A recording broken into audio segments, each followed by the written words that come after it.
Chat, we're live. We are live. How are we doing?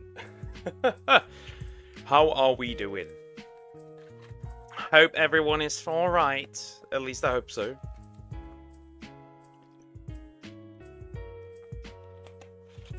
Hello, Zoom. How are we doing? How are you doing?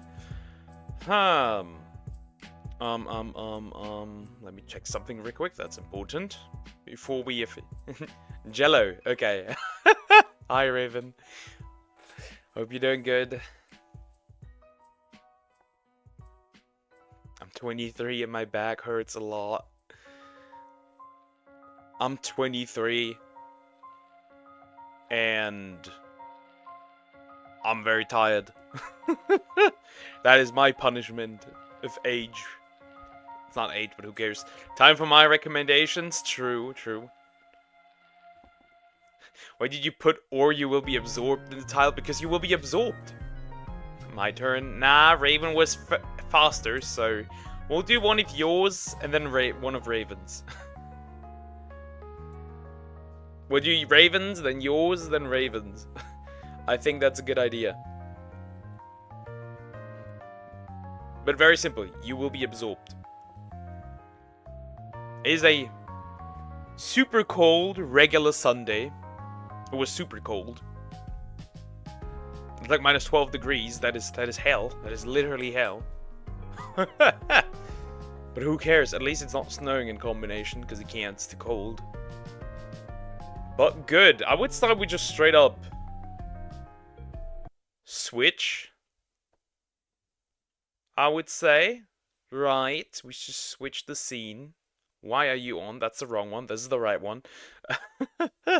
Was this the one I should have started with, Raven? Was this the one I should have started with?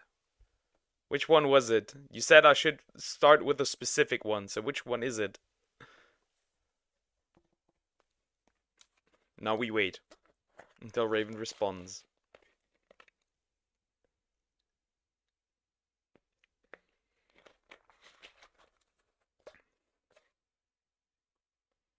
Which one was it? Yes? Okay, great. Prepare for Croc and make it double! True and real. Prepare for Croc and make it double. Hi Croc, how are you doing? Hope you're doing good. Anyways, audio seems to be fine. Audio seems to be fine. Also, I didn't even say hello. Hi Galactonite Gaming, how are you doing? Hope you're doing good. In this case... this is gonna be terrible. Apparently. I've heard so that this is gonna be terrible. I've heard so. Look, is the mic correct? I don't want to have any echo here, because I had it once, and ever since then I've been traumatized by hopefully never having echo again. Anyways, let's get into the first video. Exposing TikTok's cringiest predator by Ryan Beard Productions. I see no beard, but okay. Let's just get into it. I'm scared.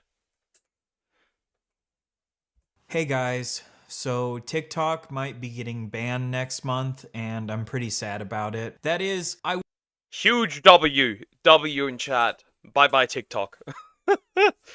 The problem is, where do I get my anime edits from? That's the question. was sad about it until I stumbled across this freak. Who wants to touch Amber's pickle? Okay. Sticking Mikey yacht at the school bus. There's probably children, so I cannot cuss. But babe, it's never gonna fit. But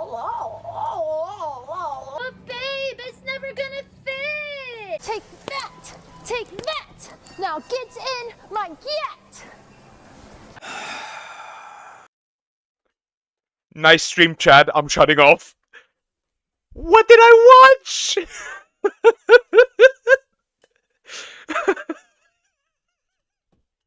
What did I watch?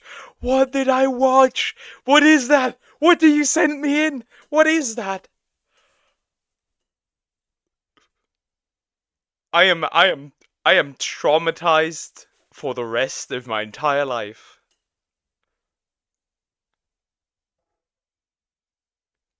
What the fuck? I slept the last hour before you streamed. Okay, okay.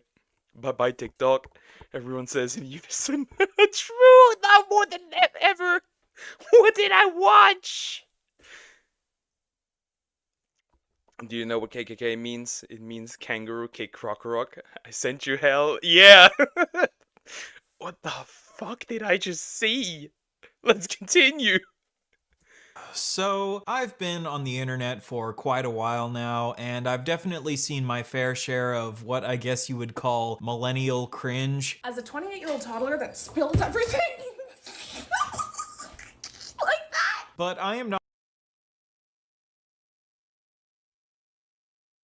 Millennials were a mistake as well. exaggerating when I say that the TikToker Amber Unavailable is the cringiest millennial I have ever seen in my entire life. Watching her content is physically painful. I genuinely think This is physically painful. No doubt. Bro, I think your good luck worked. Spill the tea, buddy. No hawk. Did it actually work? What happened? What happened? Tell me. I'm curious. I'm curious. Like, I love her so much. I've been in a bunch of relationships, but nobody has ever made me feel the way she does. Sorry if this sounds corny. Not corny at all, buddy. Good luck. Congratulations and a lot more luck. I'm possibly gonna get married with her. You serious? That quickly? Ooh. Take your time, but still take your time, okay? But man, see? I love seeing the bros win. I love seeing the bros win. I may not win, but the bros win. That is crazy. That is insane. Congratulations, man.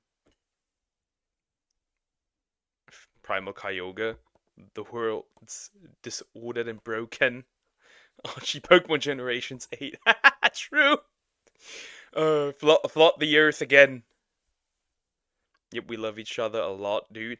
Wow, congratulations, man. Like, a lot. Okay, wow, congratulations. Truly.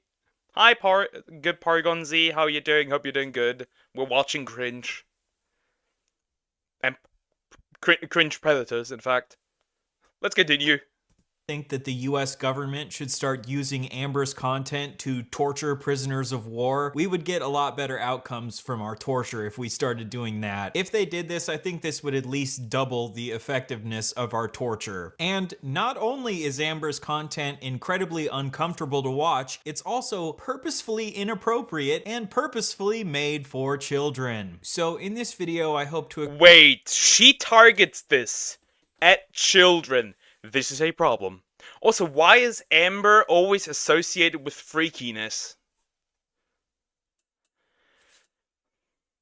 I guess D-Lug is Zillennial, a mix between millennials and Gen Z. It's called microgeneration. Could be like the generational, like split when like the internet became more of a thing, I guess. Because I grew up with mostly without the internet. Thanks a bunch, dude. Your good luck really helped. I wish it would help me, but apparently it can only help others. But man, congratulations. Genuinely. Good and tired. Maybe you should get some sleep or take a nap.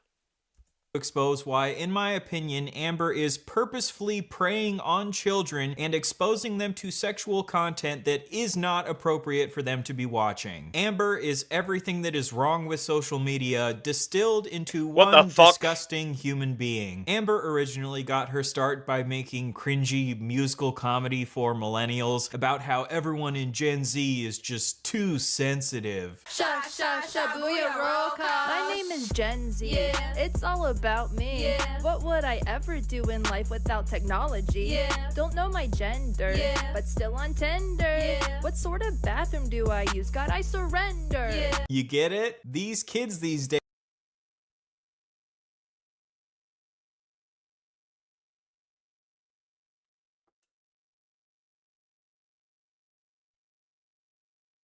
Who was the other guy that was with Satoru Gojo that says that he hates monkeys? I'm starting to understand. I'm starting to clearly understand. Was it Geto? I think it was. I agree with him. Maybe it'll work out for you too, dude. Never lose faith. I give up. I surrender. When it comes to that, I completely surrender. I give up. Amber's making me wish Rayquaza didn't stop Kyogre and Groudon from almost ending the planet in Pokemon Emerald, or Lysander in Generation 6, or what's the galactic boss called? That was weird. True. Oh, you mean Ghetto? Yeah, I'm done. I'm done. I need to get rid of. I need to get rid of the monkeys. Days always on their damn phones with their damn genders. I bet Gen Z wishes that phone was a gender so they could identify as phone gender. You would expect to see content like this being made for boomers and being shared around some boomer Facebook group somewhere, but no, it's being made by millennials for millennials on TikTok, because I guess millennials are the new boomers. Of course, I am not saying that all millennials are like this, but the second that the majority of your humor revolves around Gen Z and their damn phones and genders, you have basically become a boomer at that. Same energy. Same energy, actually. Like boomers complaining about like younger generations. This is the same energy. They should do it with Gen Alpha though. Technically, the millennials at least. I don't know. Like Goku Black would be better, with a better example. I'm going to destroy every single mortal. Cyrus, exactly. That was the one I was looking for, exactly. That point. Hello, I'm 2023. We think everything is racist here. Hey, look, it looks like I'm pregnant. That's too insensitive, dear. There are women who can't get pregnant. You might be triggering them. But first, I'll need your Chat, y'all think I can fix her? I'm a boomer. I do it with Gen Alpha. We're gonna do it. But let's be real. We're gonna mostly do it with Gen Beta, because they're called exactly that. They're cooked from the moment of their birth. But yeah, y'all think I can fix her? I don't think I can. pronouns. Are they she, he, they, or them? This is so true. Everyone knows that there's nothing us wokies hate more than when women talk about the fact that they're pregnant. Everyone knows that we believe only men can get pregnant. There's nothing I love more than putting on the game, pounding some brewskis, and getting pregnant with the boys. And then not pounding any more brewskis because the boys are conscientious about making sure to not give their children fetal alcohol syndrome. Amber would probably say that I'm triggered by her hilarious jokes right now. I'm not triggered. I think that there is a lot of very funny humor out there that makes fun of Gen Z and woke people. I think It's Always Sunny in Philadelphia has some pretty good bits making fun of woke people, for example. Literally, my only requirements for people who want to make fun of woke people in Gen Z is to make it funny and make it something I haven't already heard a million times before. And joking about how Gen Z's damn phones are turning them transgender is something I have heard a million times by now. I mean, there is cases where people transition, and it all started with TikTok, when they tried transitioning and then detransitioned again. There is cases. We have interviews. So it's not 100% wrong. No, dude, you gotta fix her. Yes, go fix her. Give your soul away. A woman already has my soul. I can't give it away anymore. It's already gone. Anyways, I gotta go. Sorry, I can't stay a bit longer, but I have a good one. Take care, No Hawk. Continue to have good luck with her. Yeah, hope this really just works out fully. Anyway, I guess Amber found some success in the past by doing this super surface level musical comedy and by doing racist impressions of Native Americans. My clan is the Cherokee Pee-Pees. Get it? She's from the Cherokee Pee clan. Pee rhymes with teepee, and teepees are Native American, and peepees are penis. And we all know that penis is funny as hell. Good one, Amber. After a while, I guess she Yeah, it was funny about like 17 years ago. As a kid, maybe. As a child, it was funny. It's no longer as an adult. But he said before that it was targeted at kids. So I assume that she's doing this on purpose. stopped getting as much attention as she wanted to from her hilarious musical comedy. Bees nuts, bees nuts, bees nuts, my baby to me, to me. Bees nuts, bees nuts, bees nuts, my baby to me. So after musical comedy stopped working for Amber, she decided to pivot to being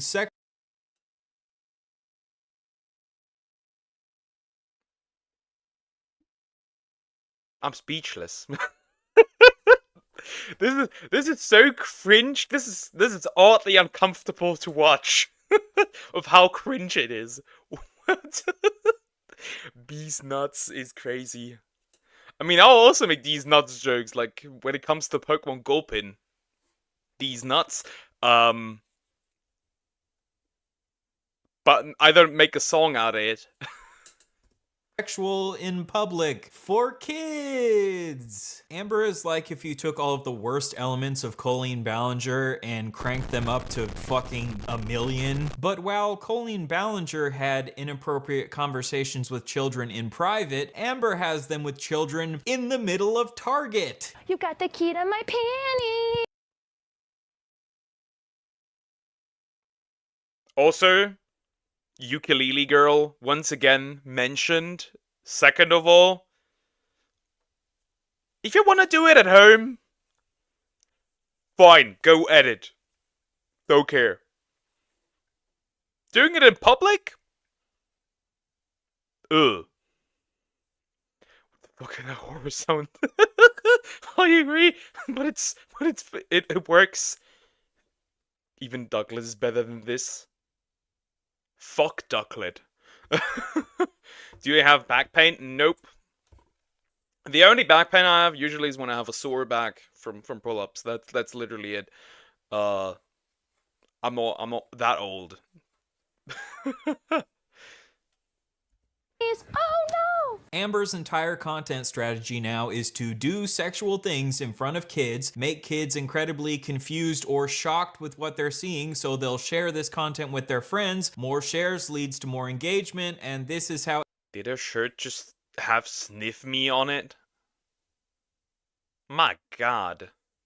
Amber has gained 730,000 followers. Oh, come on, Ryan. Sure, maybe Amber's being a public nuisance, but that doesn't mean that this content is specifically for kids. Well, let's hear it from Amber herself, how she views her own content. That's what I do.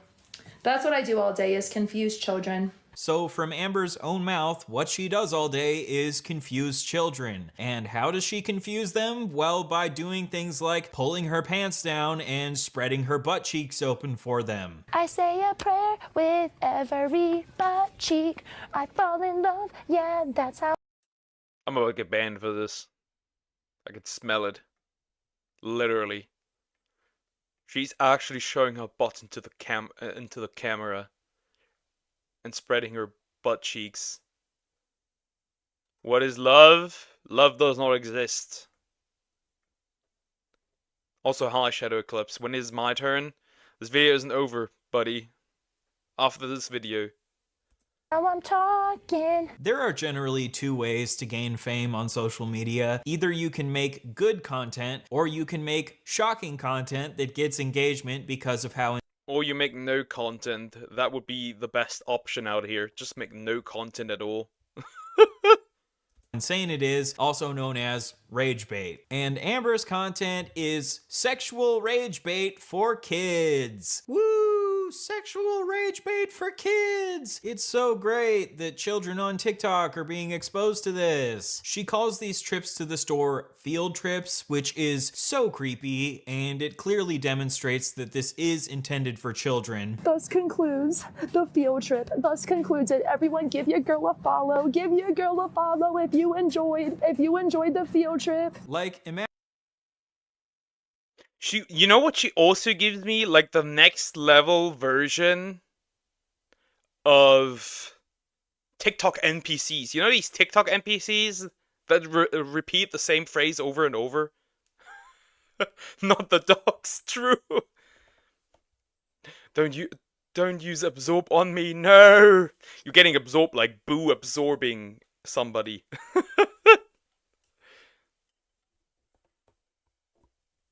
Rain might nuke you. If you get nuked, not my fault. Nothing has happened. I will not do that, Galacta. I will not do that. Dax fails. Dax didn't follow with baby don't hurt me. Love does not exist. Imagine if when you were in school, instead of going on a field trip to the zoo, instead your teacher took you on a field trip to Target, where they started groping all the mannequins and pulling their pants down and spreading their butt cheeks open for you. That teacher would go to prison, but when Amber does it, it's just quirky millennial humor that's totally harmless, guys. If you still Groping mannequins. Sure, buddy. Sure. have any doubt that this content is made for kids, here are a few more examples of her acknowledging that most of her audience are children. I know that you guys are like kids, so you just like copy each other, but just try to have some individuality. Try, okay? I know it's hard for you, but maybe try. So what she's doing here is negging the children. Basically, she'll insult the children in her audience because she knows that kids are very susceptible to reverse psychology. So when you insult them for leaving bad comments, this just encourages them to leave more comments, which gives her more engagement. And the more engagement she gets, the more likely her She's created like the perfect circle where things repeat. You know what also acts like that? Not just children, but people on the internet. Do something that tell them that you should do something, and they will do it on purpose. If love doesn't exist, life doesn't exist. Exactly. Good. This is making me wish I had never pulled up to the stream. This is vile. This is like nothing. I've seen worse over the years. I've seen worse. I've literally watched a video about somebody being into diapers. Or age regression.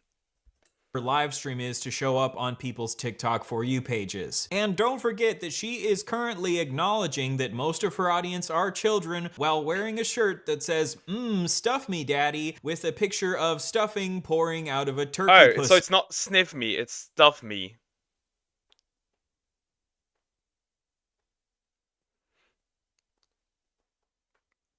That is terrible. Identify as your worst nightmare. Wait, you're a woman? I didn't know that.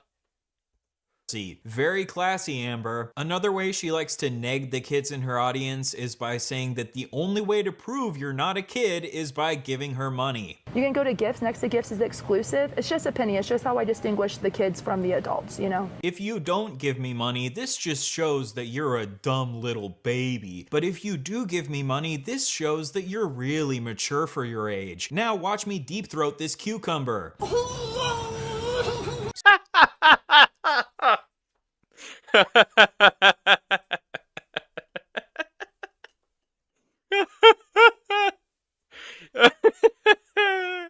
I cannot fix her.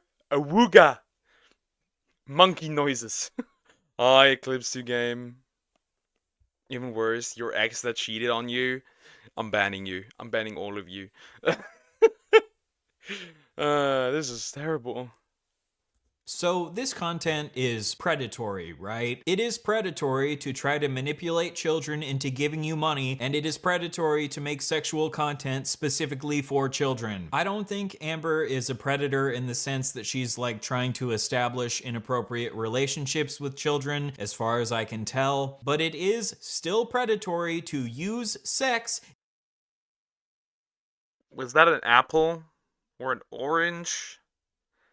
Spread cheeks, not hate. That is terrible. That is awful. What the fuck is that, TikTok? It is! This is terrible.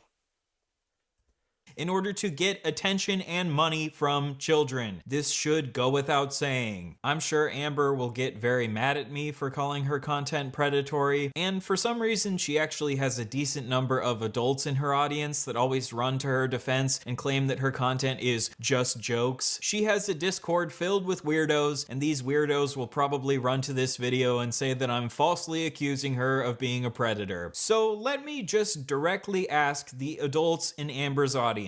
If you had a child and your child was alone with someone who was doing all of the things that Amber does in her videos, would you be okay with this? Somebody's getting shot if that was the case. I'm doing the Hulk smash. I'm doing what Hulk did to Loki. I don't care. Huh. Pull your pants up again. If you answered yes, you should probably go to prison. Let's just quickly run through all of the inappropriate things Amber has done in her videos for kids, and these are just the things that I've seen. I'm sure there's way more. Pretending a cucumber's a penis, deep-throating a cucumber, wearing a bunch of shirts with sexual innuendos on them, shaking her ass in front of a school bus, pretending an eggplant is fucking a peach, sticking phallic objects down her pants, pulling down her pants for kids, shaking her ass for kids, spreading her butt cheeks open for kids, groping mannequins, pretending to molest her doll, saying that her audience is gonna give her a facial, then spread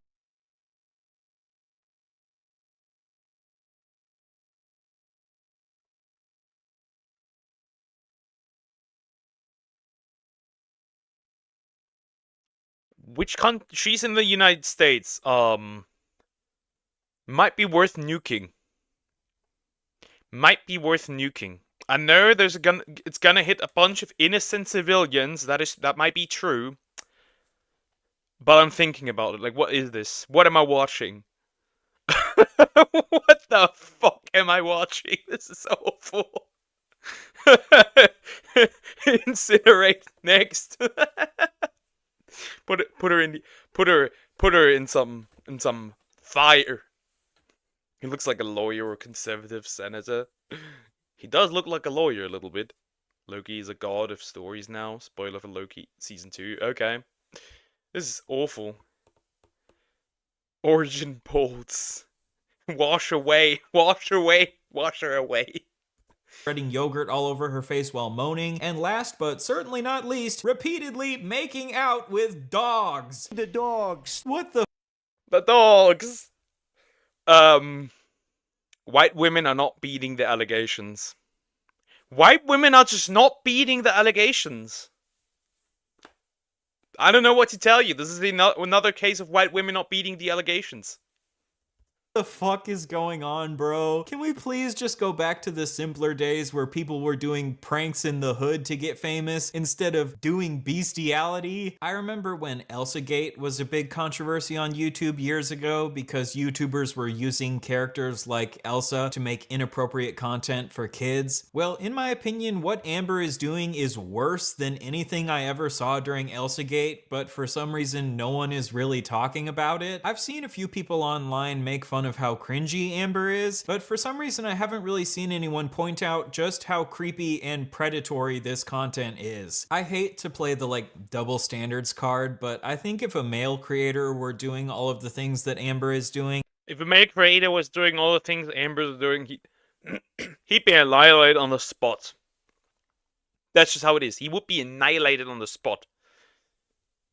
they would get a lot more backlash. For some reason, when women do inappropriate sexual things in front of kids, people are more willing. Wait, oh my god, 22-year-old girl did things with a 16-year-old guy. Call the police. Joke society. Give her a raise. can I hope that this is sarcastic? But this is Jake Shields, so I don't think it is.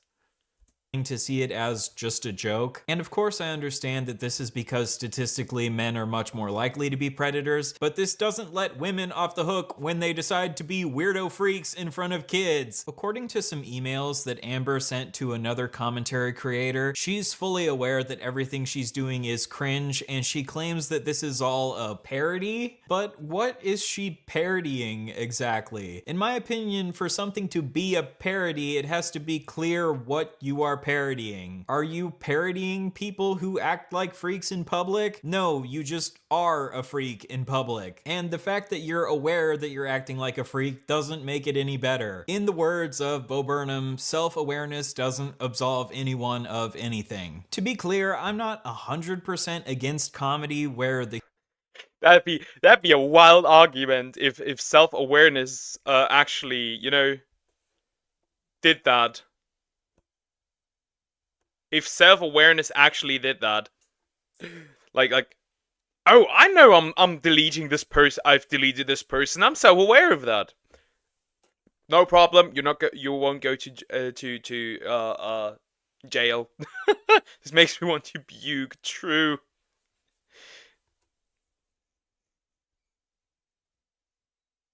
Ah yes, female PDF file does not exist in America. Seems correct. Absolutely. Who the hell is Jake Shields? Like some wannabe alpha male guy on Twitter. Female PDF file is rare. Not as rare as somebody actually thinks. Just like abuse against children is not that rare from women. It is not that rare. Funnily enough.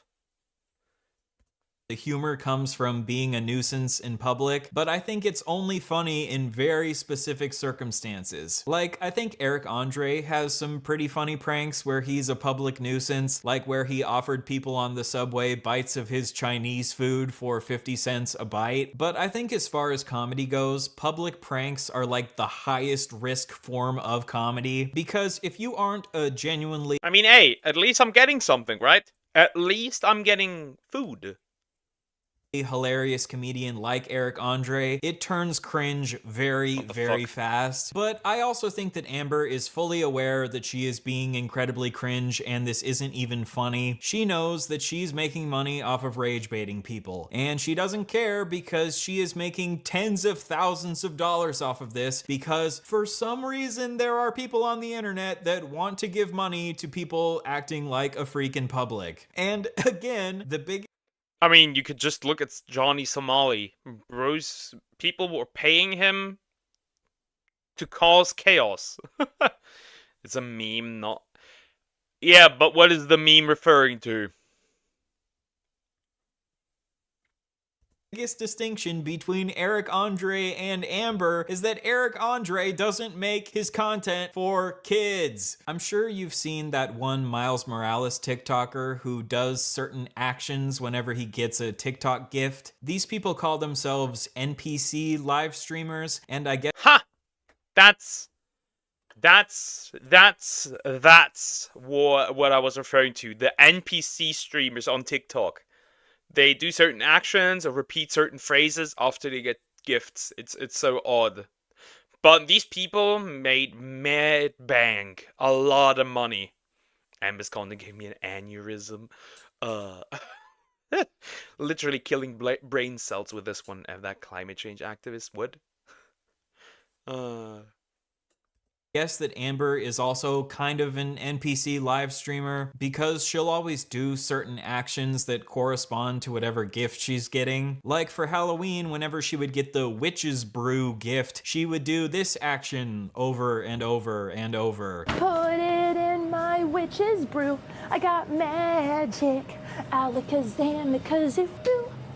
Put it in, put it in, put it in. Witches, man. But unlike the Miles Morales guy, Amber likes to... Can we make it by law that these people are free to shoot at? Is that what we could do? Like, what is this? Like, what am I watching? What the heck? They're NPCs. It's not a crime to hurt them, no.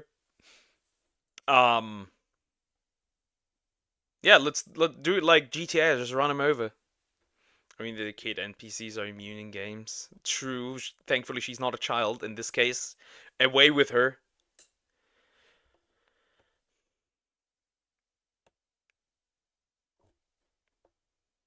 Add a little sexual flair to her NPC actions, like how when she gets a meerkat gift, she'll ask random strangers if they want to see her meerkat. Wanna see my meerkat? Wanna see my meerkat? Wanna see my meerkat? Wanna see my meerkat? Wanna see my meerkat? Or whenever she gets a galaxy gift, she'll No, we do not need to see your meerkat. What the fuck? You need to know about PC people. They're anti-racist, anti-sexist. Okay, saying Alakazam is an insult to the entire Pokemon fan base. I think that she meant Pokemon, because this one specifically, Pokemon's becoming an American. He needs a gun. Real. We broke her right to breathe air. What is this? drop down on the floor and start shaking her ass for kids. No, Mr. Brian, no! Galaxy explosion! Boop, boop, boop, boop. Galaxy explosion! Boop, galaxy explosion! Boop, boop. She also makes money by doing I wish her the worst diarrhea on the planet, so she can truly realize what an explosion is. She'd actually turn that into content, probably.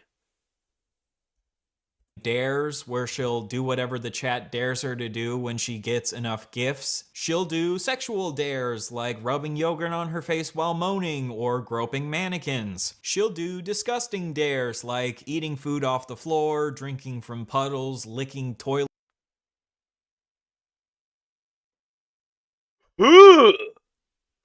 Disgusting. or making out with dogs, and she'll do potentially illegal dares like destroying produce by laying in it, trespassing into the back rooms of grocery stores, and yelling bomb in an airport. Oh my god, is that a bomb? Basically, Amber has absolutely no dignity because having dignity doesn't make you that TikTok live moolah. If, as a comedian, you ever realize that you suffer from being chronically unfunny, I guess all you have to do is go on TikTok and do shocking shit and you can make tens of thousands of dollars. Isn't that great? It's kind of hard to give commentary on someone like Amber because it's not like if I somehow formulate the perfect nuanced critique that I'll cause Amber to see the error of her ways. No, she has just decided that she will do literally anything for money. That is basically the extent of her as a human being. Okay, that's probably a bit too harsh. I know that Amber, of course, is a human being outside of what she does. Is she, though? Is she a human being? Because I'm starting to question it. I wish Hypno kidnapped her when she was a child. Poor Hypno. I wish her the worst paper cut. True. True. True. Or stepping on a Lego, but it actually gets permanently stuck. Wait, if she said bomb in an airport, why isn't she arrested? I don't know. Probably common occurrence, I guess, so nobody cares. Does on TikTok, and she has talked about how in the past she's struggled with mental health and addiction. And you know what, Amber? That is super freaking valid. Your struggles are valid as frick. Whenever I deal with my No. No. Like, we can see she's mentally ill. We can see that. No sane person would do that. She's clearly mentally ill. As for addiction, I don't know. I haven't seen anything.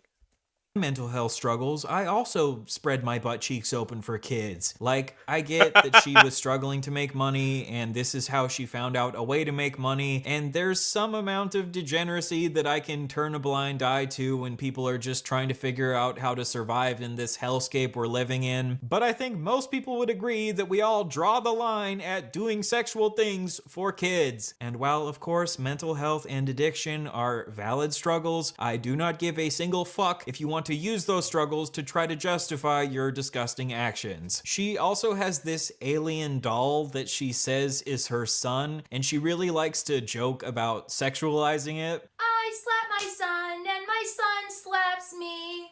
God bless my son, I hold his pee-pee. Your pee-pee's so big and so strong and so mighty. There's nothing your pee-pee can't do. This is so fun.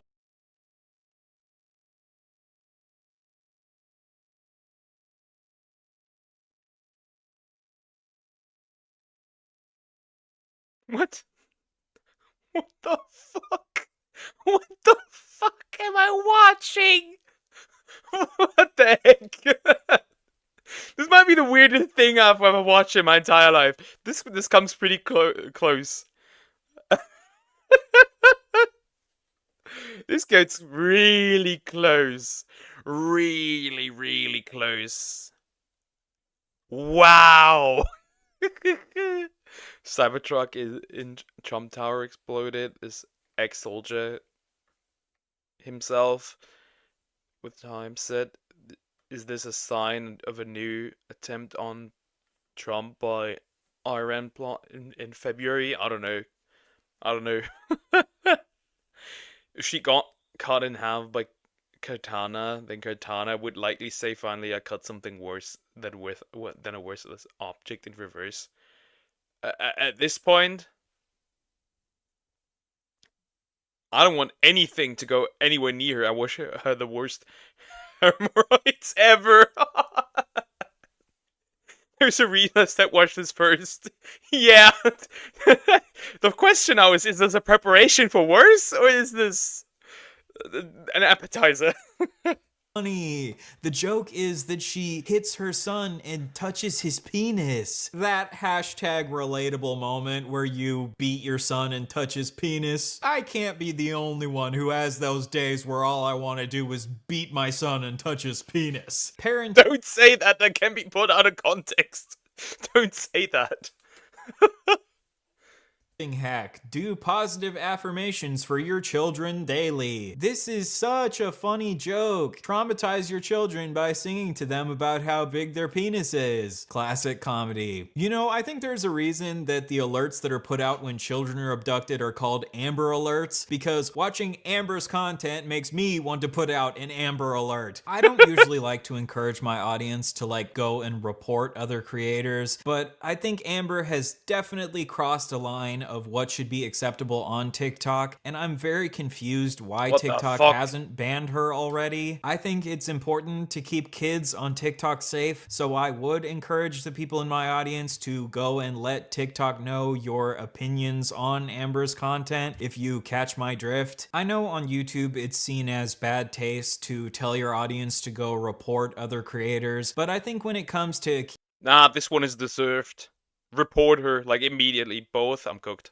Report her immediately. Keeping kids safe, there should be an exception to that. Obviously, don't go harass Amber or anything like that. Just let TikTok know that she is making content. Buddy, this is the internet. If you tell others to not harass somebody, they will harass them. It is what it is.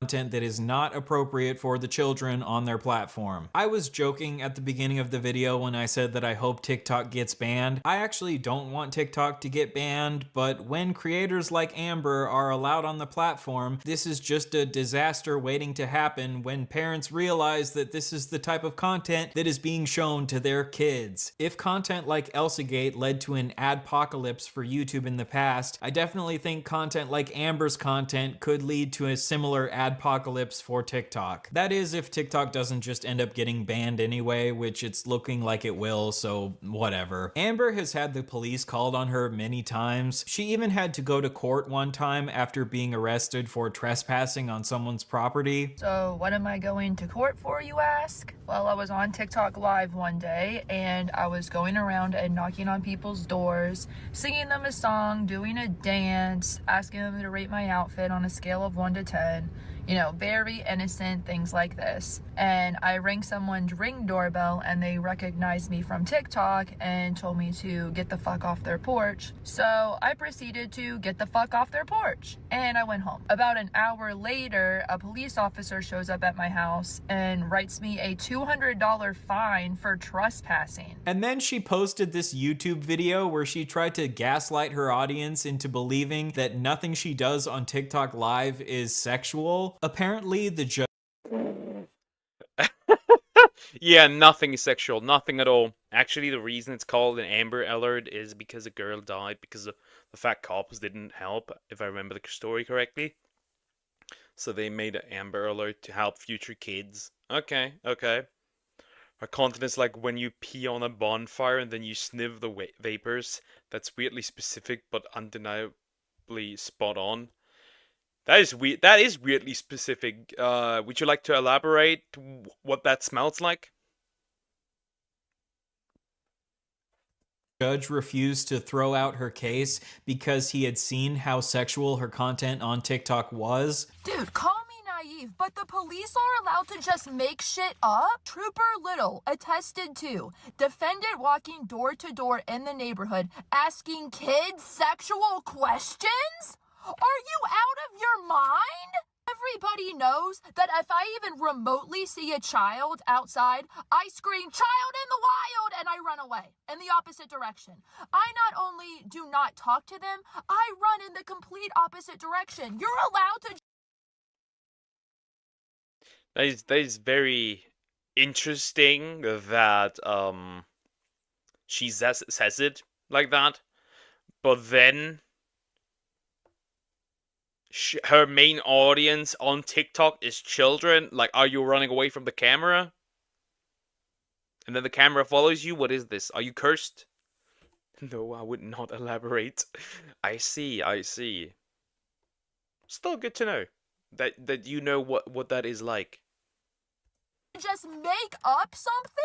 And you know what the judge said to me? You're giving a false testimony because I've seen stuff on TikTok that's very sexual and shouldn't be allowed on there. And she tried to lie to the judge and say that clearly her content isn't sexual because if it was sexual, TikTok would take it down. So naturally, when I came to the stand, the first thing I said is that TikTok would never allow me to stay on live if I was doing anything remotely sexual, especially towards a child. Are you out of your mind?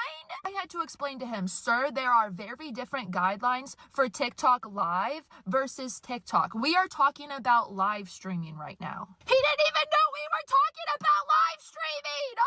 Oh God. He was like 80 years old. He didn't even know what live streaming was. His response to me explaining him that the guidelines are different, well, you're giving a false testimony.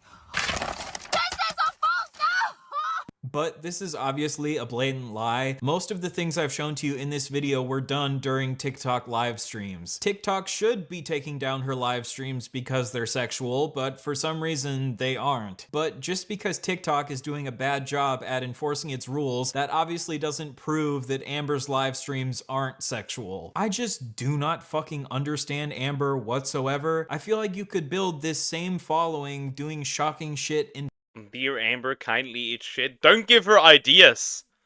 Buddy, don't give her ideas. You're giving her ideas. We don't want to see that. public without making it sexual and for kids. She clearly gets some sort of sick enjoyment from exposing children to things that they shouldn't be seeing at their age and seeing how shocked this makes them. And that is obviously fucked up. I like to try to give people the benefit of the doubt, but I think Amber is a genuinely evil person. So Amber, I think you should be kept far away from the children on TikTok. If you want to keep doing comedy, go to an open mic night and try doing this exact same humor for adults. Pull your pants down, spread your butt cheeks open for them, and see how many laughs you get, or see if maybe you get There is some, like, if you were to seek out people with certain fetishes, you could probably cultivate an audience. Which is scary, but it's possible. booed off the stage for being so unfunny. But just please keep this shit away from the children on TikTok. So what have we learned today? I guess we've learned that being an absolute freak with no morals and no dignity can make you tens of thousands of dollars on the internet. But I'm sure we already knew that. As long as these incentives exist on social media. Chat, I have an idea. Hey Amber, here's a fun party trick you can do. Find a fork and shove it in the nearest plugged-in toaster. Grilled.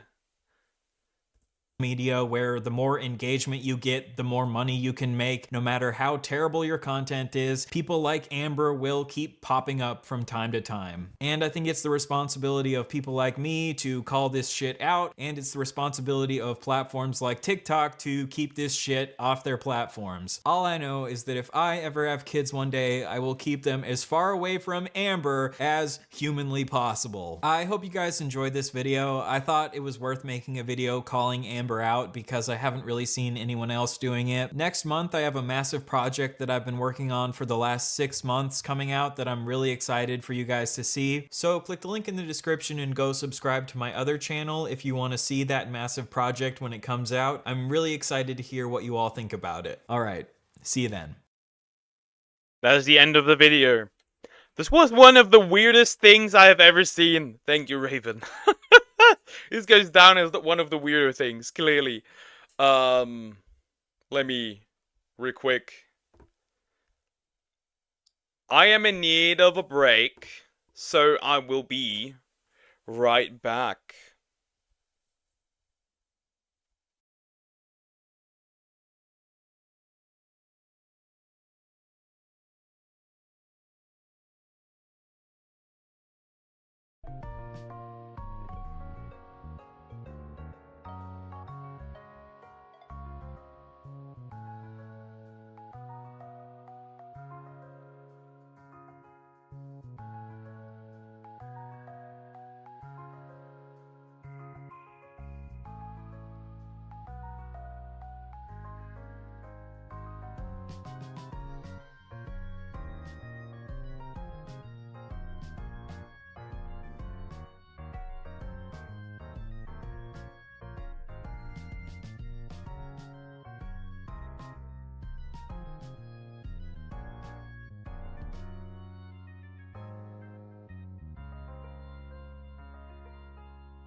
I have returned.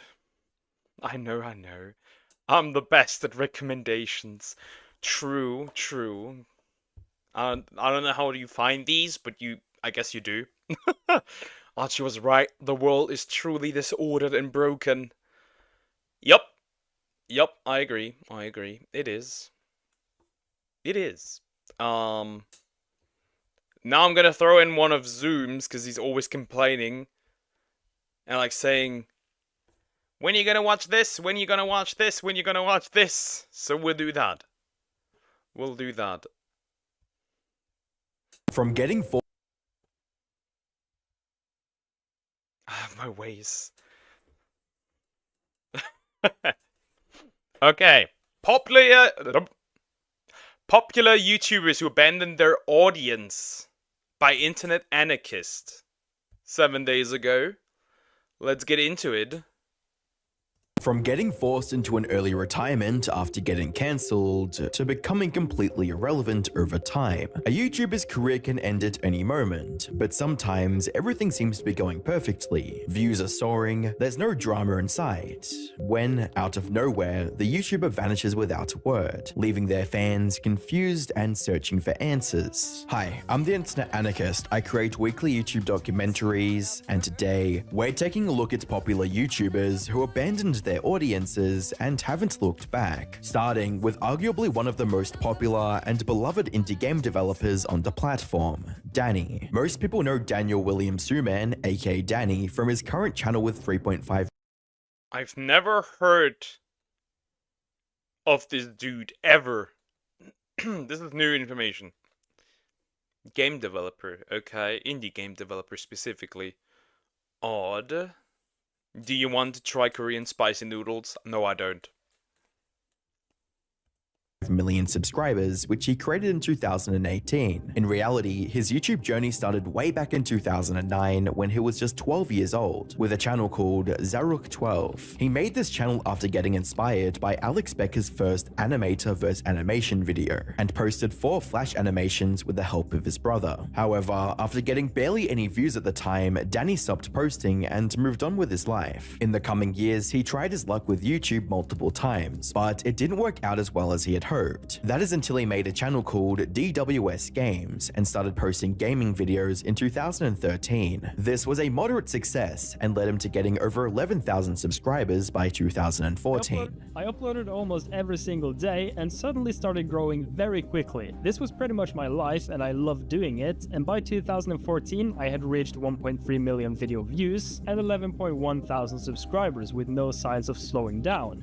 Unfortunately, it wouldn't be long before Danny lost everything. One Sunday morning, Danny woke up to thousands of messages from his fans asking where his channel had gone. Apparently, someone mass reported his videos, which led to YouTube deleting his channel and all of his videos without any warning. Well, that was back in the day. That still works today, by the way. That still works. Like, it can be literally one person mass reporting someone, and you will get wiped the floor with. Is very interesting. 9. This left him heartbroken and hesitant about returning to YouTube, so he decided to focus on his studies instead. However, his desire to become a popular YouTuber was too strong for him to quit for good, so he returned to YouTube once again in 2018 and started posting devlogs of the indie game he was working on. Hi and welcome to my very first devlog video. In this video series, I want to show off the game that I'm currently working on. The game doesn't have a name yet, so if you have any suggestions, then I'm totally open for them. And this was immediately more successful than any of his previous ventures. Just 6 videos later, he hit the jackpot when his video titled 6 Months of Learning Game Development in Unity went super viral, amassing over 4.1 million views to date. This gave his channel a much needed boost and encouraged him to continue making videos. However, he didn't see mainstream levels of success until he started making challenge videos, like making games in a very limited amount of time. Not only did these videos get millions of views, but they were also loved by fans, with a comment reading, "Roses are red, violets are blue. Make more videos, Danny, because I love you." That's cringe. Then what happened? If things weren't that well abandoned, does that mean controversy or literally just like stop posting? Is that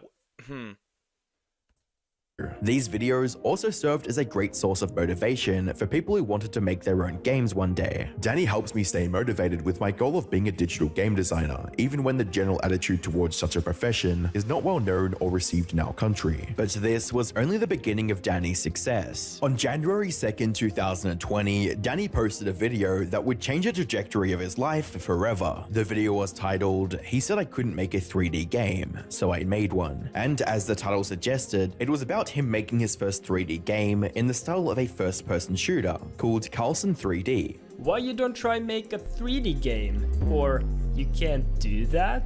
So because Jotaro roasted me for not being able to make a 3D game, the only solution is to, well, learn how to make a 3D game. He released the game he made for free, and people loved playing every second of it. After seeing so much support from hundreds of thousands of fans, Danny decided to turn Carlson into a full-fledged game, and not just a short demo. From there, he kept posting update videos on the game's progress, with each of these videos getting more views than the last. During this time, he made 2 more.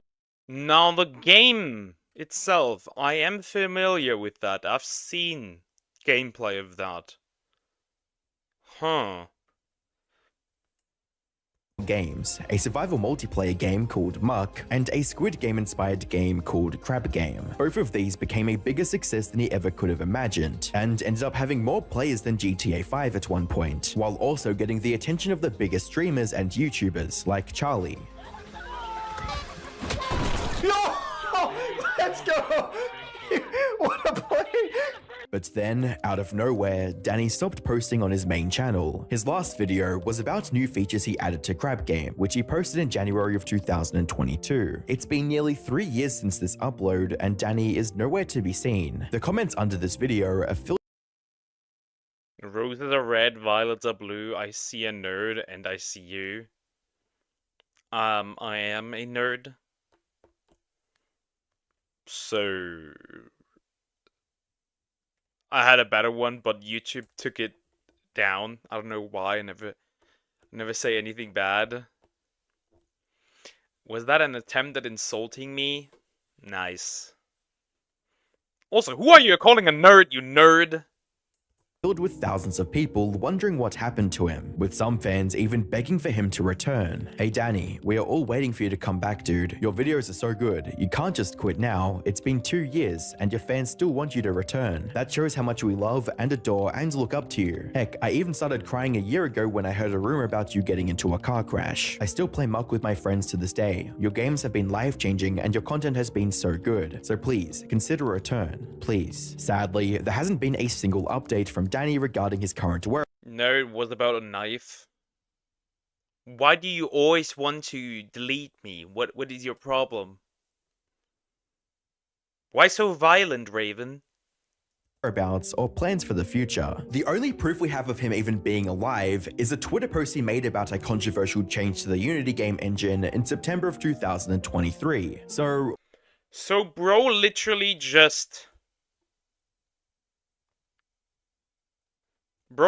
just had a successful YouTube channel. Everything worked well. Good games. Everything seemed fine. And then he just ran and never came back. Interesting. Interesting. Roses are red, violets are blue. I have a knife. Why do you... Like I said, why do you want to delete me? I'm more violent. It's a 2D knife. That's still violent, though. Everything is allegedly. Yeah, sure. Definitely. what's going on? Why did a YouTuber who was getting... Also, you don't need to delete me. With the way I'm behaving right now, I'm doing this on my own. Over a longer period of time. Over 10 million views for every new upload, abandon his audience so suddenly. While his fans have come up with many theories over the years, none of them have any evidence to support their claims. But after taking everything into account, I think I've found the real reason behind Danny's disappearance. Put simply, he hasn't quit YouTube at all. Instead, he's just taking an extended break to finish Carlson. Going back to around the time he stopped making videos, he uploaded a video titled "Let's Talk About Carlson." In this video, he talked about how people had been asking him about Carlson's release everywhere they could, and it was getting overwhelming. And people will ask about Carlson no matter where I go or what I do. Well then, is it really embedded? I guess so, since he didn't really... What's the word? He did not really say where he was going, like what he was doing, so I guess it was abandoned? Yeah, you could... yeah, sure. 9? Yeah, absolutely. Dude, you know, like I go on Discord, Twitter, Facebook, Instagram, friends, family, even like Steam, Intel, Nvidia, Epic Games, like all these massive companies, they're all like sending me emails asking where Carlson is. Like I don't even comment on YouTube videos anymore because people will just tell me to f off and work on Carlson, which is like, okay. Things got so bad that he was even receiving death threats from people for not releasing the game. It's at the point where I'm actually getting like death threats in my inbox. What the heck? What do you mean? Because over an unfinished game? That had to be children. Adults don't do that. But then again, adults would do that.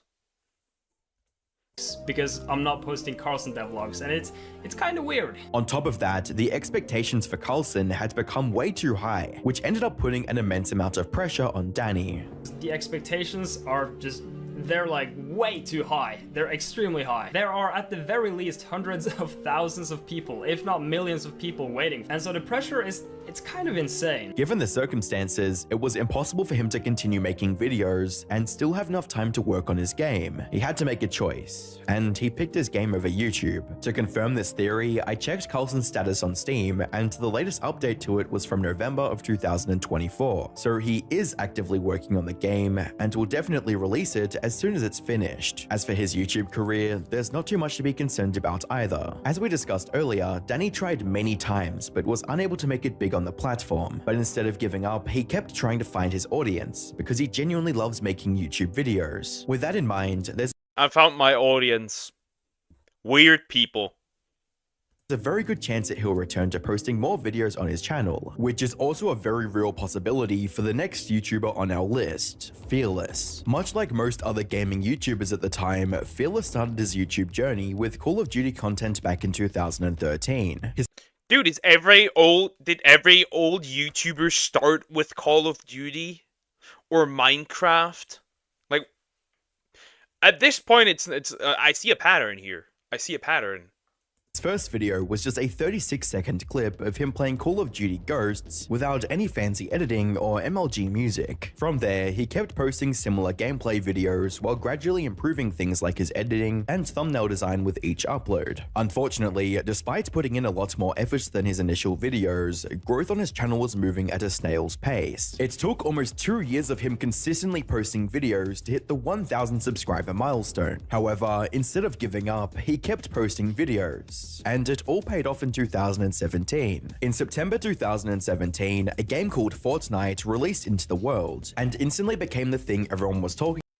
Yeah, or it's Fortnite, or PUBG, or any major franchise. Not weird, more like interesting people. Yeah, true. Also, weird and interesting. About on the internet. Fearless uploaded his first Fortnite video in October of 2017 with the title Insane Sniper Shots, Fortnite Battle Royale Funny and Epic Moments.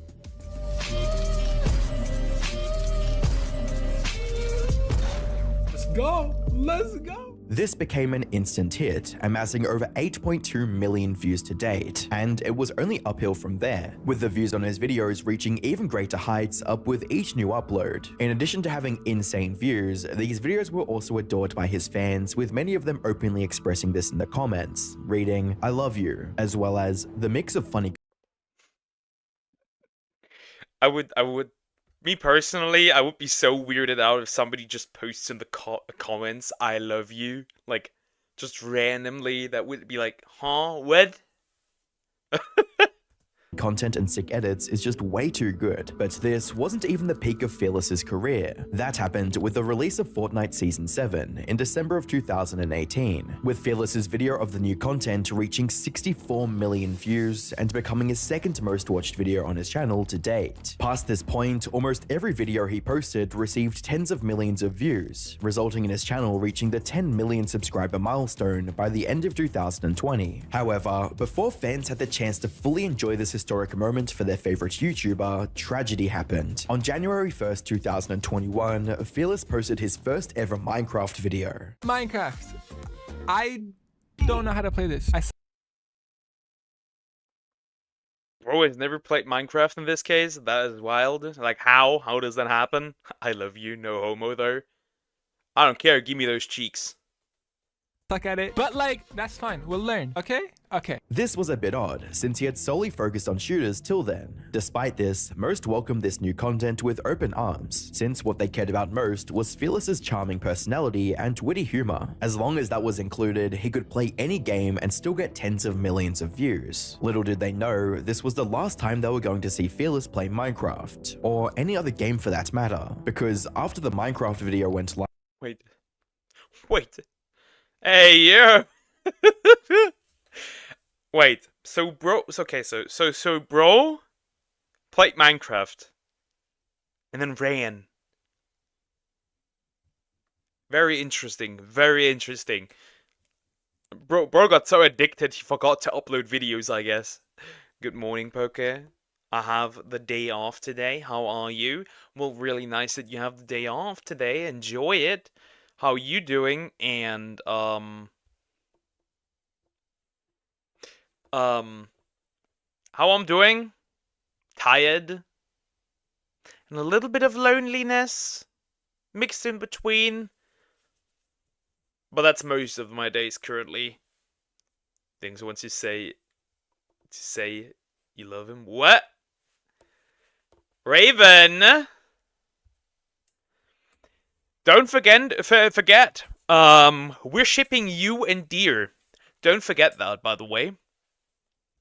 Live, Fearless mysteriously vanished from YouTube. He didn't announce a break or even hint at it in a video, leaving many of his newer fans scratching their heads. His longer-term viewers, on the other hand, had some idea of what was going on. You see, this wasn't the first time Fearless had taken a mysterious unannounced break from YouTube. In fact, his upload schedule was always a bit of a mess, which is why comments like, POV, you can't believe he uploaded in less than a month, were a comment site under his videos. He also took a several-month break in late 2019, after uploading his My Renegade Raider video. This break was I don't accept it. I don't care. This is community lore. long enough that some people started speculating that maybe he had died due to some sudden illness. But he returned in February of 2020 with chapter 2 of his Oof series and opened up the video joking about the rumors of his death. Guys, I've just gotta say, if y'all watch Fearless, he died. He was at the hospital and he died because, Are they theory crafting? I always love when people are literally creating theories about YouTubers or content creators just disappearing. And like, they just have no interest in making content anymore, but people are theorizing about them being dead. We had this often here in Germany as well, where content creators like disappeared for a bit. Like, bro, feeling lonely? Hit me up when you want to hit the bathroom. We're gonna poop together. Co-op or versus, your choice. Also, we ship you with Crocs, so that was not created by me. That was created by Croc Rock. Rin, please don't antagonize Poke today. It is fine. It is fine. She's always like this. You know how kids are.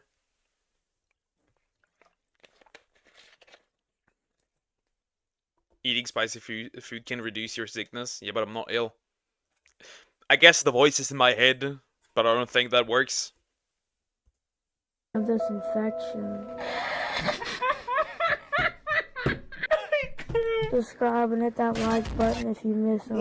Fans were hyped for his comeback, resulting in the video becoming one of the most liked videos on his channel, with over 1.6 million likes. However, things turned from cheerful to concerning, when a fan wondered if this unannounced break was due to him going on vacation, to which Fearless replied by saying, "Vacation lol, I wish this was a vacation. If only you knew my life, bro. Fans became even more worried a few months later when he streamed on his second channel, Fearless V2. The stream only lasted 20 minutes, and he sounded extremely scared and anxious the entire time. Jordan, if you're watching, I dropped the pistol. Bro, I can't play, I'm shaking. Like, what the f... That's very cryptic. That's interesting, that's very cryptic. But anyways, Poke Crockrock and I are here for you. I know, but... with this one, nobody can help me. That's the fun part. Very cryptic. So bro was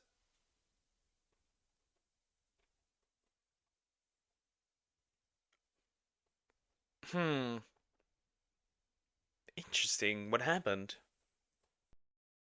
And when a fan asked him about his upload schedule, his response was extremely weird and disorientated. No, why you never upload?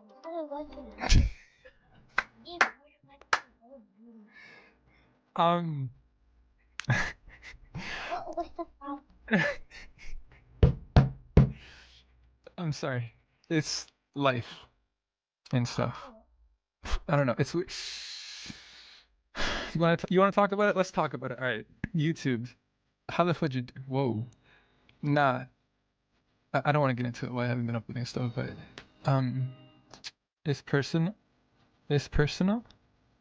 I mean, a little bit. And more. Another thing is, it just like it doesn't matter. Following these strange interactions, Phyllis uploaded 2 more videos, which brings us back to his disappearance. Judging from everything we've seen so far, it's clear that he was dealing with some severe mental health issues. After his disappearance, there were a few more sightings of Fearless in some random Fortnite games. Yeah. They are spotting this. They are spotting this man in Fortnite. So bro made this live stream, then made 2 videos, and then disappeared. Is there more? And when we are done, who are we gonna? No, we're not rating any poop. How would that even work? Well, there's ways to make it work, I guess. How do you switch? Like, are you okay?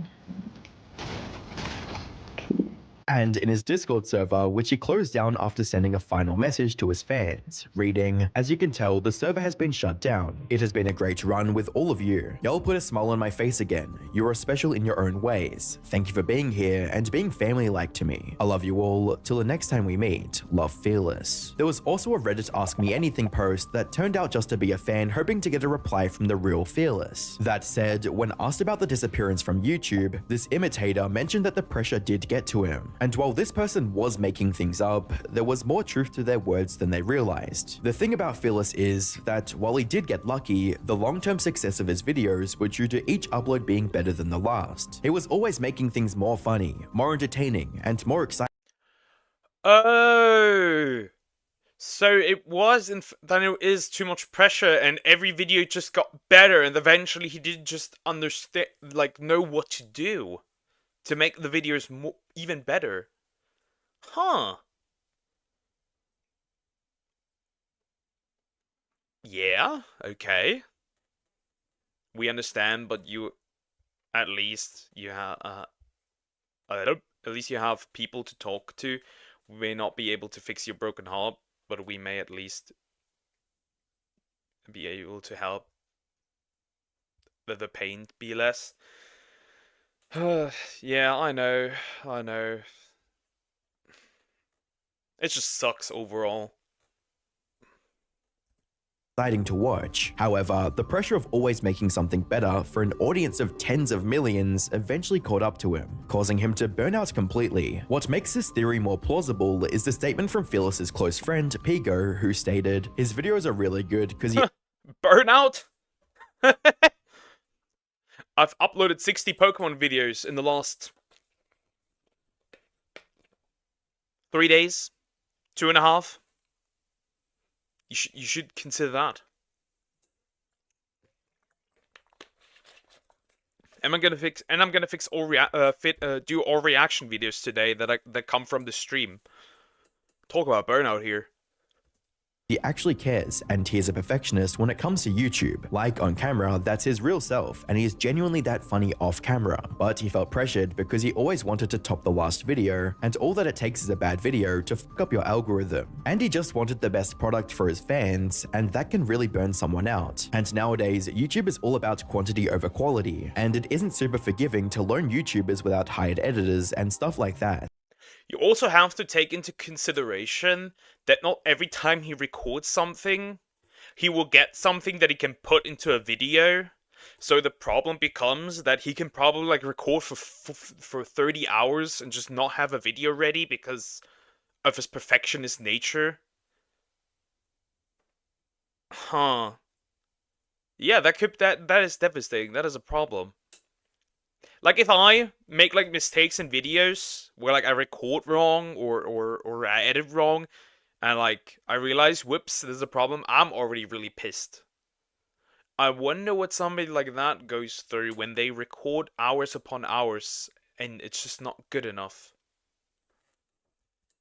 Ultimately, the very content that Fearless's fans cherished caused his downward spiral. That said, there is some good news for his loyal fans to cling on to. Recently, his fans caught him curating the existing content on his channel into distinct playlists. This shows that he is accessing his YouTube account and actively preparing for something, maybe a potential comeback in the near future. Unfortunately, a comeback might not be possible for the next— Corpse.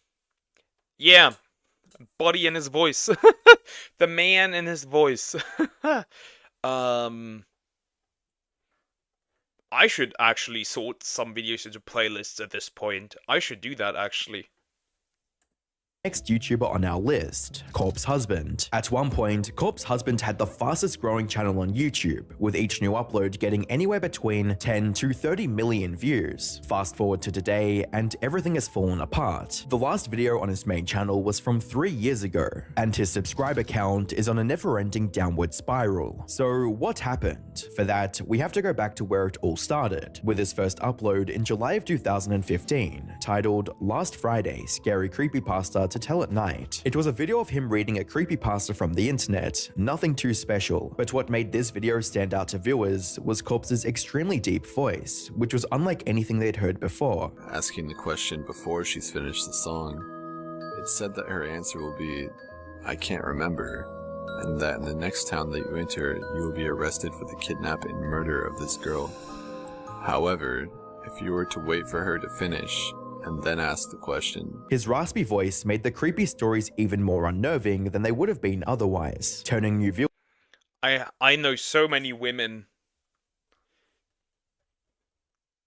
literally I can like literally like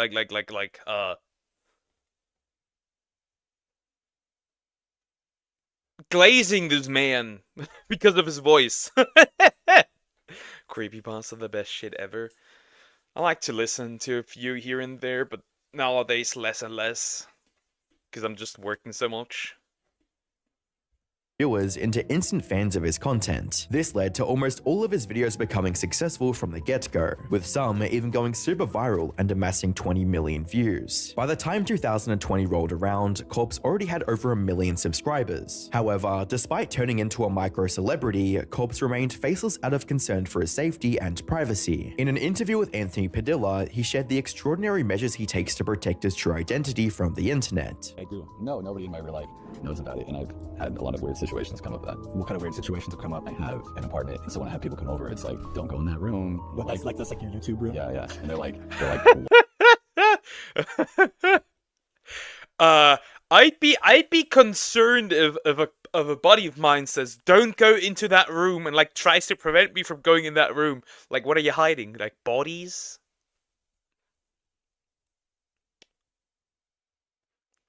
Guess we do share some similarities. I don't have a social life either. Don't go into that room. It's just arts and crafts. That is what you would say if somebody came over and you had like a room that nobody could go into. The difference is that for you actually have a body in there. I know that much about you at this point. Was worried about the expectations people had for his looks. Does any part of you fear that you won't hold up to the expectations of what people would hope that you would look like? Of course. I don't think I could. I don't think anyone could at this point. There's been years of build-up. Unless I was literally like a Norse god, but even then they'd be like, I don't know, I don't like his hair. Unfortunately for Corpse, things were about to get a whole lot worse. In September of 2020, Dave from Boy in a Band invited Corpse to join an Among Us lobby. This man didn't age well. Let me just say that. This guy didn't age well. I wouldn't. Why do I not believe you? He likes kids. That's all you need to know. I don't know. Things like, when I say I'm ugly, I genuinely mean I'm ugly, which is why I'm not gonna show myself. I'm not gonna have this keep this expectations up that I'm that I look good or anything. I'm saying from the get-go, right now. I don't know. Horrendous. You not believing me is not my problem. I know. I'm sending the police. That was filled to the brim with some of the biggest names in YouTube and streaming, including Ludwig, PewDiePie, Jacksepticeye, Pokimane, and many more. As you might expect, all of them were stunned after hearing his voice for the first time. Yo, Corpse, what's going on? Hello, friend. Wow. What? Kick Saikuno. Wait, what? Corpse's voice is like infrasonic bass. Is that real? No. Oh my god. It's real, believe me. This brought Corpse into a level of stardom he hadn't seen before. Just a month after his first appearance, his main channel was gaining up to 160,000 new subscribers every single day. During this time, Corpse also released his new single titled "E-Girls Are Ruining My Life," and this absolutely exploded in popularity, earning over 375 million views across YouTube and Spotify. I should make a song also. I would just remove the E. Girls are ruining my life. That's very interesting. Very, very interesting. That quote-unquote man looks like the true definition of non-binary. I've never seen a biological male that is non-binary. I've only ever seen women. Like biological women. It's very just... Does Corpse count as a VTuber?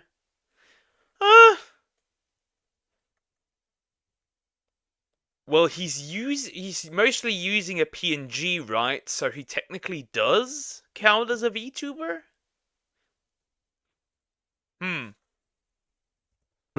However, all of this fame also came with millions of obsessed fans who saw Corpse as the man of their dreams, someone they could fantasize about. Some of them even went as far as to get tattoos depicting the waveform. Told y'all. The horny. Corpse husband stunned of the fan gets a tattoo of his breathing wavelength on her forearm. Yeah, this is the horny.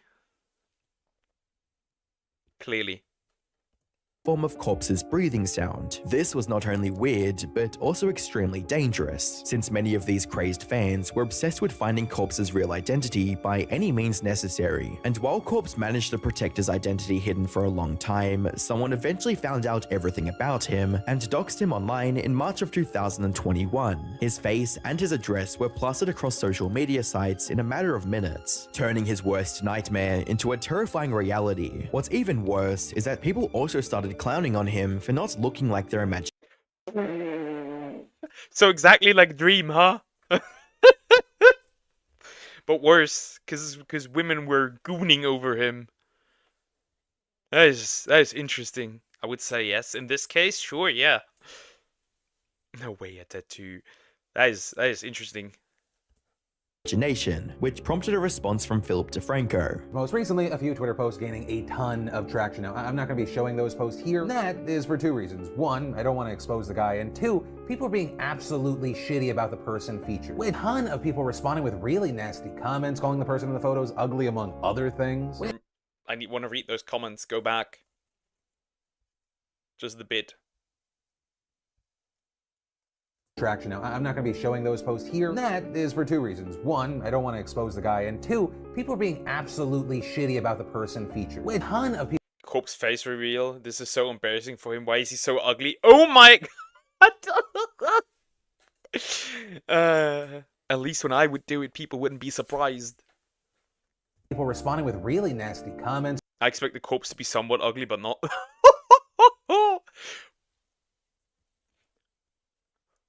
Is it a dude or a chick? Miss King Kong.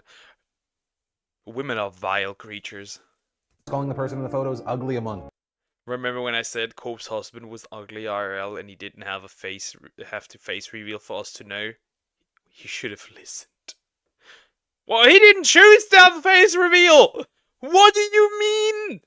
He was doxed! The horny, sorry I didn't hear any call there. I mean,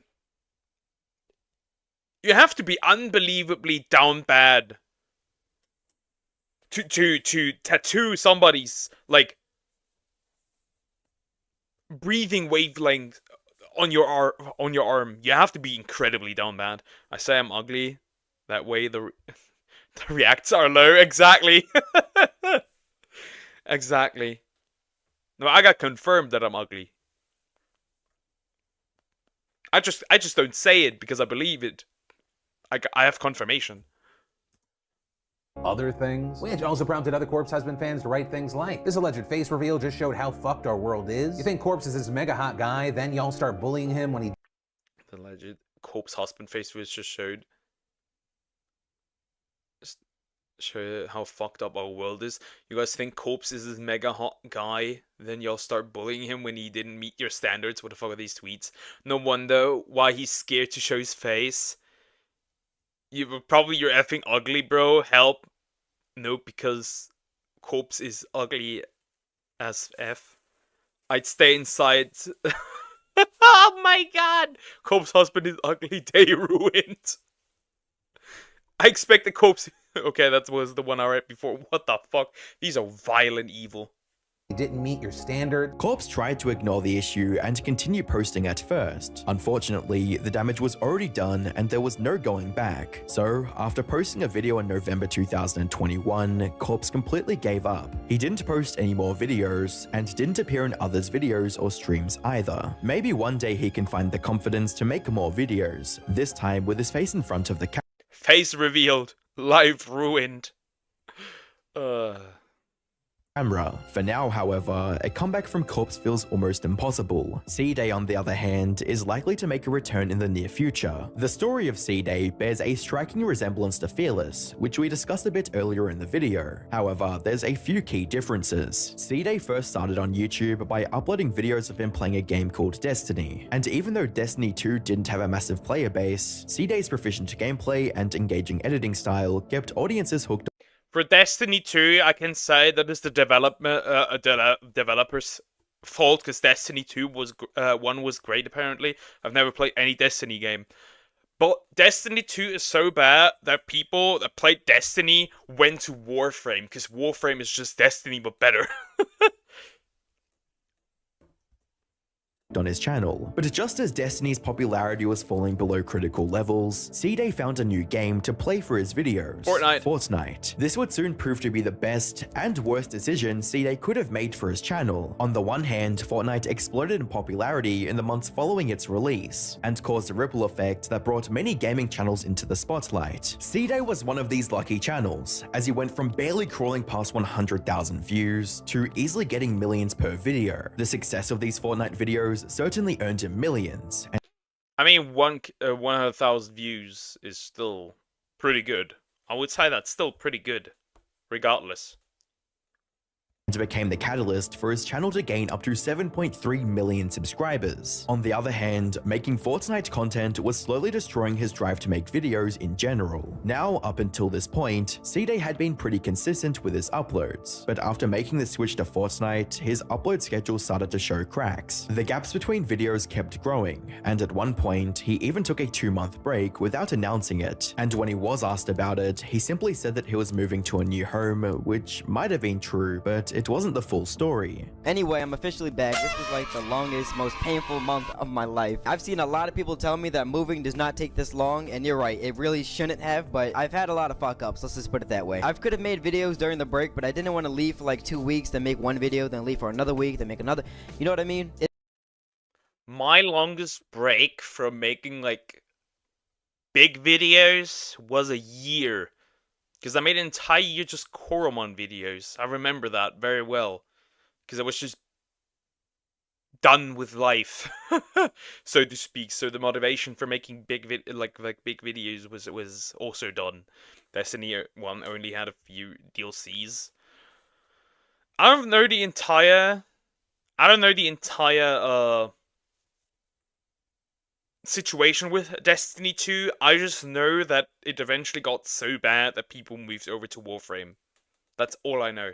It's Monday and the move is basically done. My setup is pretty much up too. I need to make it echo proof. I'm sorry about that. I haven't uploaded in so long and I think I can finally say that I have no more excuses in front of me. I can finally focus now and get back on the grind. From there, he continued posting Fortnite videos until February of 2020, when he uploaded his video titled Mythical Sea Day. After that, he disappeared from YouTube without a trace, leaving his fans desperately waiting for more. Bro, I really applied to college, got accepted, moved across the US, and started my classes before C-Day uploads. Update, just finished a semester and moved back across the US before C-Day uploads. It's not that he left, it's that he didn't say goodbye. The only lead people had at the time was an Instagram story in which he voiced his disapproval for the direction Fortnite was headed, stating, "Can confirm 100% this will be in my last Fortnite video. This game died at the black hole. Epic has proven time and time again they don't give a f.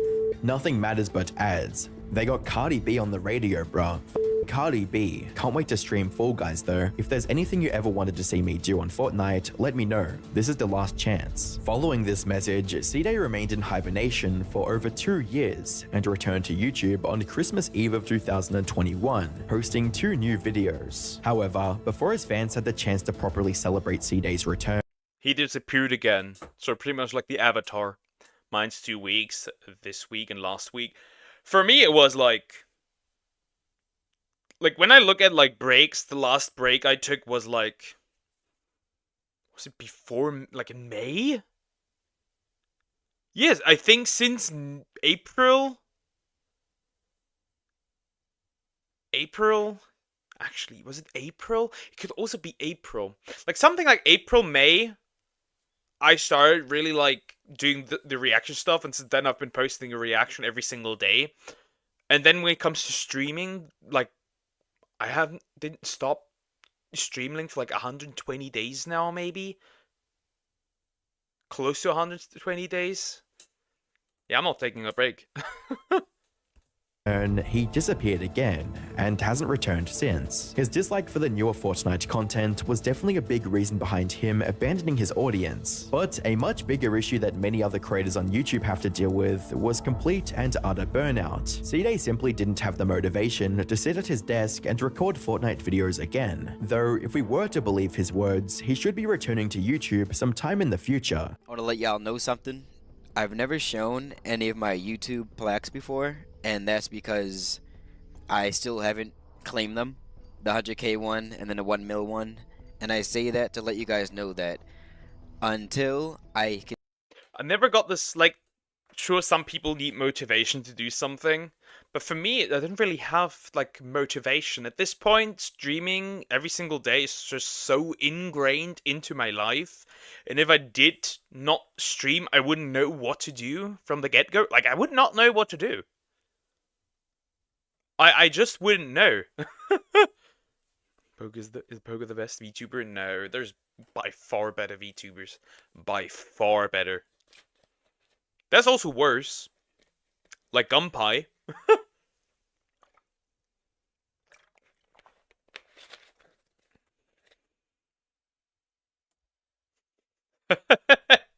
It is like, I don't have interest in streaming every single day. Like, I'm like, what's the word? It is like, I wanna do, like, don't want to stream, but it's at this point so ingrained into my life that I just don't know what else to do, so I just stream, even if I'm really, even if I don't feel like it, I just say, fuck it, let's go, discipline, let's do it. That's my life now. But with all due respect, but you're a walking burnout waiting to happen, but I respect your determination.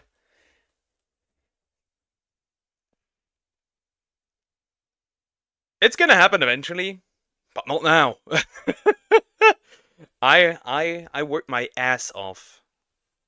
I use cloth clips and clipping my mouth. It's so much fun. What the heck? What are you doing? True, this will eventually affect you eventually. Who cares? I don't. Let's continue. Can hit 10 mil and get the diamond play button, I don't feel that I deserve the other two. And there might be rough patches where you don't see me for a while, but until I can reach that goal of 10 mil, there's no way I'm going to just quit forever. I will be back again and again. Maybe I'll try something new, who knows? But YouTube, you don't have to ban me to stop me from trying. Sadly, the odds of Nigger Higger returning to YouTube are practically zero. Ryan Higger is one of the OGs of YouTube. He uploaded his very first video titled How to Be Ninja over 17 years ago. Since then, he's made over 400 comedy skits and vlogs, resulting in over 20 million subscribers and more than 4.4 billion views. Sadly, his latest video is over 4.5 years old at this point, and there's no indication of him ever returning to YouTube. So what happened? Well, it all started back in 2018, when his channel partner and Now this channel, now this content creator, I remember, at least just by name. I've never watched a video, like a full video, but I am aware of this creator. So I'm curious what happened here. Screw your college stream for us. Hey, if you can get me to 30k, and I can turn this into a job, sure, buddy, sure. Otherwise, I don't think so. his childhood friend Sean left the company to live with his girlfriend in another state. I just want to say I appreciate everything you've done for not just me, but the entire crew. Sean was literally with Ryan since the first video Ryan ever posted on YouTube, so losing him was a massive blow to Ryan's motivation. But this was only the beginning of the downward spiral that led to his eventual retirement. Ryan had also been making comedy skits on YouTube for over a decade at this point, and things were already getting stale. I'm still have a business to run, you know, like I have to create. You have to make a living. Exactly. Yeah. Exactly. You have to keep the lights on. So, releasing content, I told you how much it hurts me to release content that's I don't think is good. Oh, I'm on. It must be, I know it from German content creators that make comedy stuff. It is really hard to keep the comedy stuff fresh. It is apparently really tough. And if you do this for a decade, I can see how you'd eventually run out of ideas. I can see that. Are you in college? University? I'm in college. I'm in college. On the same page with you. Yeah, so releasing that stuff was like hurting me week after week. Yeah. He desperately needed something that would challenge him in some way, and making more YouTube videos wasn't helping in that regard either. Be involved from the beginning to the end. But it has to be something I really care about, which is why I'm not producing YouTube videos, because there's nothing that I really feel like, oh, this is going to be different if I do it. It would have to be something more challenging. Not challenging, because you can make any video challenging, but yeah, you know what? Something challenging and different and worth putting that much time into. And as crazy as it may sound, he was getting a bit too popular. People started recognizing him no matter where he went, making it impossible for him to have a normal life outside. Things got so bad at one point that he didn't even feel safe inside his own home. I can't imagine that you'd feel safe and at such a young age. There's times where there's weird shit that happened and it would make me afraid a little bit. But like over time, it happened so much, it was never that serious. Like once in my home in Hawaii, people came and spray painted teehee on my parents' house.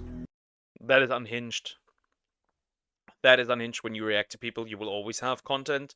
And if somebody in chat provides me with content, somebody specific, then I will never run out of content. How many years left graduate from college? So I'm in the 3rd semester. I'm about to be in the 4th. It takes 10 semesters to finish. So about like 3.5 years. That is if I make it through. Like, the fact that they did that is already fucked up. But like, it wasn't even my house. Like, if you didn't like me, you're taking it out on the wrong people. Like, that's not my house. You know what I mean? Like, to do that is more of like, the scary thing is like the fact that they came all the way to my home and were there long enough to spray paint my house. You know what I mean? While we were in it. That's the scary part. If they had more malicious intent, like, they could have done it. The straw that broke the camel's back, however, was his breakup with Arden Cho, which likely sent him spiraling deeper into depression. So, after much deliberation, Ryan decided to He like me. say goodbye to YouTube after a skit regarding Asian hate in the US during the pandemic. And while him leaving YouTube like this was devastating for the fans who grew up watching his videos, it was ultimately a good thing for Ryan himself. Think about it this way, he was able to end things on his own terms. There was no drama or controversy, and since he didn't make a big goodbye video, he still has the option to come back if he ever wants to. Besides, Ryan hasn't disappeared completely from the internet either. Ever since he quit YouTube, he's been streaming on Twitch fairly regularly. He genuinely seems to enjoy these streams, and they offer his most loyal fans a chance to interact with him directly. It's a win-win situation. Sadly, Kento Bento's situation has only gotten worse over time. Ken Salketo, aka Kento Bento, started making videos back in 2016. However, unlike most YouTubers who start off rough and refine their content over time, Kent's videos were surprisingly polished from the get-go. This left some viewers puzzled about how such a small channel could produce such high-quality content. Like this comment under his very first video, which reads, "How can you only have 4K subs? Your videos are very funny and informational." As time went on, Kent continued making high Because, and you have to realize that good content does not equal high numbers. Good content does not equal that. There's really bad videos out there, and they have millions of views. This is why I'm always being told, don't put your worth on the views, because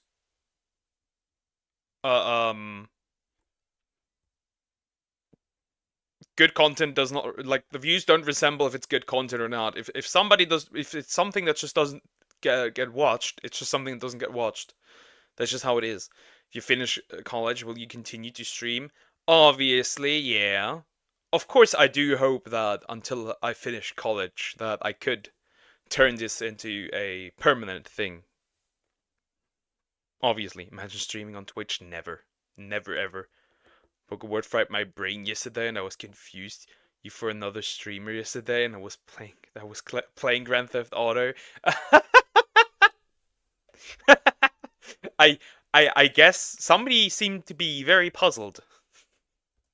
quality documentaries and trivia-style videos, and people loved every second of it. By 2021, his channel had over 1.6 million subscribers and more than 160 million views in total. And in April of 2021, he uploaded a video titled "The Insane Hijacking of Japan Airlines Flight 351." This was a super in-depth retelling of the incident that took place on Japan Airlines Flight 351 in March of 1970. The video was extremely well made, with the usual amount of depth and analysis that people expected from Kent's videos. But it had one major flaw. You see, at the beginning of the video, Kent said this: "This will be part 1 of a 2-part series." However, the second part of this video never came. At first, people thought that since it was a long video, it was just taking a while to produce. But even after a year of waiting, there were no updates from Kent. Some even started making jokes about the delay, with comments like, "Don't ask, a woman about her weight, a man about his salary, Kento Bento when part 2 comes out."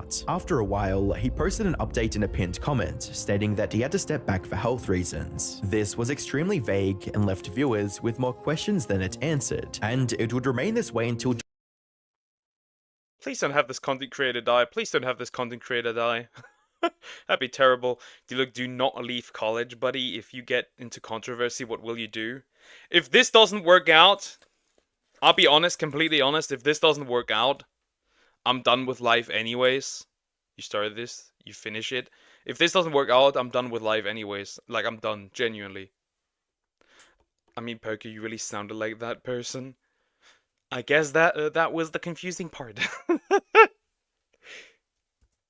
July 1st, 2024, when his wife Nina posted a detailed update from Kent on his Patreon. And according to this post, the reason Kent abandoned his audience is that he has been battling lung cancer for the no!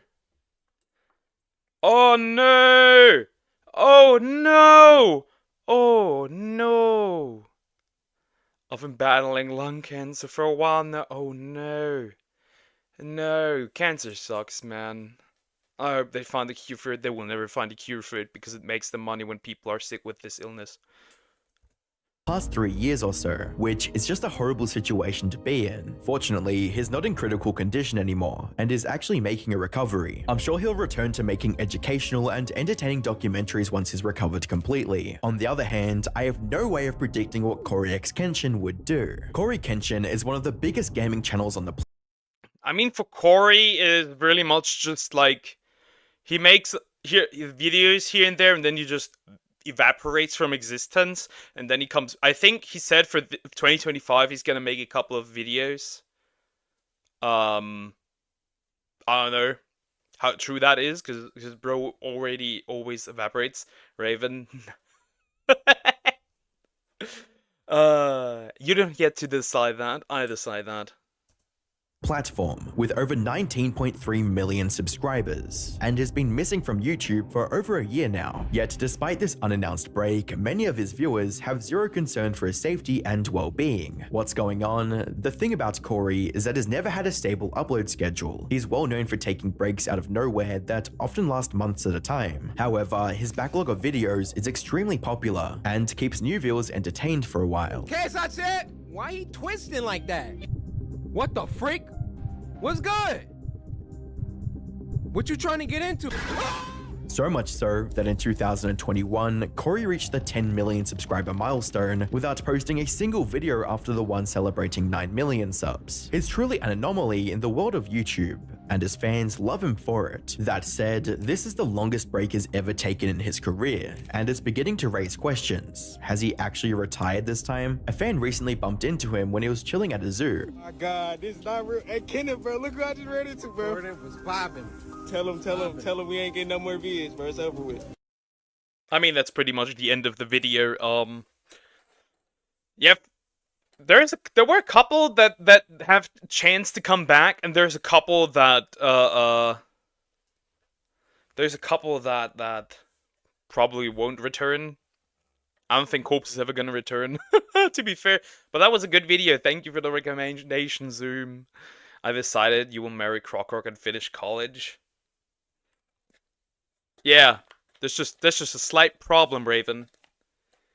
I already have somebody, and if it's not her, it's nobody. I already told you guys this a couple of times. It's either her or it's nobody. Let's get the shortest video out of the way. Greetings, everyone.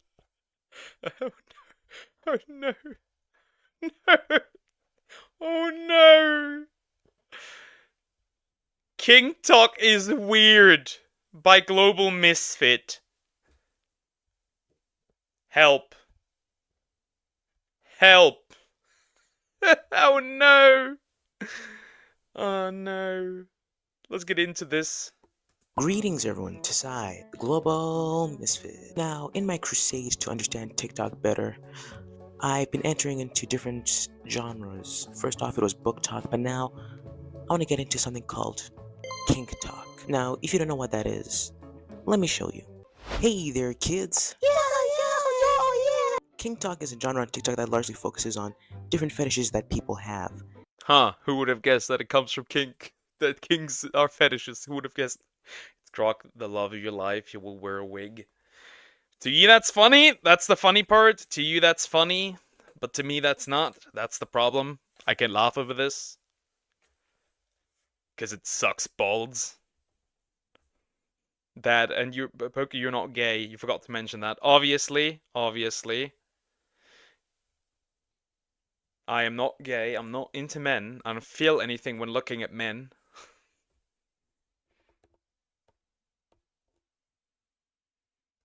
Now, kids, this can vary from, feet pics to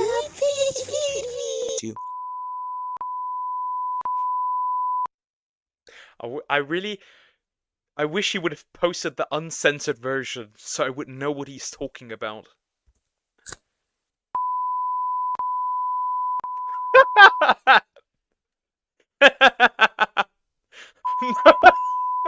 That's what my mom does to my dad.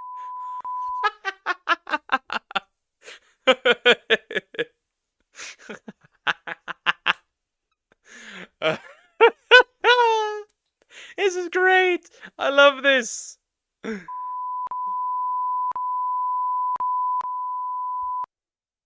A bologna sandwich. But before we move any further, subscribe to join our community, Misfit Global. Now back to the video.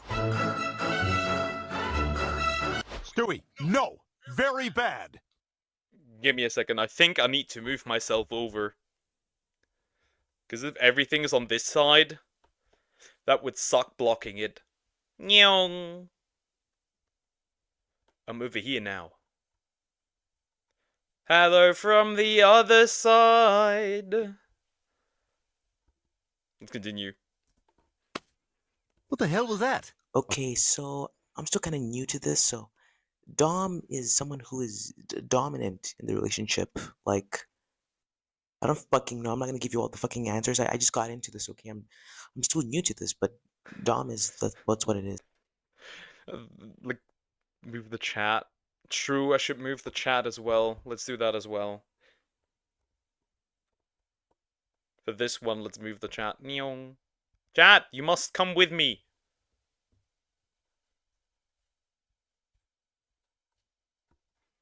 Alright, back to the video. The thing is, since thanks to being a VTuber, and since I know there's a whole lot of degenerates in this community, this is nothing new to me. Spanking. That was me spanking you. That's it? Family Guy Ryan, audio. you either gotta be that guy or not be that guy. I don't know what that was. Okay, spanking. That's interesting.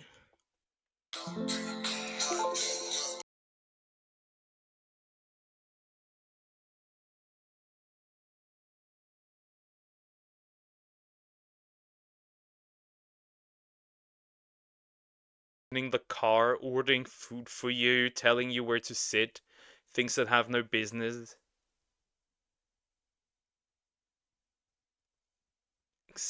Have no business being dominant and sexy. Part 1, picking out your outfit.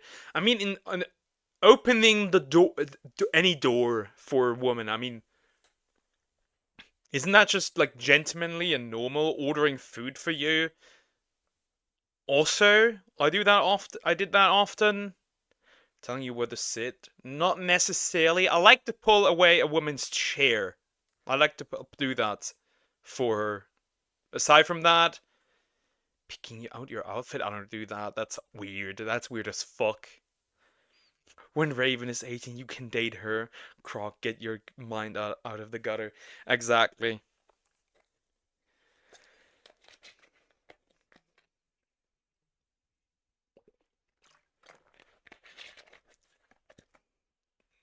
Croc, buddy, it is over. Just accept that it's over. Like, I'm the one person having the issue here. I'm the one having the issue here. And even I say, I give up, I surrender. I had enough. I don't have any interest in getting my head kicked in anymore. I'm done. Order food, good luck getting fresh deer meat. Go hunting, boy. Why should I order food for you? I'm not going out with you, am I? Food for you. Insisting on opening a car door. Can you imagine if she's near a normal person and someone opens the door for her? Will she just go, will she just fucking jizz everywhere? Telling you where to sit. What if you're at like a conference call, like at a conference, and someone says, ma'am, this is your seat. Will she just edge everywhere? Right? These are relatively very normal things that normal people do. Picking out your outfit. Hey, bitch. Wear that potato sack. Oh my god, he's so sexy. Okay, my kinks, but progressively they get worse. Edging. Okay, edging, that's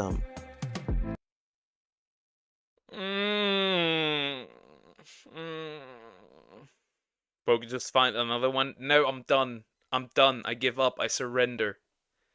I am finished. I'm done. Genuinely, I'm done. I know.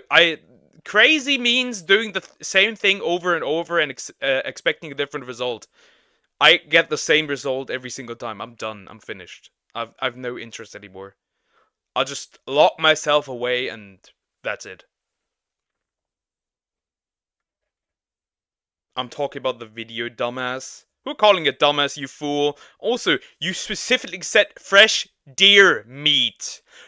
Guess who always wants to eat our poor rare deer? Do you know who that is? Because I know. You know, when you're on, like, when a dude's like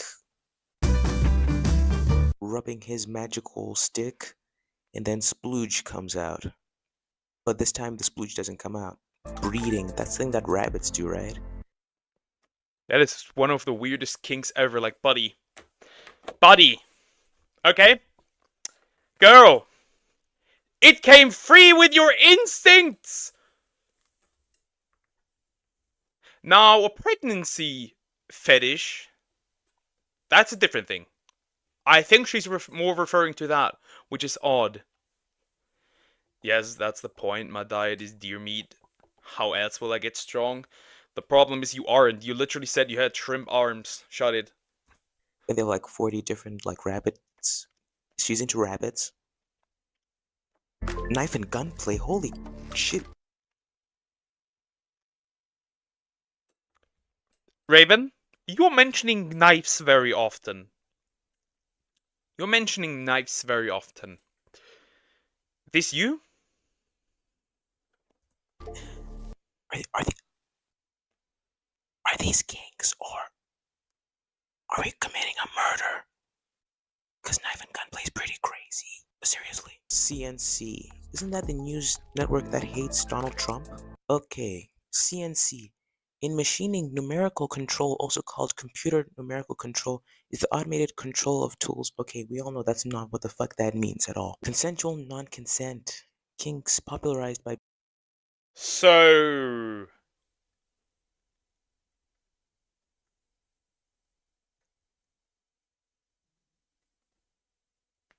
Consensual non-consent. Yeah, I'm not thinking too much about this. BDSM, bondage, discipline, sadism, masochism. I only know what that word means, and that's discipline. Community involves consensual, intense roleplay on individuals consensually sexually assaulting each other. Now, sexual assault's a crime, right? Y'all. Consensual, non-consensual SA. We should destroy the planet. We need to blow up the planet, like, right now, immediately. What the frick? Y'all's committing crimes.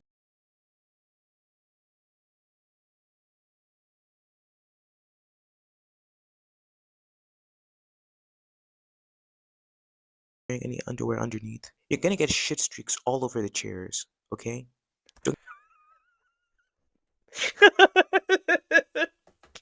Now that he mentions that, true. Or any sofa, any pillow, like there were sit pillows. Yeah. And we're back to washing your ass. Interesting. Don't get your shit on my chairs.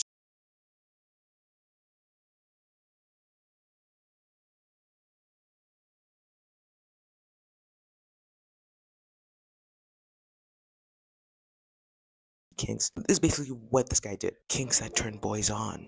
Girls with legs. But either way, that's all from me. Subscribe, and that's Let's do dry January. No drinking alcohol. Well, that's easy. I don't drink alcohol, so I win. the spirit. Peace. That was a short, but a good one. That was a good video. And there was some freaky shit in that. And once again, I need to take another break. I'll be right back.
I have returned. Give me a second.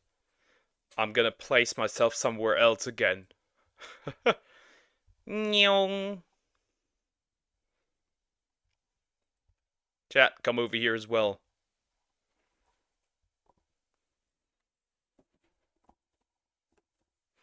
Do a video about TikTok. I don't know what, but something.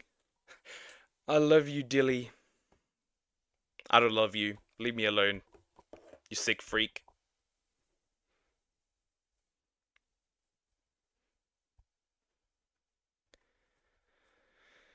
Chat, it's time for book talk. Oh no. Oh no. If a woman. Oh no.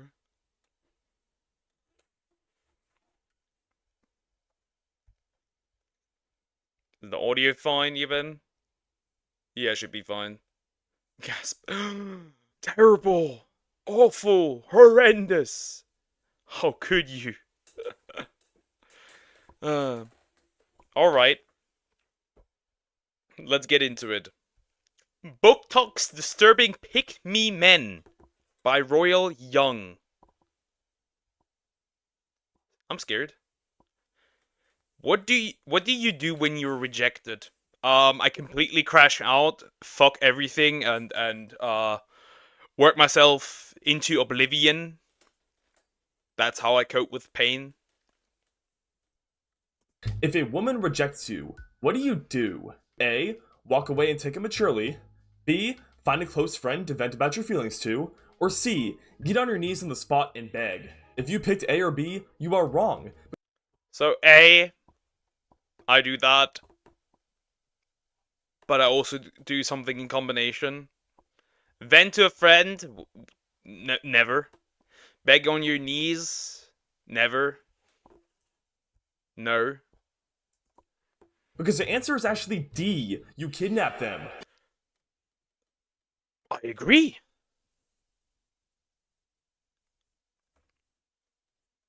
I agree. We should do that. Maybe I should do that. I think I have an idea to solve my problem. I'm just kidnapping her. He just showed you his love. Okay. He had returned. Who are you supposed to be? What? Getting ready to kidnap her because she thought I was joking. Is that hunting Adeline? Or Adeline? TikToker learned in serial... Cleared in serial murder investigation. Oh boy. What's good, everyone? Unfortunately, I have just discovered a new genre of man. That's right, a new guy has just dropped, and that is the Book Talk Pick Me. And if you thought the Book Talk girlies were bad, you are not even ready for these goobers.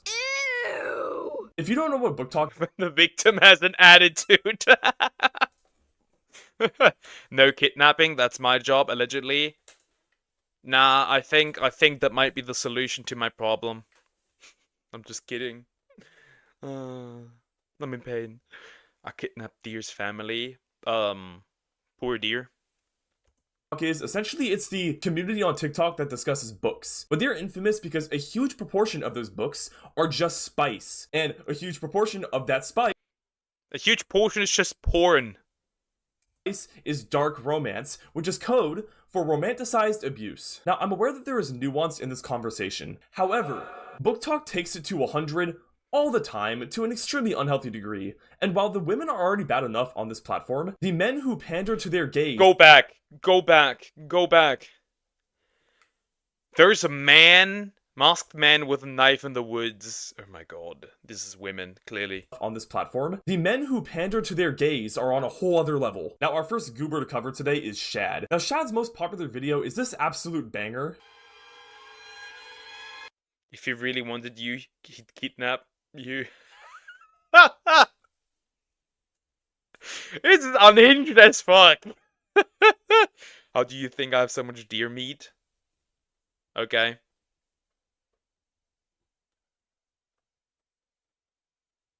Watch what happened to Dogpack 404 by WestJet. We can do that. Hello, Austin. Hello, how are you doing? Hope you're doing good. Oh my god.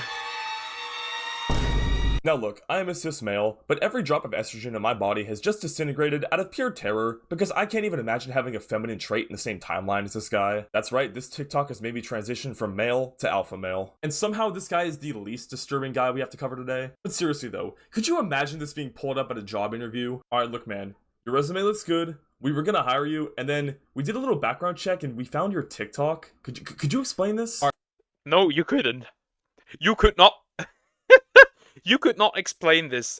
You could not explain this. You just couldn't. Alright man, so you see, there's like a group on TikTok and they all want me to kidnap them. Look man, like this looks terrible for the company. I don't think we can— Wait! He's perfect! Colleen Hoover! And you'd expect the comments to be ripping into him, but no, like every single comment is gassing him up. Only if he's in the mafia or a werewolf, and only if it's in a book. We gave him too many of our secrets, guys! Guys, he has too many of our secrets!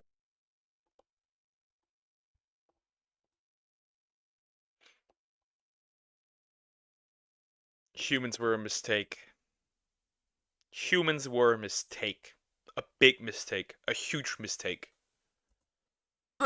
And on a side note, but why does every Book Talk girly talk like wizards? Like, Book Talk has summoned me!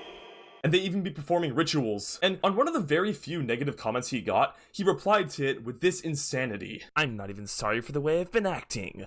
I've been nice for way too f***ing long, bitch. Imagine leaving a rather reasonable comment and getting this in your video reply.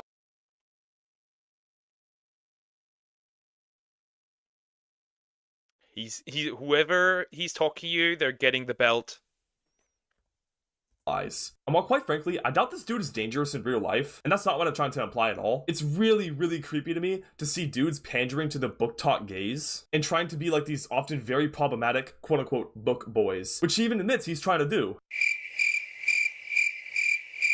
And this one obviously isn't that crazy on the surface, but this comment had me dying. Like, I get what you're going for, but what does this mean? Did Braille write this comment? Now, to Shad's credit, he actually does read books, but this is an issue when you consider the content of the books he's reading. When the book doesn't contain consensual non-consent. This is the second time we've seen this.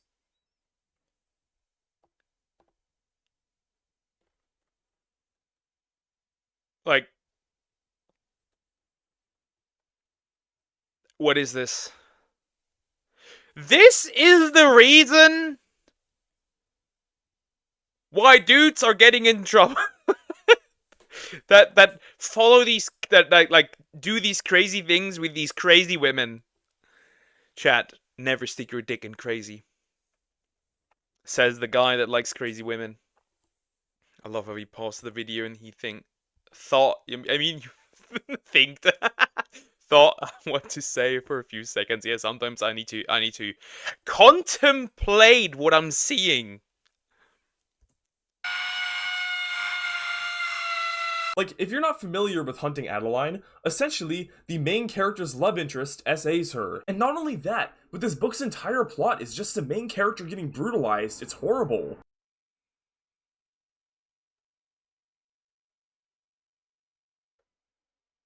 Synopsis. Addie gets kidnapped by a human trafficking organization and is abused and groomed by her captors to prepare for a new buyer. This cruel episode changed her for the worse. She began fashioning herself as an angel of death. Now Addie is determined to get at her abuser with the help of her stalker. Now boyfriend Zaid. Zaid abuses her too. Shad often compares herself to Zaid. This is women.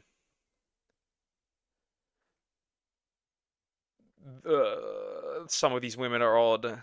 Like, why are you reading this? Why are you fantasizing about this? I'm pagan, so Christianity doesn't work on me. Well, yeah, exactly. Who's a Christian? That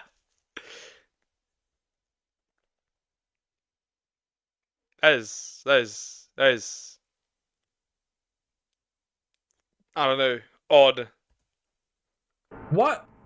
Why are you as a man reading this? And why are you complaining that other books don't have as much of it? Like, what do you gain from this? Why does this appeal to you? And why are you trying to find an audience that agrees with it? Again, I'm not trying to assume anything about Shad here, but it still feels a little icky to me. And I guess... Holy bullets, true. But at the same time, not everything that is holy has to do specifically with Christianity. Like, take Warhammer, for example.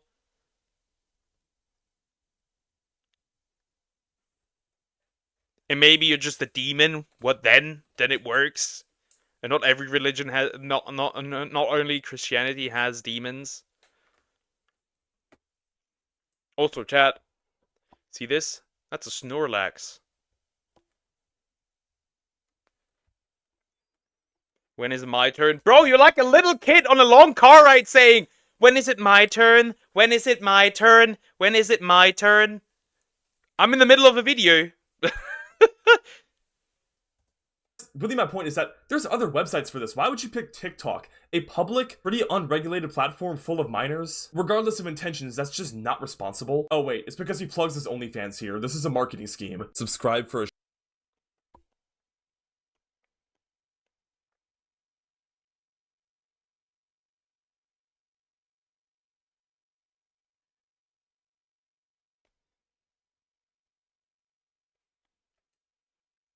Silence. Silence. I don't know what to say. The dudes are doing it as well. Okay, and how do you get holy bullets? I don't know. You put some magic on it. I don't know. Shad OnlyFans review. Like, great job, dude. You promoted your OnlyFans on a platform full of minors. That's enough about Shad, though. Let's talk about our next subject. Black Oxy. The funny part is that there's a lot of female creators on TikTok that when you look at their bio, they have a link tree, and that link tree usually contains an OnlyFans. That's how this goes. That's the usual thing. Now, Oxy leans entirely into the kidnapper side of his personality. He even has a whole kidnap Sona, and that's all his content is about. And he too panders to the book talk girlies.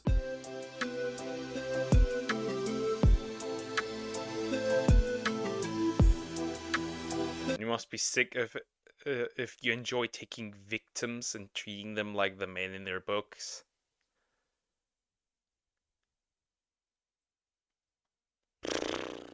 What the fuck? And for reference, the men in these books are often extremely abusive. Like, they're often stalkers, commit SA, are verbally or physically abusive, they're sometimes relatives, or have an extremely Well, it isn't fun if they're not related, right? Yes, I took that from an anime. So if D-Luke gets a link tree, run. I'm never gonna get a link tree. Because you're gonna forget it even tomorrow. No, because I have them in the list. I literally have them in a list! problematic age gap, and he's just admitting he's like trying to be like them to the book talk girlies. Like, it's already creepy enough watching the women of book talk do this, but it's just on a whole other level watching the men pander to that. Like, why do you like this? Well, you'd expect him to be doing this insane stuff because it got him attention. Exactly, it also got him attention. Am I the only, like, I don't make double standards. The people fantasizing about being victims are odd, and the people wanting to do it to them are also odd. It actually doesn't. He doesn't get that many likes. Like, this one only had 276.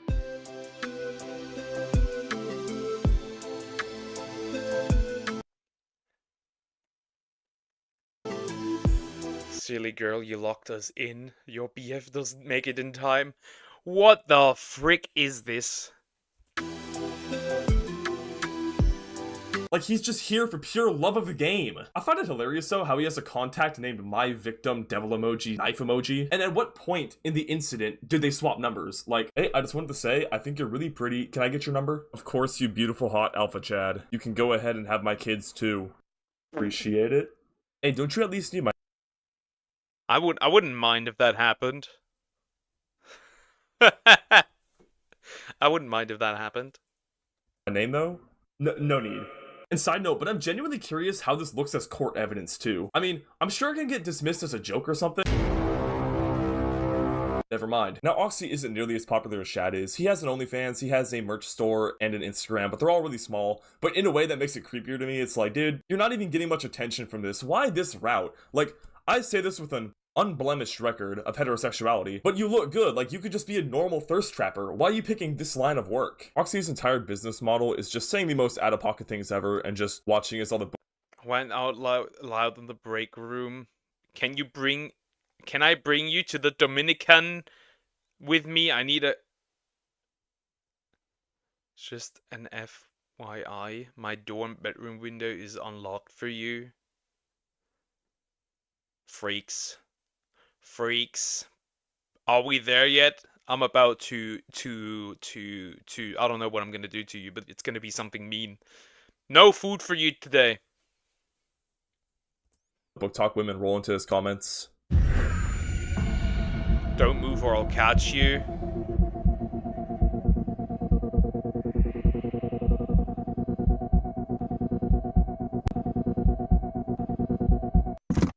Now, I'm pretty sure Oxy's content does poison damage because every one of his comments are talking about how they can't breathe. And neither can I, but it's not out of attraction, it's because he's pulling on my leash too hard. Now, is... That was a funny thing put in there. That was funny to put in there. Where are you off to? I think you could get away from me that easily. What the... Is he dangerous? Probably not, but he's definitely on that watch list speedrun, and I just really dislike the fact that you can come onto TikTok, post some absolutely insane kidnapper roleplay content, and then have a direct way to contact you in your bio. Like, this is a platform full of kids. What are you doing? There's other websites for this, allegedly. Now, before I get into my final thoughts on this trend, I want to cover one final guy, which there are many more. These are just the three that stuck out to me most, and that is Jack the Ripper, who is actually an author. Now look, Oxy is a generational kidnapper, but Jack is the LeBron James of kidnapping. He even posted his highlight tape. LeBron James of kidnapping.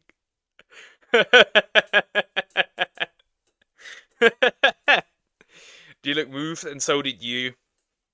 Which means, yeah, you want him to come after you, clearly. Another breaking news update, a death investigation with a large crime scene. Police tell us they found a man dead inside a home on Long Road around 8 o'clock last night. What the fuck? At this point in the video, it's just what the fuck am I looking at? Like, what is this?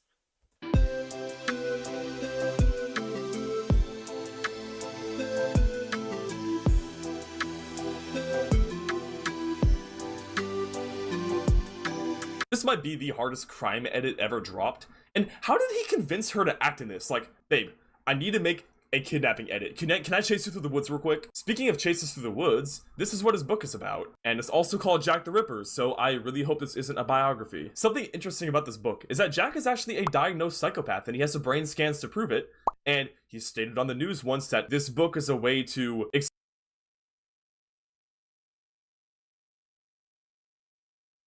What? Should we lock this man up? I think we should lock this man up. Let's lock this man up, okay? Are we for that? Should we do that? Should we lock this man up? Explore his urges? Like, what do you mean by that? My book is honestly a mixture of like horror, dark romance, psychological thriller, and suspense, and just me channeling like my psychopathic thoughts, honestly. I don't mean to stigmatize what he's going through, because I can empathize with that. That sounds terrible to deal with. Like, psychopathy isn't something you Why can you empathize with that? Why can you empathize with that? Was that a self-report, buddy? Yeah, I stole Buddy from you, Raven. What are you gonna do about it? Sue me?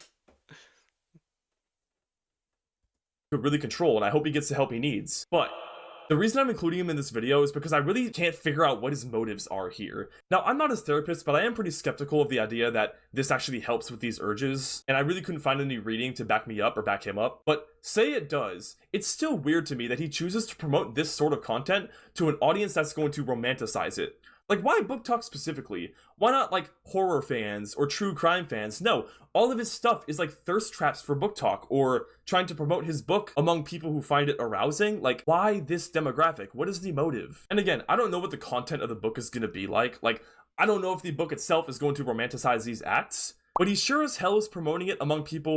I've always said my obsession with serial deleters will be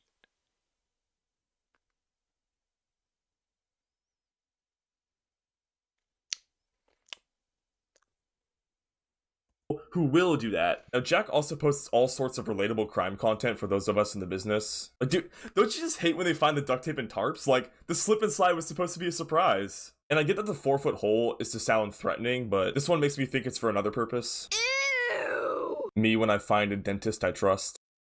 I'd let him pull my teeth. No!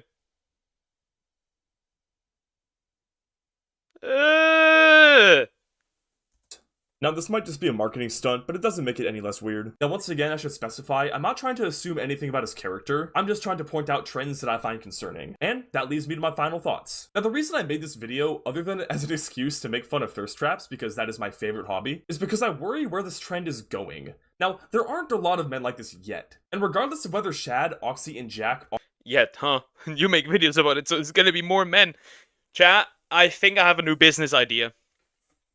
I'm gonna attract the crazy women.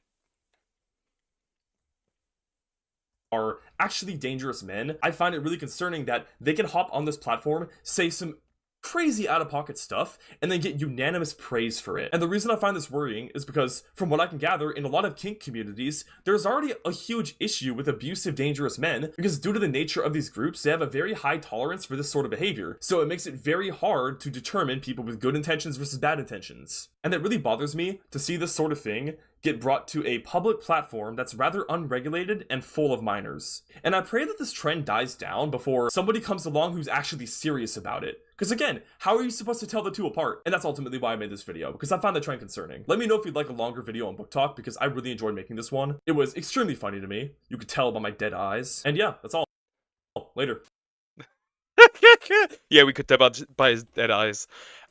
Freaks! These are all freaks. There's no denial that these aren't freaks. But people with Stockholm syndrome are concerning. Yeah. Yeah, true. Now we do Zoom's next video, because he wants me to watch it. If a woman rejects you, what do you do? Run away like a bitch. Mr. Beast's big. What happened to Dogpack 404 by WestJet? This was recommended by Zoom. Let's watch it. I don't know who Dogpack is. Apparently a Mr. Beast critic. I don't know. New content cop. Good question. I have no idea who that is, but I guess we'll figure out. Biggest hater, Dogpack404, has completely abandoned the internet. Both of his YouTube channel and Twitter account lay dormant, and he's losing thousands of subs every month. But like, where did he go? I had to. So it was really just somebody who farmed Mr. Beast. Interesting. I'm still confused why the video is about book talk and chat is talking about eating deer. Here's our good friend. Exactly. You will realize cannibalism is often a topic in here. Thanks to Raven, by the way. And it is only a Raven who brings up cannibalism at times. I'm concerned a little sometimes, but then I'm not.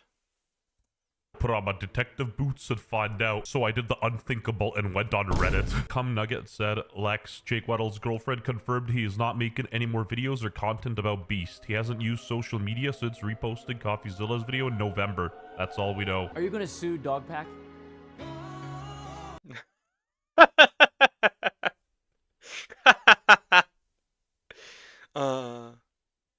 See, as long as I'm not the target of cannibalism in this chat, we good. We good.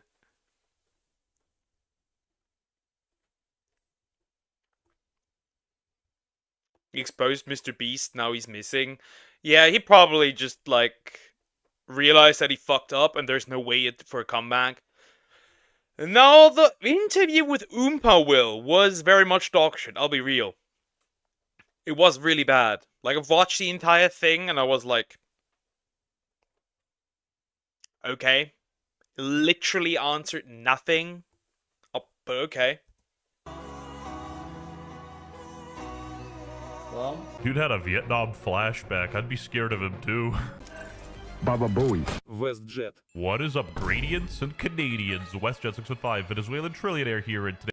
The Canadians? But why did you show the Indian flag, buddy? Okay, who wants to eat Deluxe Eye? You're not eating me. Today we're talking about the disappearance of Dogpack 404. Oh, and literally 0% of yours subscribe, so be sure to subscribe. Yeah. Personally, I don't think disappearing off the internet is the best strategic play. It makes you look more guilty than innocent, but I do understand his hesitation to come back. I wouldn't want to get sued by Mr. Beast either. Not gonna lie, I'm low-key kinda pissed. For the drama economy, this is bad. We were promised a part 3, but instead we got a deleted video and a complete incognito disappearance. Meanwhile, Mr. Beast is straight chillin'. He's going on Theo Vaughn's. Did I just see that correctly and bro made 600, almost 700k subs by just taking a dump on Mr. Beast? Is that what this is? Podcast that it's going about as good as you think. Next episode, P. Diddy. I'm just shocked that he got away with it this long. Like, wow. Now, Dogpack's video has 12 million views, but he only worked at Mr. Beast's company for 20 days. That's not a lot of time to get all your information. Like, I guess, but I feel like Dogpack just took the perfect opportunity when Mr. Beast was already getting dragged through the mud because of the whole Chris Tyson shenanigans, if you could call it that. Chris, I'm sorry, Jimmy. Chris, why would you do it? Jimmy, I just like him young. I feel like the reason True. He does like him young, apparently. why people didn't call out Dogpack that much initially is because bro was violating his NDA and was willing to sacrifice it all, so people sorta automatically assumed the research was there and it was credible. And then we had Dogpack accuse Mr. Beast's kinda like cousin of serious crimes, even though it wasn't even him. I think that was when his credibility tanked to like 0. What happened to Dogpack 404? His third video has been removed. This was like 5 days ago when I got 7k likes. People are genuinely concerned. Like, at this point, Dogpack was a net W for Mr. Beast. He didn't even need to do anything, to be honest. Dogpack cleared his name for him. Mr. Beast got his own thing going around, standing on a pile of cash with his Beast games, and Dogpack is nowhere to be found. The problem is that he did not clear his name. That's the main problem, because in the Oompaville interview, like, that interview was absolute dog shit. He didn't clear up anything. I think one thing, actually, he did explain really well, but then everything else is, like, kind of nothing. Just nothing. Are you still dropping part 3 or are you going off the grid? I wouldn't blame you, lol. And he didn't reply. Okay, Dawson, it's great to meet you. I'm Ludwig. I know you. Have we met? No, I just know that you're the guy who cheats in video games. Okay, whoa. When this first came out, I was like, hot damn, Dogpack's the hero we needed, not the one we deserve. He's gonna save us from Mr. Beast and Ludwig, but boy oh boy, how the mighty have fallen. Why did you show Hassan? I'm confused now. Dogpack, if you're listening, you've already lost it all. Go deeper. Go deeper. Is that a message for Destiny or Dogpack? For legal reasons, that's a joke. Go deep, okay? You're already probably going to get sued for $10 billion. What do you have to lose? Make 5 more videos. Slander him more. Dogpack, get that slander machine cranking, bro. And you know what? I'm siding with this guy 100%. Like, genuinely, what do you have to lose? You already done so much damage. Why not release part 3? You are the chosen one. Speaking on behalf of the unemployed community, Dogpack, not only do we need part 3, we are in On the behalf of the unemployed community. A poker sandwich? You're done, buddy. I'm making crocodile sandwich out of you. entitled to it, so get to work, buddy. He must have learned from Mr. Beast because he's a fraud himself. August 23rd. We'll post within the next week for sure, though. It's even on IMDb with a, a 4.1 rating, not too bad. Like, you got people writing reviews and shit. Best Mr. Beast exposed video. You can't just blue ball us like that. We need some more sauce. I work for Dogpack404, he's a fraud. A lot of Redditors are speculating that Mr. Beast is actually pulling the trigger and suing Dogpack404, but I don't think that's the case quite yet. Mr. Beast is too busy promoting Beast games and getting clowned kinda. That one friend who's desperate for attention. 12 hours until Squid Game Season 2. Can't wait. Beast Games Episode 3 also drops then. Is bro trying to compete with Squid Game too? What is this? What is happening? This is odd. Don't worry, Croc is talking about the sandwich from Pokemon. Yeah, he's making a sandwich. He's already in my merch department. He's planning for my own sandwich to be released. And Beast Games Episode 3. Even though he was being clowned, he responded to the guy clowning him and said, Beast Games Episode 3 is out, so, I guess I'll give him that. Beast Games is a decent show. I watched the first 2 episodes, and honestly, I was underwhelmed. $5 million? Boo. Poverty money. Increase the prizes and a Lamborghini? What, you couldn't even get a Bugatti? Who the hell is this virgin cast? Where's my goat, Chris Tyson?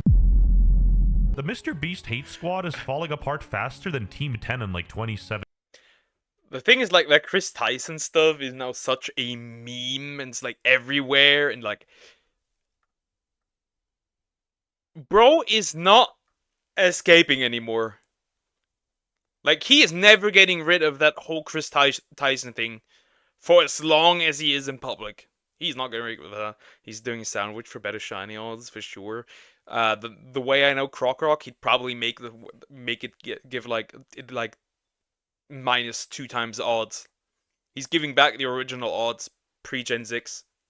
17, and like, boy oh boy, it ain't looking good. Rosanna's the only one keeping up the good fight. Traumatic brain injury on Mr. Beast's new show, Beast Games. 53 minutes, by the way. I'm gonna keep it a buck. The only traumatic brain injury are the people that watch this video. Jesus Christ. No one referred me to nurses or to the ambulance or anything else. I didn't know I was kicked because apparently I blacked out momentarily and said, I think I have a 1-year recovery. Victim card. Womp womp.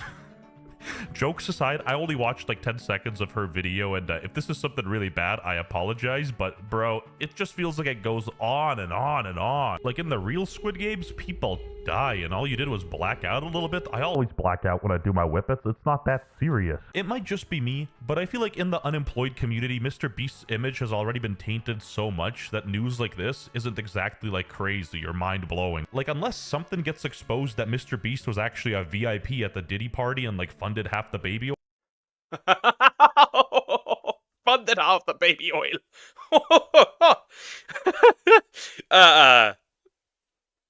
This is an interesting WestJet video. He's going off. Oil, then nobody cares. This was a long time ago, but I asked Dogpack myself to drop part 3 in order to pay my rent, funnily enough, and he said he has to not get sued. How you gonna call yourself Dogpack and not have the dog in you? You gotta go till the end.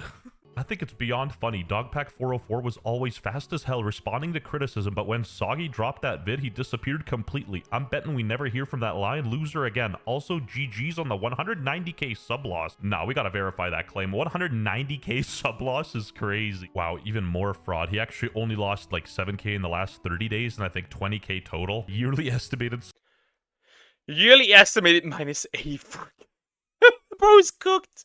Bro is genuinely cooked. I'm awake. Go to sleep.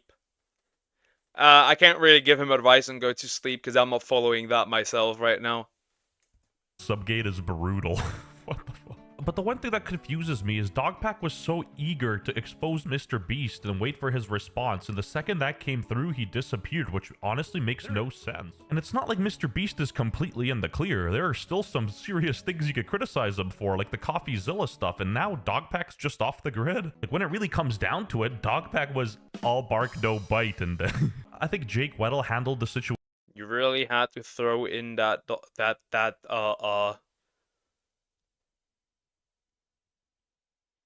You really had to throw in that dog joke. Water, sure. No, man, I'm gonna eat poker. Not if you get eaten first, and Raven will be eaten after this one. English or Spanish, if you move, you're gay. I'm moving. The worst out of everybody, he would respond a little too much to the criticism and let it get into his head, and his girlfriend for some reason got involved, which is, I don't know, makes no sense to me. Destiny's Fleshlight made a long video on this. I watched like 5 minutes and got bored. He's here with... What did you just say? What did you just say? No sense to me. Destiny's Fleshlight made... Destiny's Fleshlight? Oh my god, these are insane. He is slapping these people left and right. This one is wild. This one is overall wild. Fucking Destiny's Fleshlight is insane. Made a long video on this. I watched like 5 minutes and got bored. He's here with me now. What? Huh? He's supposed to be locked in a room. If you don't know by now, Jake, as I told you, worked at Mr. Beast for 2 years, and he was put in solitary confinement by Mr. Beast. I know that sentence sounds crazy, doesn't it? That's why nobody takes it seriously when we say it. All that for a drop of clout. Nobody even mentioned your name, and you're willingly putting yourself into the negativity for a chance of a spotlight. Control your woman, Jake. Be a Sigma male, human traffic. Control your woman. Hopefully you get no feminists in your comment section. That could be bad. WestJet is huge IRL. So you're saying he's massive? I guess moving is gay now. Apparently, so we're all gay now. The entire population. Or something. I don't hate fat people. I do. A lot of people try to dramatize this stuff and they just see it as internet drama. But no, it's real. No, I was down defamation there. is real. We know what happens to whistleblowers when they speak out about their experiences in what politics. happens? Edward Snowden? Pfft, old news. Dragging out a situation that long for any relevancy is pathetic. It is exactly what I'm doing right now, so I'm gonna stop talking. Leave a comment on this video if you think Dogpack is a fraud and a bit of a pussy, and be sure to subscribe if you think Mr. Beast was at the Diddy party and It's Russian too. Size and buff. Makes sense. Hi Jacob, how you doing? Hope you're doing good. Like, this WestJet video was interesting. Bro is shooting at people left and right. People are catching strays. Everyone in this video. That was wild. That is interesting. That was interesting.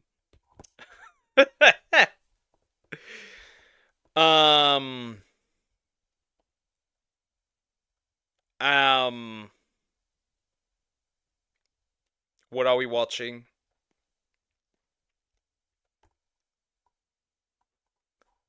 We have once again mental a book situation. The first one was weird. The second one is even weirder. Bookstagram should be neutered. By Royal Young. This is gonna be awful. Doing great? That is nice. That is nice. That's really good. Oh boy. Oh boy. Oh boy. Mental flashbang.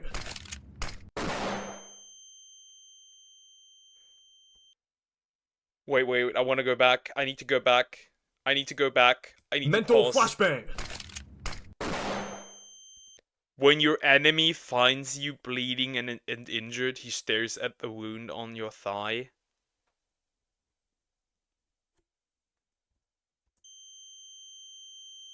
My saliva has healing properties. The atrocity you just witnessed is the average post on Bookstagram, and I never thought I'd say these words, but it is worse than book talk. So on the surface, these This can't be worse. If this is worse than book talk, we have a problem. We have a problem. I guess we need to delete that as well. Flood the earth again. Can we watch a video about cannibalism? No, we can't. That is a scary topic. seem to be wholesome book reviewing communities, but once you dig a little deeper, you realize that a huge proportion of them are straight up addicted to smut, and a huge proportion of that smut they read. I'm back. What did I miss? Nothing much, little crow. Nothing much. We're just watching weird as fuck videos. That's about it. But hi, how are you doing? Hope you're doing good. Is dark romance, and heavy on the quotes around romance because it is honestly just romanticized abuse. So today, we're going over the insane authors of Bookstagram, how this community fosters corn addiction. Yep, YouTube does not like that word, so we are a farming channel today. We are talking about crops. And finally, we're gonna go over a couple miscellaneous things, such as rage bait authors and accounts that only post about the diabolical stuff. He returns in returns, he drowns her in a pool. This might be worse, actually. Aren't you already professional at cannibalism? No, that's Raven. She talks about eating everyone and everything. She's like all-consuming. They read. Now before we start, I do need to clarify that none of this is meant to be a personal attack toward anyone. The only reason I'm including people in this video at all is because their posts are evidence for my critique on Bookstagram. So yeah, don't harass. Is it the lighting, or does bro have a blue eye? Anyone. Now, one of the most common sites on Bookstagram are smut authors who promote their books in the most provocative ways possible, and I never get tired of it. It is hilarious to me. And we're gonna go in order from least to most disturbing. So what led me down this rabbit hole was this author named Rosemary A. Johns and this reel she posted. I don't know what sins I committed to make me deserve getting this on my For You page, but it happened. When you're a rejected Omega... We are 1 minute in, and we already have to cover the Omegaverse. Oh, what's up everyone, it's John Green. Welcome to Crash Course Fanfiction. Today we are going over the Omegaverse. This is a literary genre where people act like wolves, and sometimes they even are werewolves. Basically, at birth you are either an alpha, beta, or an omega. Alphas are your stereotypically dominant, impulsive people, betas are either a mix of both traits or just non-existent, and omegas are submissive and breedable. They just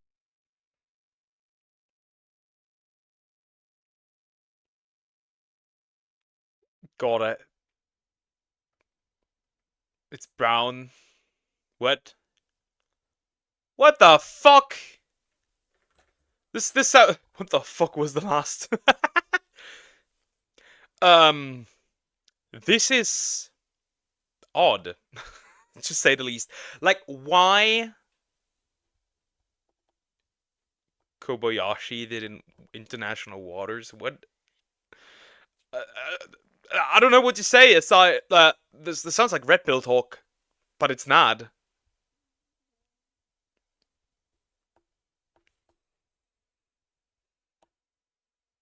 Either guy's ding dong. What? What do you mean? What do you mean?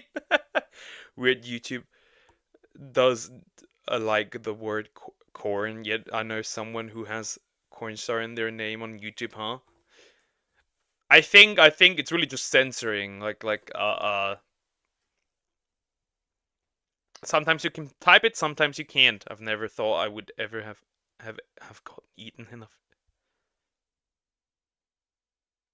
So, for years, yeah, I don't know. Anything's possible, I guess. This is nuts. This is nuts. Just like me, for real. So people in this universe display a lot of animal-like behaviors. They will go into heat, they will act on pheromones, and they will even build nests out of clothes. At least, they do in Rosemary's universe. I don't know if that's a common thing. And oftentimes, they actually share physical traits, which I will not be getting into. If you are an Omegaverse aficionado, please tell me if I missed anything, because I was never a Wattpad warrior, so luckily I was able to avoid learning about this until Freaky Graham exposed it to me. Alright, back to the Rosemary literary universe. When you're a rejected Omega figure skater who is only allowed to skate alone at night, but then you see the alpha NHL hockey star watching you, shocked, he's your scent match. His gorgeous blue eyes sparkle. Dance for me, Omega. These are all degens. This is a degenerate author. He sounds like you, D-Luke. Never! I have my own voice. I get Omegaverse. The definition of yaoi when two guys can have... What the heck? What the heck? Furias, basically. Okay. What I love most about Rosemary's books is that everyone in them is so vindictive for no reason. Oh my gosh, I cannot believe this Omega thinks she can skate during the daytime. Like, come back at night and you better fucking be alone. And wait, if the NHL hockey star is there, doesn't that mean she's not alone anymore? Oh yeah, and for reference, a scent match basically means you guys are fated mates, which is a very common trope among bookstagram literature. I don't know why, because personally, that's... So smell? Smell.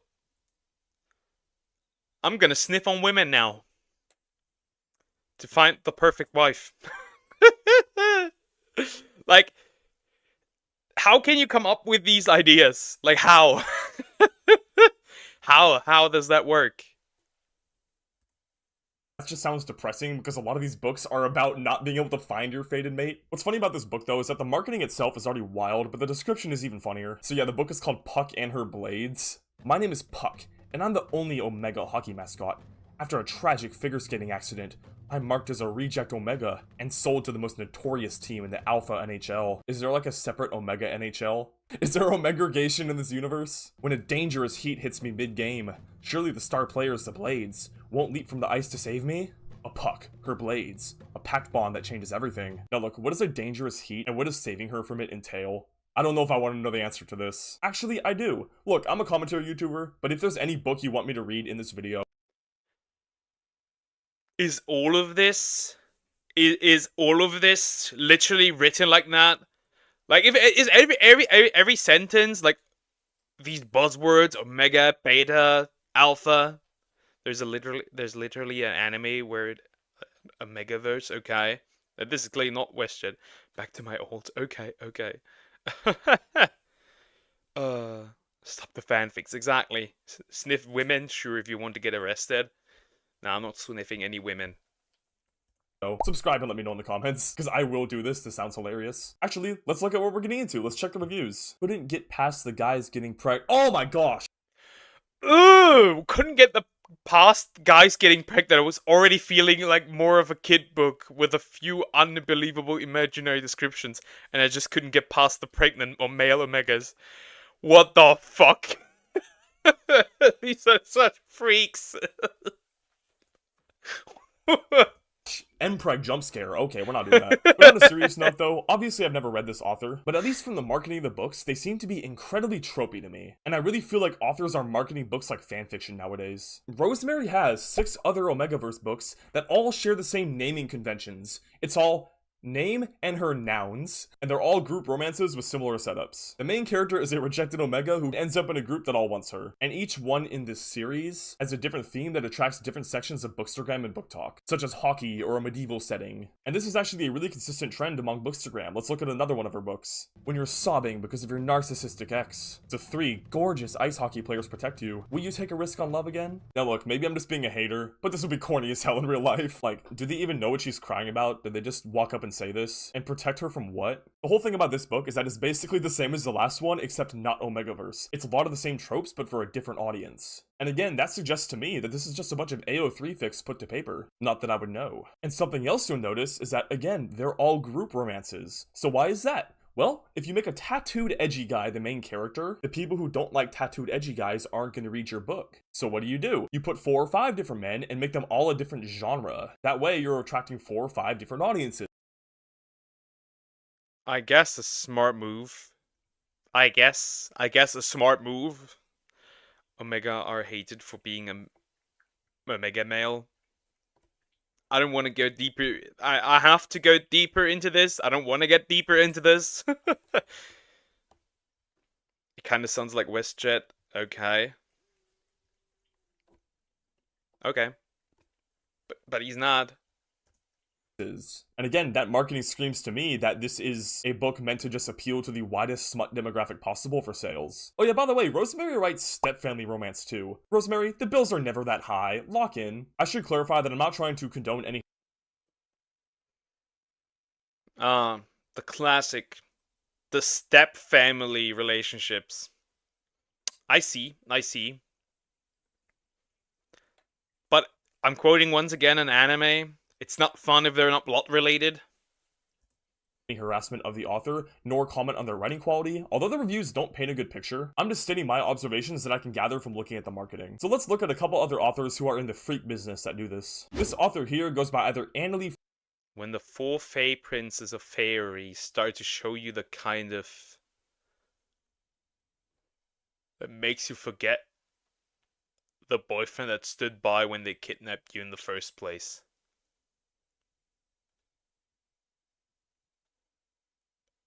This is just NTR!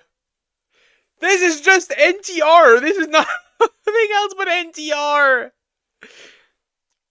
You know, Megaverse, there is literally a saying for when Mega find their perfect mate, a fated pair. Because Jacob seems to be into it.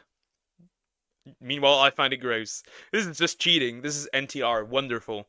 I still said that if I find the guy that created that genre, I will nuke him. I will create a time-traveling morning after pill.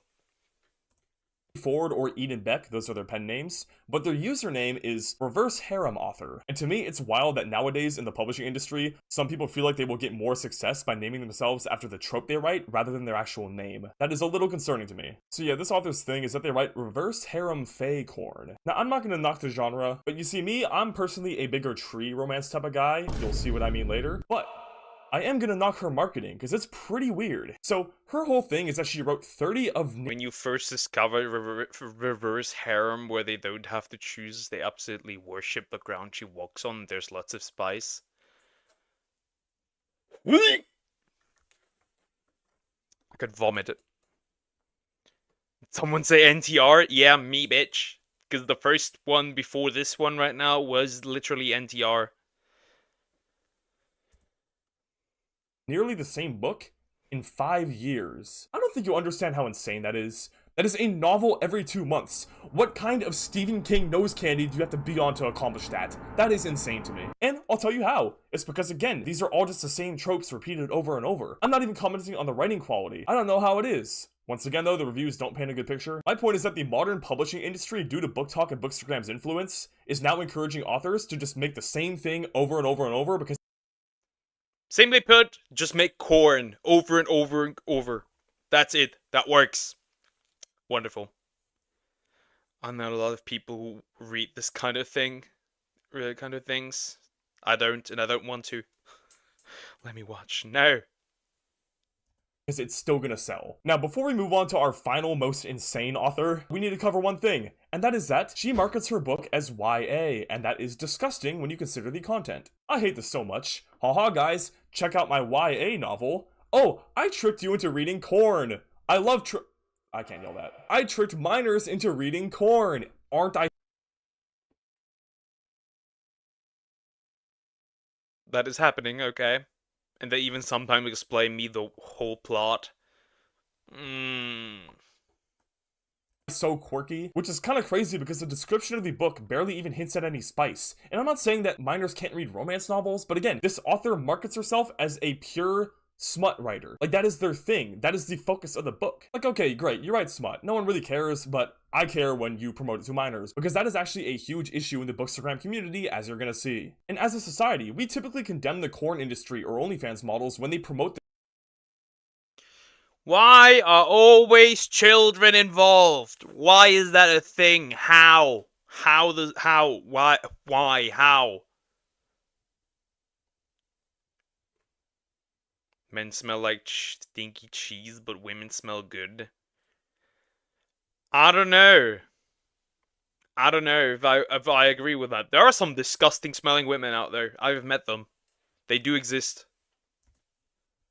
their stuff to teen boys, right? Yet when the authors write this stuff and it gets marketed as young adult fiction, it's just no big deal. And even if they're not explicitly marketed as YA, so many of these books are not distinguishable from it. Like, look at Icebreaker. Back to Eden though, I read some of the reviews of the aforementioned novel, and it just kind of confirmed what I thought. That's what you get when you bang out 30 books in 5 years though, I guess. What's even funnier though is that a lot of people were saying that it didn't even have a lot of spice. We'll add false advertising to the list of Bookstagram sins. It doesn't make Eden's real about it being young adult any less gross though. Nor take away the fact that Bookstagram is not a safe place for minors. Like, I've seen reels of actual teenagers bringing haunting Adeline to school. HD Carlton is my mortal enemy. Now, I was initially going to end the author section here, but then I found Lauren Beale. Oh my gosh, this is the best Was that a carrot shaped in the form of a pee-pee? Ugh. rabbit hole I've ever went down on Instagram. It is so funny to me. Lauren's whole thing is that she is a dark romance novelist because nearly all of her books are romanticizing grape. But I find her so... Sorry, I have to stop every few minutes, every few seconds, but man, the things that he drops are outlandish. Like, how can you romanticize grape? Like...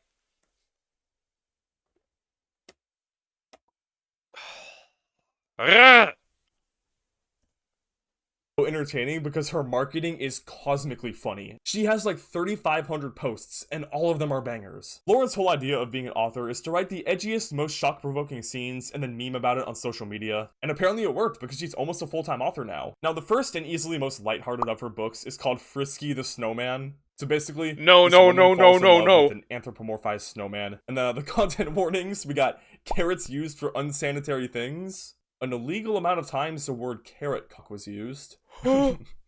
Minor snowman stalking. And like I said, her whole marketing is making memes off of the books she writes. So look at this. I want to know the story behind this picture.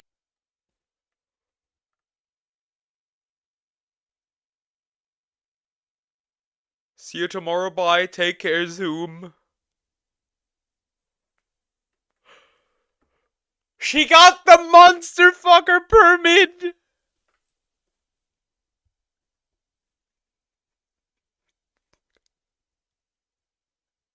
She got the monster fucker permit. She got the monster fucker permit. She got it. No. No. No, she hasn't. No. I don't know what she's using these carrots for. Please don't for what I think it is. No. No. People in my school are weird and believe me, they're weirder girls. I don't want to know. I'm crazy when it comes to what I say, but I will not do anything IRL. I have a brain. Sometimes. What the fuck is this?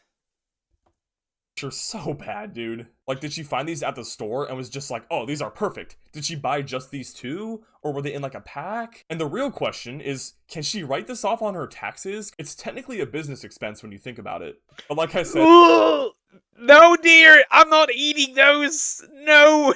Ooh! You freak! She probably ate that herself, probably. Frisky the Snowman is the least problematic of all her novels, because it actually features consent. Thank God. Now here, for the next few books, I'm gonna give you the Lauren Beale formula. Okay, so you take a female MC, and then you make men abuse her for hundreds of pages straight. That's it. That's the story. She has a couple other lighter... Like, does he mean that in the way that he said it? Like, literally... I don't trust this anymore. Sometimes. Yeah, sometimes. I'm just messing with you. Hearted ones, but most of them are just thin excuses for smut, which again is not a big deal until you realize that, oh yeah, right, this smut includes romanticized grape. But here's her second most tame novel, and here's the marketing she did for it.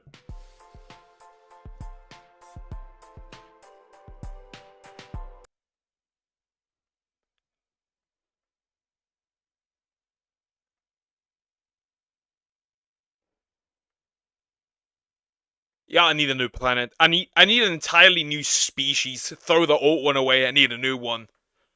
What the heck? Give this woman a proper healthy relationship. Please. Please. Somebody, boys, somebody has to sacrifice himself. It's not me, but somebody has to sacrifice himself. I don't care who it is. I beg of you, please. Give a punishment for choosing this. Maybe I'll make berry pie. Next video. Oh god.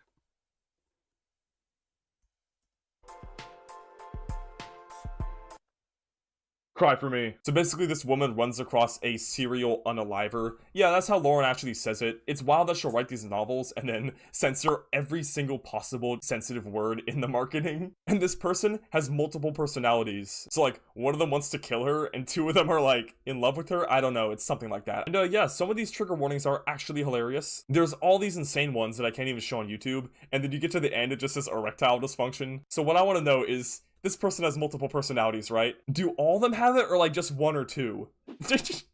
Alright, then we got temperature play. Temperature not play. Near hypothermia. Spider-Man stops a train by Kota animation. React to this. I can do that, but man, this is disgusting. We got temperature play, and then temperature not play. And in parentheses, it says near hypothermia. Oh yeah, and this book gets wild. So the main character and the serial unaliver, they get freaky. And one of the things they did is this.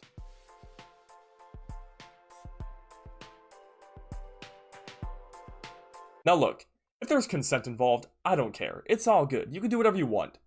But if you do this, you will end up on a super cancer awareness billboard within the decade. And like I said, there are some scenes that have dubious consent. It's just freaks! It's all freaks! Why is it all freaks? Consent in this book, but a lot of the novels, from what I can tell, feature a startling lack of consent, and Lauren's even aware of this. Fair. Why can people like normal things like consent and being alive during a life? During the deed? Why is that oddly specific? Did she write about that happening while not being alive? Fair. Ha ha ha, fair. And yeah, look at the hashtags. Hashtag Lauren Beals Traumances. Like, who is using this Oh yeah, there's actually a lot of posts. Okay, we got the Beal fan club. And you know what? I'm part of it. I'm a real Bealiever. Oh yeah, and check this out in the description. Her next book is gonna feature sensual drowning. Now the book this one is referenced. Sensual drowning?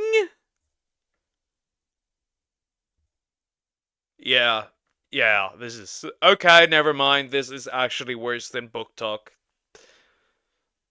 At least on Book Talk, it's just a bunch of gooners, but this is actually terrible.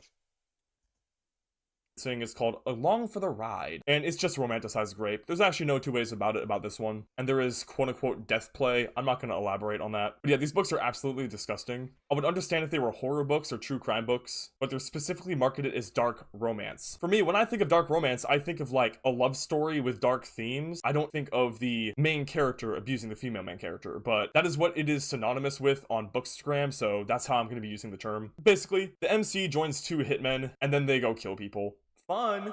And like I said, unfortunately for this book, there are many scenes between the male and female main character that do not involve consent. Amazing! Peak romance, Lauren. You've really outdone yourself. But yeah, this is getting depressing. We only got one more post to cover though, and I feel like it really sums up Lauren's whole philosophy. But yeah, so let's I don't get the appeal, like, at all. Like, at all. And as somebody who's like a little overly romantic, like a really like a lost, like a lost romantic.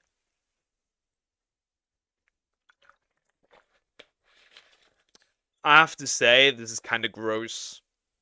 This is kind of grossing me out. Explain this little Lauren Beale starter kit. Okay, so the mayo jar, right? There was a mayo-like substance and there was an eating contest and jars involved. I can't go into too much detail, but we're gonna get through this. The acorns were placed somewhere. I'm sure you can imagine. The top right one is a piercing that I actually cannot try and explain on YouTube.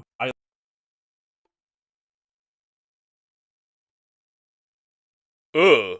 Legit had to pause this video for like 10 minutes straight just to think of how I could possibly word this, but I can't. But that's probably a good thing for your mental health. The bottom left are carrots. That is a reference to Freaky the Snowman. The bottom middle involves a comfort taxidermied squirrel that one of the female main characters had, and I guess like their love interest stole it from them. I don't know what the hell that's about. And the bottom right is a human heart in which things were done with it. Again, I can't explain on YouTube.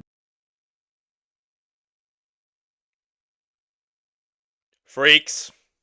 Freaks. I'm sorry. Lauren Beale's too edgy for me. And that leads me to my final thoughts on Lauren. I don't know the writing quality of these books, but I think they are garbage no matter what, because they're all romanticized grape and SA, and there is no excusing that to me. I understand a lot of victims read this as a way to cope, but most of book talk is not like that. And even then, you can include stuff like that in your story without it being between the main characters and without glorifying what's happening. Because like, look at this one. He's a 10, but he killed my husband. It's like, the main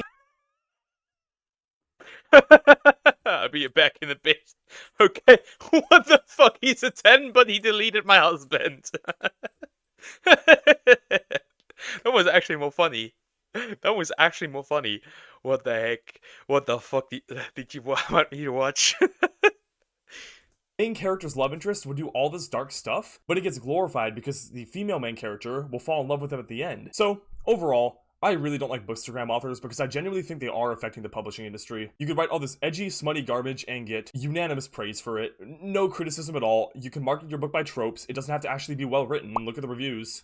And for me, that makes me really concerned for the future of publishing. Like, if this is the stuff being bought, the tolerance for good literature is so much lower. Like, why would you spend all this time to write some deep, thoughtful piece when you could just write smut and get as many sales as someone else? And in a way, I feel like this is just a natural phenomenon. You gotta remember that books are notoriously hard to commodify because you can label 2 books as horror, but they won't necessarily sell the same, you know? You can't boil these books down into like one marketable essence. So in order to make them easier to market, that's exactly what the book industry tries to do. Marketed by tropes, content warnings, etc. Because that all makes them easier to sell, and Bookstagram and Book Talk are tools for that purpose. And that's why I really dislike them. And it just leads books to being increasingly smutified. It's by far the easiest type of book to write, and they sell incredibly well, regardless of whether they have a good plot or not. 20 million books. 2022. So it probably is more now. Huh. Speaking of spicy corn, let's talk about the gooner side of Bookstagram. Starting with this reel denying it. Not to sound like really stupid, but is the Boston Marathon longer than the LA Marathon? No, all marathons are the same length.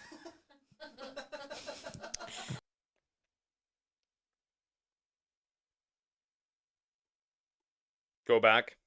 Actually, go back. Or not. Speaking of spicy corn, let's talk about the gooner side of Bookstagram. Starting with this reel denying it. Not to sound like Not to sound stupid, but isn't reading smut the same as having a corn addiction? Yes, it is, because it is quite literally corn. really stupid, but is the Boston Marathon longer than the LA Marathon? No, all marathons are the same length. Yes, it is corn. That's like common sense, I fear. Are you serious? I'm serious. I love this post so much because she's so smug for no reason. No sources, no elaboration, just straight bullshit. This lady is taking over 2024, and I love it. And maybe I was just born with uncommon sense, but I disagree. And we're gonna look at some reels that prove it, starting with her own. What's up, Royal's editor, not Royal here. I just want to clarify real quick that for one, he follows all necessary labor laws. I am paid very handsomely. Bet you wish you had some of these. And I am not chained to the desk. I'm not trying to say that reading smut inherently makes you addicted. My main issue is that a lot of them won't admit that smut is corn, and most of them will not admit that you can get addicted to it, despite showing signs of it. Hey, get back to work! Sorry, boss! The first thing to note is that this person who posted this has spice in their username.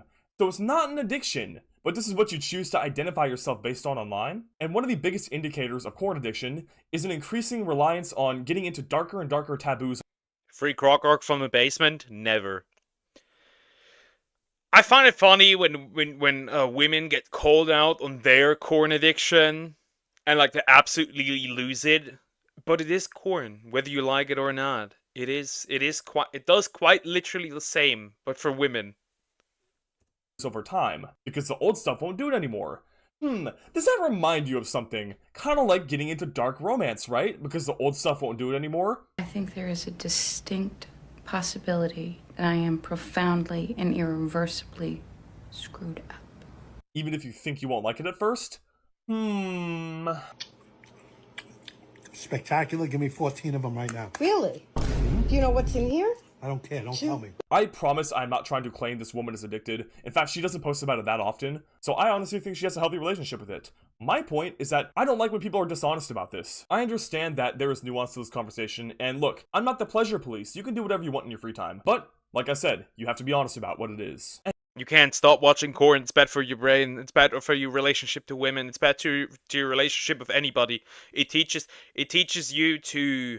It's also kind of cuckoldery, but that's just me. And while we go through this section, I want you to keep one... And it teaches you to view people as objects just to fill a need.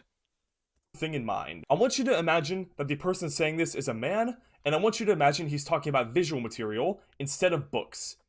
Now, I know it's not quite equivalent. I hate to pull the role reversal card because it's usually not applicable, but in this case it is, because it'll show you what you're overlooking just because the subject matter is a little different. Now, like I said, corn addiction leads to an increasing obsession with taboos, and would you look at that, Bookstagram is full of them. Check out this one about age gaps.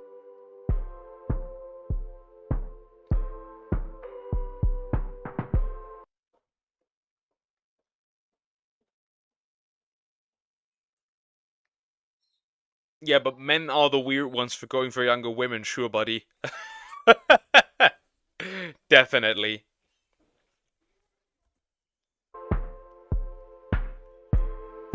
Now look, maybe I'm reaching, but I know whoever wrote those books would have went younger if they could. They picked 19 because that is the least age they can put without getting backlash. Think about it. If they put a minor, obviously that's morally wrong and is absolute Drake behavior. If they put 18, then it seems like they're trying too hard to put a minor in the story. So what do? You bump it up by 1. I'm on to you, buddy. Like, why not, like, 25? Oh wait, yeah, because then they wouldn't fit the, like, innocent aesthetic. There is no reason that I should be getting this unhinged over a man who is stalking this poor, innocent, unassuming girl. And it's not just age gaps. Like I said earlier, there's a lot of step-sibling references. Oh my gosh. But is it against the law, though? Me trying to convince a non-taboo reader that a book about two step siblings doing the deed is not taboo. Oh god. Yeah, this is 100% the Corin. This is 100% Corin. Like, there's no denial in that. Let's be honest. But is it against the law? Seatbelt sign is on. But is it against the law? Sign. But is it against the law? It's on. Seatbelt sign is on. Seatbelt sign is on. Seatbelt sign. Oh, would you look at this one? She wasn't a fan of it at first, and then came over to like it over time. Once again, reminds you of something, doesn't it? But no, it's perfectly healthy because it's books, right? I'm not trying to claim corn and smut are entirely equivalent morally. You gotta remember that visual corn actually requires someone to film it, and that person could very well be exploited because they are doing it on the verge of homelessness, and would only do it because of the money, not because they wanted to. However, my point is that from what I can see, the mental effects on the user seem to be about the same, especially with overuse. And I wish I was joking, but this person has pages upon pages, and all of it's just about smut. So much of it is just so wild that I can't even put it on here. I wish I could, this stuff is hilarious. And not only that, but one of the telltale signs of corn addiction is when you start watching it in public, or you can't stop thinking about it. And what does this person do? Oh, would you look at that? She reads smut on her commute to work.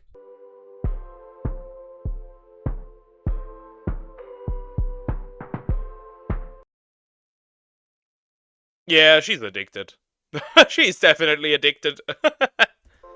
And then admits that she cannot stop thinking about it at work. Like, once again, imagine this is a middle-aged dude saying this about visual material. Yeah, man, I was watching porn on the bus, I couldn't stop thinking about when I was at work. We would tell this guy, yeah, bro, you have a problem, you need to fix this. But because it's books, suddenly it's just completely normal, right? Like, it's no big deal. In fact, it's even encouraged by the community. So many of them are just like, haha, quirky smut reading in public. Even Shad from last video does this, which is absolutely wild to me. And the reason I take a huge issue with this is that if you genuinely have a problem with this So is he working out while having a boner? I've questions. Is he doing that? material, and you're like, man, I might be addicted. I've spent all my time reading this, I'm neglecting my actual responsibilities, and then you go to this community, no one's going to be honest about it. They're not going to be like, yeah, maybe you should put the book down. They're going to defend themselves and their addiction by being like, oh, you can't get addicted to it. It's just books. And again, I get that, like, moderation and everything, right? I'm not trying to be the intimacy investigator. But my point is, once again, be honest about it. Be honest about what you're doing. Because it is an objective fact that this is corn and you can't get addicted. Back to the subject of taboos, though, check this out.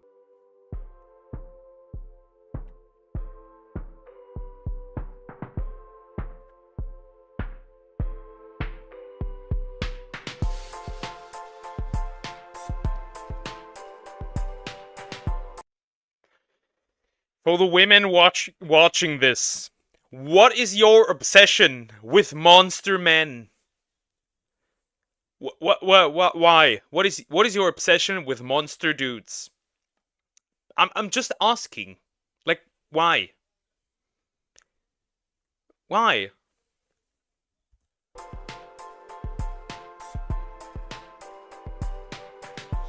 Something you'll notice I agree. You need therapy.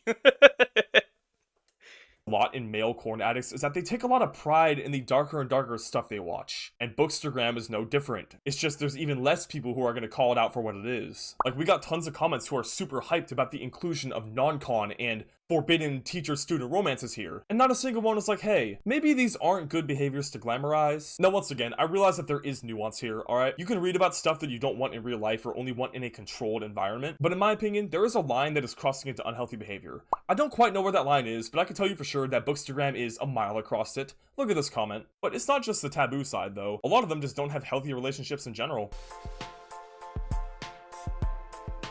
My husband going off on a tangent, and all I can think about is reading my next disturbing dark romance book.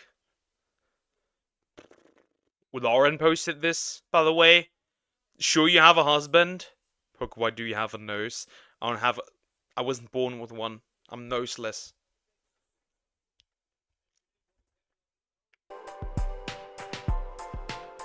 Again, I hate to do the role reversal card because it's not always applicable. But man, don't you just hate when your bitch wife is trying to talk to you about the mortgage and you're just trying to think about corn? Now, speaking of abusive men... You thought about dark romance was just B, but the MMC shoves the...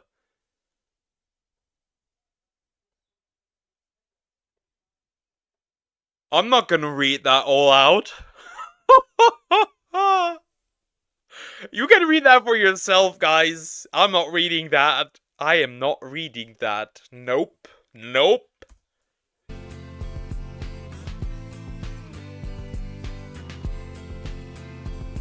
Now look, this video has mostly been lighthearted criticism, and just stuff I find funny, but on a serious note, if you are a man reading dark romance and you genuinely enjoy it for the themes it glorifies, you are disgusting. Like, how can you tell your mom you love her, and then go read an H.T. Carlton book about women just getting abused by men? Again, it's one thing that this is like true crime or horror, but this is dark romance, these behaviors are glorified, and if you're a man reading this book, you are gross. And this isn't me targeting this guy specifically, in fact, he's only posted about dark romance. Disagree. When you're a woman that reads this, you're gross as well.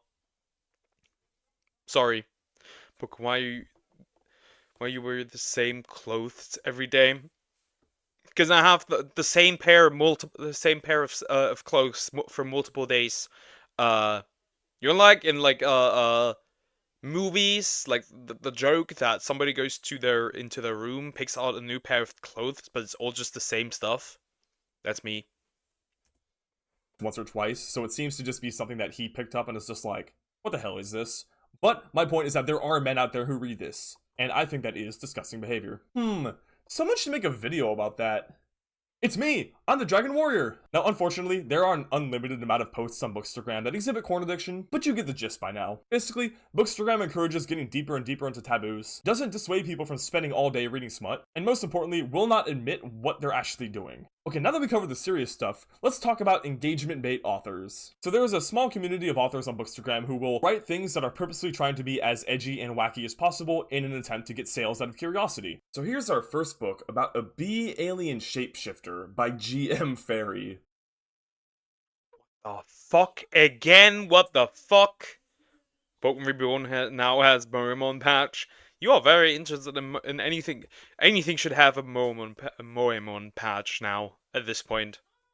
I think that would do really well for you. Literally bee fuckers. There are bee fuckers out there. This is basically just a bee movie, but freaky, and it really only exists as a gag to bait sales from curious people. Now, I don't really care that much about this book's existence. Like, read whatever you want, write whatever you want. I don't care that much, just don't make it problematic. But I find it a little concerning that, like, a publishing company said, yeah, we're gonna kill a bunch of trees and put this book to paper. It deserves it. Like, why not just publish it to AO3? Oh, right, then you wouldn't be making any money though, would you? Now look, the Mike Tyson of Ragebait books is Siggy Shade, who primarily writes monster romance. Oh my gosh. So, my Monster fucker permit! Poke, you are always dressed like you are about to go to a wedding. Huh. I think this has even seeped into everything now. The desire to be married and be a husband. Maybe. That makes sense.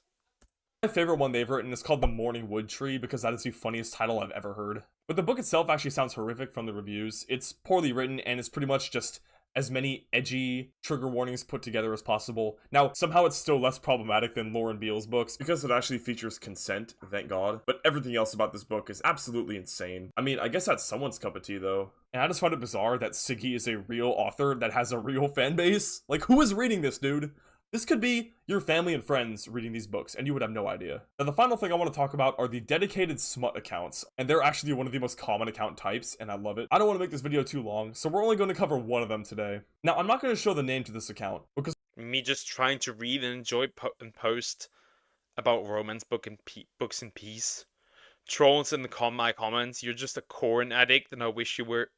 Okay, maybe not dead, that's a bit far, I hate you so much. That's okay again. I don't know. You might be a corn addict. Because according to the account owner, they actually did get threatened over this. I don't know if they actually did. Maybe they get therapy as a threat. But I don't want to feed into that because that is gross behavior. You should not be threatening people over dumb internet stuff like this. Maybe they got sent a thumbs up. The thumbs up emoji, because apparently that is aggressive. Passive aggressive. On Discord, huh? Oh boy. Oh boy. Let me look.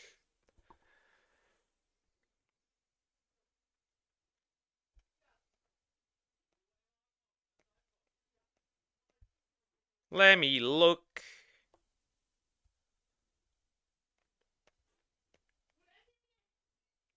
Wood. Smash. Clearly smash. That's stupid. No. Let's start with the tame stuff. Now, look, this one's more of a horror book rather than a dark romance book. I just wanted to mention it because I find it so funny that there's like a whole community of people online who will read this sentence and know the exact book that it's from. That's so funny to me, and one of my favorite things about the internet is how... Oh, Raven, stop being so aggressive towards me. This is offending me. Why are you sending thumbs up? That scares me. You can have these tiny little echo chambers with the weirdest culture that you will never know about until you look into them. And that's why I kind of love making videos about them. Okay, let's ramp it up a little bit. You buy a faulty Furby because that's all you could afford. They can't be that expensive, right? Oh god! Who is spending 50 bucks on Furbies, dude? That's... I mean, it's pocket change for a guy like me, but still. But you didn't know that it was sentient, grows 7 feet tall, and sneaks into your bedroom at night? This is the type of freak that I do not want. Karate Do #1. This is some freaky shit. This is freaky. This is freaky. Wow. And yeah, this person is no stranger to engagement bait books. Check this one out. It's about a pillow romance. He's a pillow that turned into a man, and he water droplets. This is the people. This is what people wish that have like these anime body pillows. This is what people wish would happen to their anime body pillows. 100%. I know you freaks. Feathers. Something tickles my stomach, and I give it an incredulous snort as I see the white fluffy things in the air. The book is called Stuffed. I'm gonna die. But yeah, in case you're wondering why this person does get hate. Stuffed. It's called Stuffed. The pillow is the only thing that's getting stuffed, I guess. It's because they post all sorts of just insane, dark romance stuff. A lot of it involves dead bodies, unfortunately. Again, necrophilia. And then they're confused why they get hate and get told to go to therapy, because being attracted to that is not normal. No offense, I'm sorry. And on the one hand, I know people like to hide behind the it's horror excuse. I looked into the books they read, and it's marketed as erotic horror. It's obviously trying to pander to the dark romance audience still without marketing itself as romance. Oh, by the way, this person preemptively called me out. Check this out. You're a man on TikTok struggling to get views, but you find out there's a community of women who mind their business and read romance books, so you take the piss out of them for engagement. Maybe this will help me get a woman in real life. I don't know. I hope it does. I hope it doesn't. You don't want... I like crazy women, but crazy and like... jealous. This is not the crazy you want, buddy. This is not the crazy you need. That's it, I'm throwing hammers of joy. Why are you throwing hammers, buddy? And what's funny is that no, Book Talk does not leave people alone. You can't hide behind that excuse. One of the people who inspired a bunch of hockey romance novels, just some TikTok hockey player, he gets harassed all the time. He has a wife, and he has tons of women thirsting in his comments, and it's like, yeah, it's one thing to be attracted to someone, but to harass them daily over that is wild. And not only that, but there was this instance where this one 16-year-old biker kid posted pics in his bike gear, and all of a sudden all the Book Talk women flooded his comments, despite I'm pretty sure he had his age in his bio.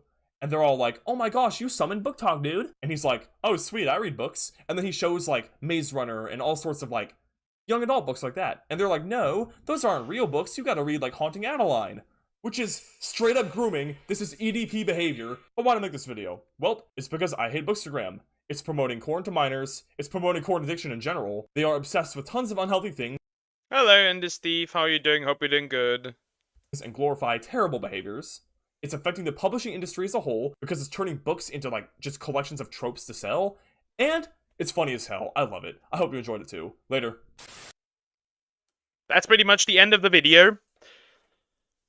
Yes, Bookstagram is in fact worse than Book Talk and deserves to be neutered. Yep, I agree. I 100% agree. I'll take a quick break. I'll be right back.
Why is this moved?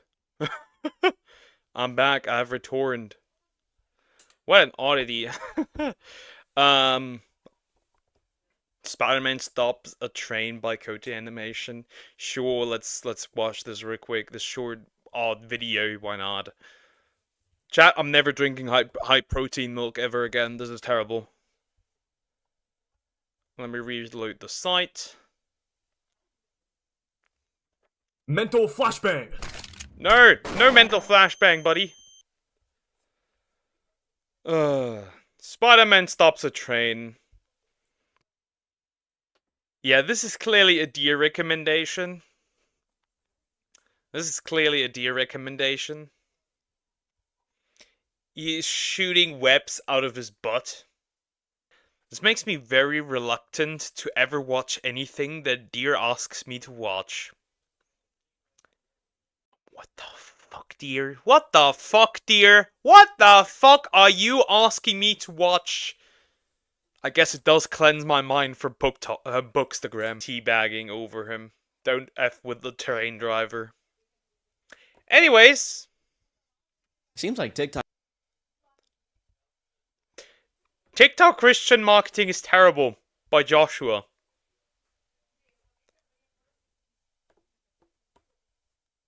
Seems like TikTok is a Facebook alternative now for like super Christians and very gullible people. What's the difference? Guys, religion is the most important aspect of the human experience. With me myself also being religious, I'm Christian.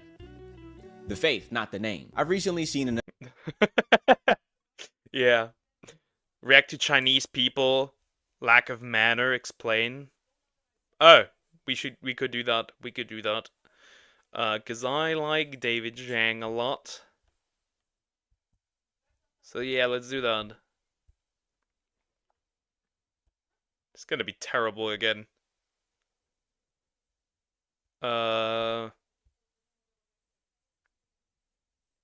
Focus forgetting his life choices. True. Let me look that up real quick.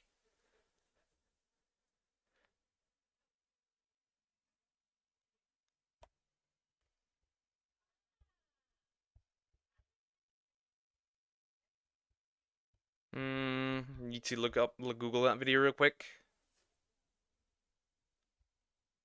Oh god. This is gonna be disgusting food once again. I hope not. Gonna go.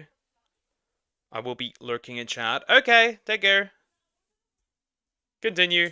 Another commentary channel critiquing the aspects of Christianity on social media, mostly revolving around the content creation aspect of these things, where these Christian content channels are just scamming you and farming for your engagement so you can make them tons of money. Can you find a horse in Jesus? Can you see him? He is watching you. And if you want the devil to get you, share this blessing with.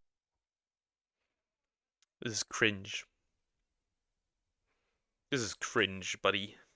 With a friend. And I actually think it's pretty similar to being a super pastor. Kenneth Copeland, TD Jakes, Joel Osteen, selling this idea that you can be saved by giving your everything, not to Jesus, but to them and their super church. Come on, put some money in the collection plate. Hey, don't be shy. Look, these jumbotrons aren't gonna buy themselves. How else are you supposed to hear me spread the word of God? You need to see my dumb ass up there. In this particular case though, I think I'd rather be the super pastor. Yeah, I may have scammed you all, but at least I said a couple of Bible verses in the process. And there is no universe where I'm saying that there aren't any good Christian content creators. I know some of them are going to hell. I can just say that. You know what I like to watch? Cliff. Cliff is great. I like to watch him preach. I like to watch him explain the Bible. What a great man. And his son also. know you guys know about Cliff. Not Hanger. He's still hanging from a cliff, and that's why they call him Cliffhanger. Can't hold on much. No, I'm talking about Cliff Nechle. Nechle. I've been watching Cliff since I was in high school, like my friend. I like to watch his stuff. It's enjoyable. It is very enjoyable. freshman year, like way before COVID. And before they were trending and people were making edits out of them and stuff like that, I always loved the way that Cliff spoke about the religion. You can tell he really enjoys it. And people like that always make you want to work harder. Not even in like a religious practice alone. What I'm trying to get at is that he's always patient with people. And that makes me want to work on my own quirks, you know? In elementary school, He does lose his cool though occasionally when somebody tries to insult him. Then he does he does let loose a bit here and there. I peed my pants because it was quicker than waiting to ask. Is that a good example? Point is, Cliff was always patient when he was talking to people. Until he wasn't. When Cliff goes from standing straight to putting his hands on his knees, y'all better get to ducking. These YMs putting switches on Bible verses. Now let's talk about the main topic of this video, which is selling things. Yeah, pretty much like a meme when Cliff puts his hands and he bends over a little. And he puts his hands on his legs. He's about to cook, and nobody's safe. To gullible Christians. So there's a video of a baby in the hospital with the caption, "My little angel passed away last week and it broke my heart." So then I'm thinking to myself, this is terrible, incredibly sad. Losing your child is insane enough, but then add on to the fact that they're really young, impossible. I don't know how parents do it. The scene cuts and then you happen to see the young mom, and you can tell that she's pretty young, so alright, so that's like a double whammy. But then I also remembered that the TikTok isn't finished. So this next scene is her reaching into a bag and she pulls out a jar of Bible verses with a sticky note on top that says, "He's with God now." Huh? And there were no red flags going off yet because she wasn't really selling anything. TikTok will let you know if it's an ad or not, and I skip every single iteration. That's odd. Maybe her way to cope with it? I don't know. Is that KSI? Christian KSI? Of an ad. There could be a video of a guy about to dox me or leak my social security number. But once I see that little orange ad prompt at the bottom left of the screen, I'm out of here. So I go to the account and see how the mom is doing, to see how she's recovering, if she has recovered already, if she's still trying to, or if she's just like at her lowest. I want to figure out how I can show my support in any way possible. And then I come to find out she isn't recovering at all.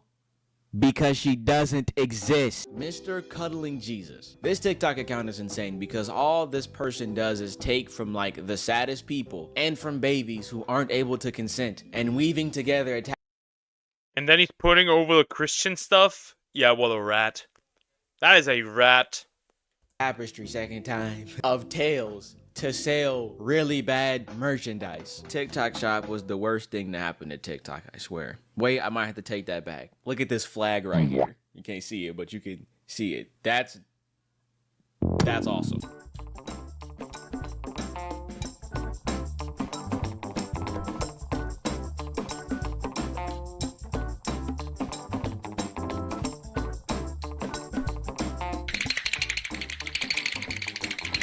Oh, that's so sad. I'll pray for your baby. Where can I buy it? Except the baby's not dead. The woman didn't lose her baby. This motherfucker's lying and selling this shit. Is that how that I was supposed to react to your Bible verse loot boxes? I feel really sad for these children's parents. Let's just say the situation is real where these babies are in a critical state. Here comes Cuddling Jesus with his iPhone 6 and TikTok video downloader.com ready to make some money. I messed up right there. Did y'all notice? Breaking bad when he could be breaking bread. Can I get an amen? I wish people were a little smarter, man, because the comments in these TikToks will always have, like, you know, watch more videos of deer? Absolutely fucking not. Jesus loves you, or I'm praying for you in the comments. Just a bunch of wholesome stuff that Cuddling. Yeah, people then just fall for it because people don't check up on stuff. Then they buy the stuff, and then it kind of sucks. It really sucks. Jesus just does not deserve. I guess you can say their hearts are in the right place, but I mean, what can you say about their brains? You know, it's a little dislocated in my opinion. There is an upside to this though. At least the babies being shown are alive. Because this person also used the same scenario, but with pets. And I can reassure you that you're not going to be comfortable seeing these.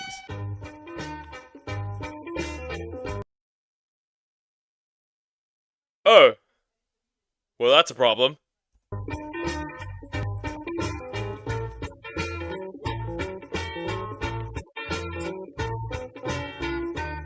Like a brother? Dude, my dog is my baby. My baby. What do you mean?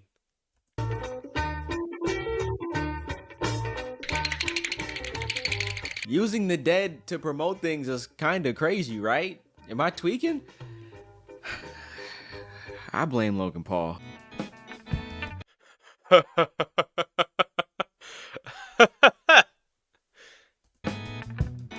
the heck?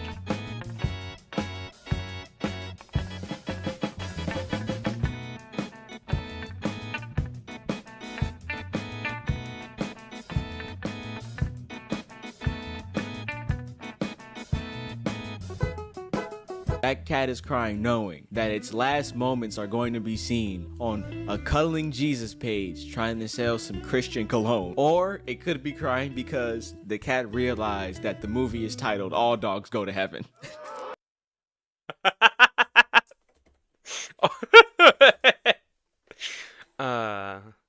Firing shots at cats? I could see it. Too far, guys. Okay, too far. Okay, if it makes you feel any better, one of my dogs passed away. Hey, they didn't pass away. They were ran over. So that's murder. So if that makes you feel any better, I hope it does. Rest in peace, Athena. What the fuck? I know you're looking down on me right now. Unlike that cat. We do a little bit of dark humor here. I don't know if you know. Whoa, okay. Didn't see that coming. Look, do I look like a guy that gets intimate like that? The answer's no, right? I don't get it. Hey, you and me both. We're in the same boat, buddy. Can I eat your cats? No. Cats are the beat. Interesting. I've never heard a cat beat before, but you do you, I guess. Dogs are better. Get intimate like that. I'm too busy gaming. The only thing that I'm gonna be grinding on is that dark matter once I get it. I got 3 guns gold, by the way.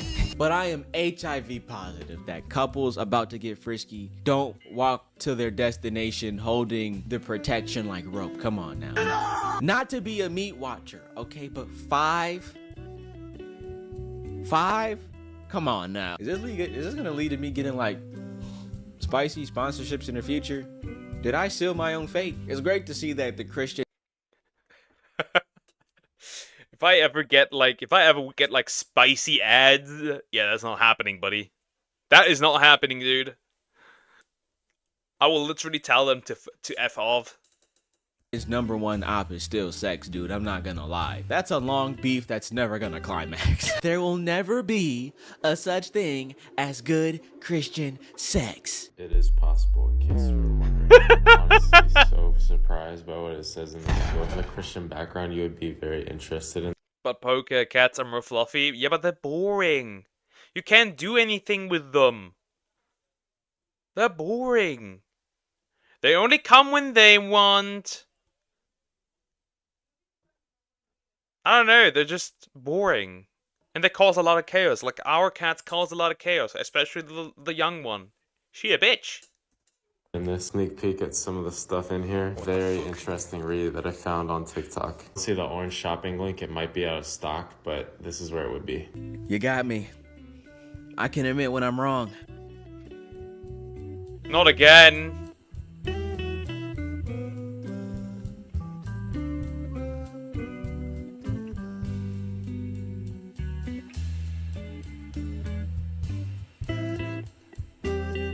So we're very bad Jesus glowing Jesus plushie. Wow. Wow. You're boring, D-Look. How dare you insult cats? That's the best. Cats are assholes. That's what makes them lovable.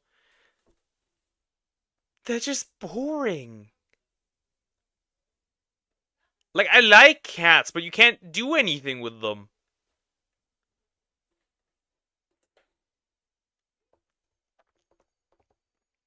That's because you don't know how to train cats. You don't train cats. Cats do their own thing. We should all unsub. Go ahead, buddy. Nobody's stopping you.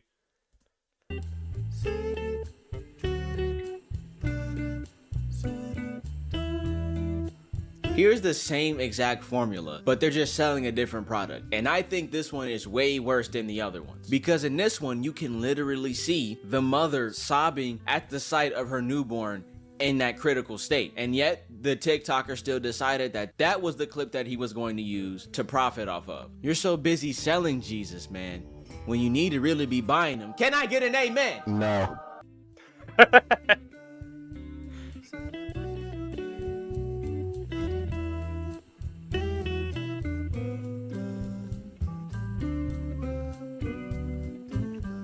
What do you want to do with them? Are you the male version of a dog kisser? No. Like, I don't know, play. Go for a walk. That's what you do like with a dog, at least. Cuddle. Cats, like, at any time. My dog, like, I can always cuddle with her. I cannot always cuddle with the cats.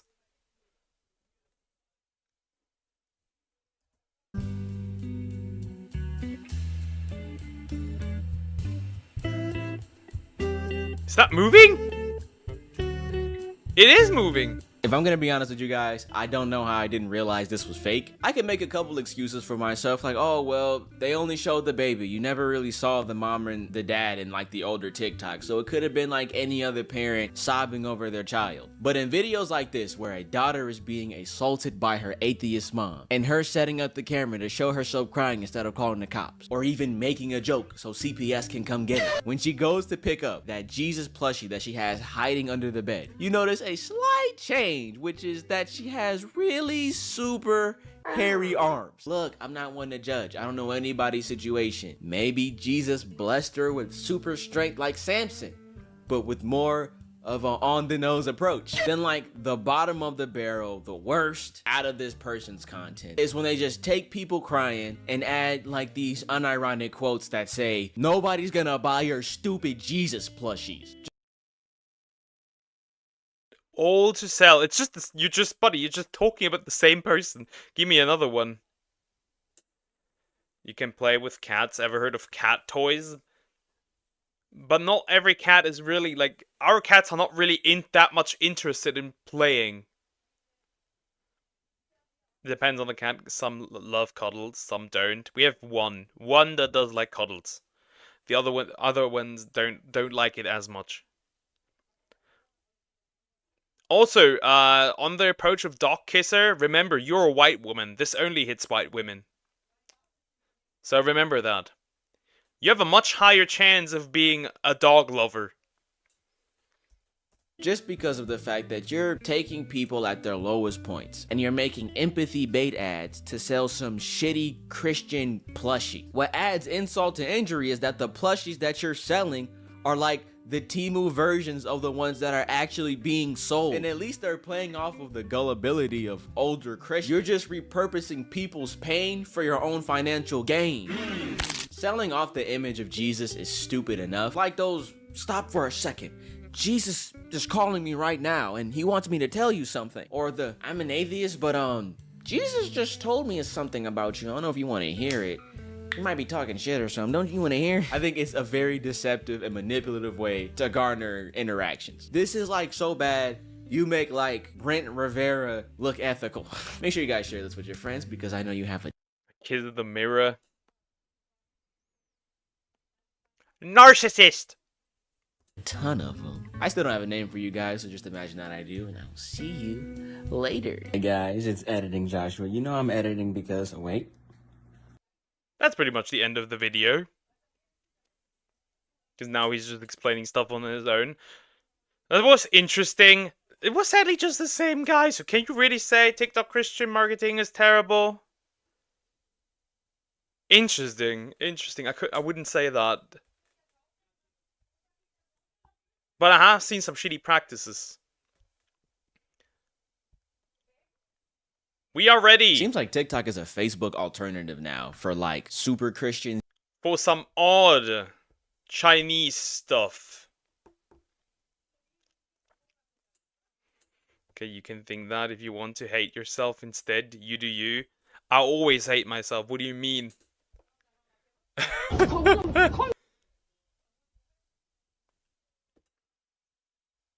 Always have been.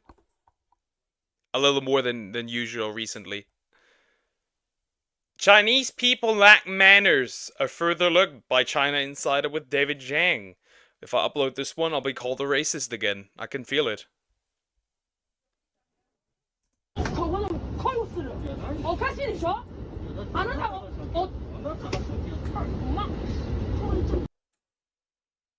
Is she just beating this old Chinese dude? That's wild. I smell a content stealer. That was Ender Steve that recommended me to this. That was not me. Lion King, the remake, boot by Eder KF Card. No. No, definitely not. I've seen enough.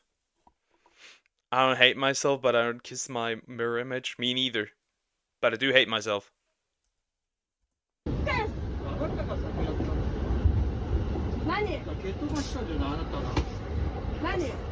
This Chinese woman in Japan is rudely yelling at the Japanese man next to her, continuously landing slaps on him. It's unclear what triggered her. Afterwards, she's seen playing an audio message.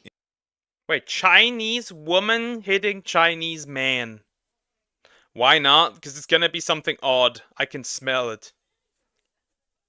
I can smell it. On a contempt steal. Okay. In Chinese.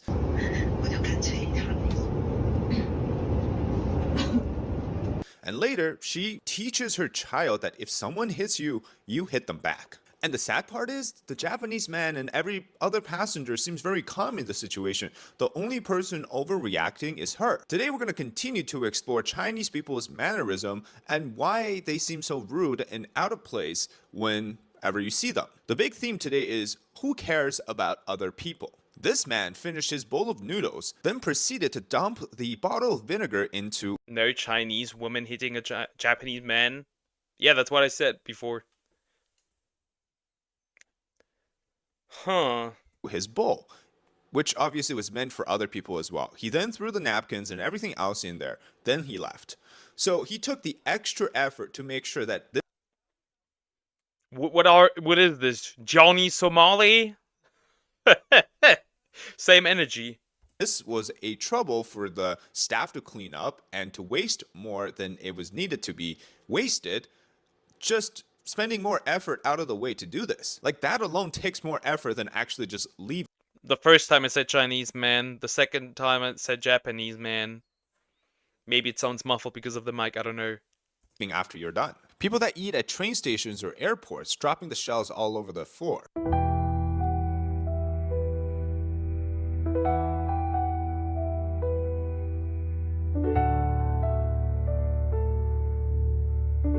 This woman is stealing a slab of ribs as the vendor is... I don't know. This is also things. These are also things that happen in Germany. So, I don't know if I would call specifically a China thing. Busy helping others.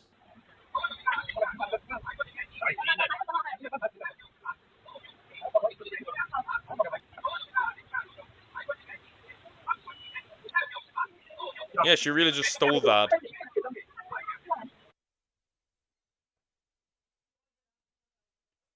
And before we continue, make sure you're subscribed to the channel if you haven't already, as we release 2 to 3 videos like this exploring China's social issues every single week. So make sure to turn on your notifications.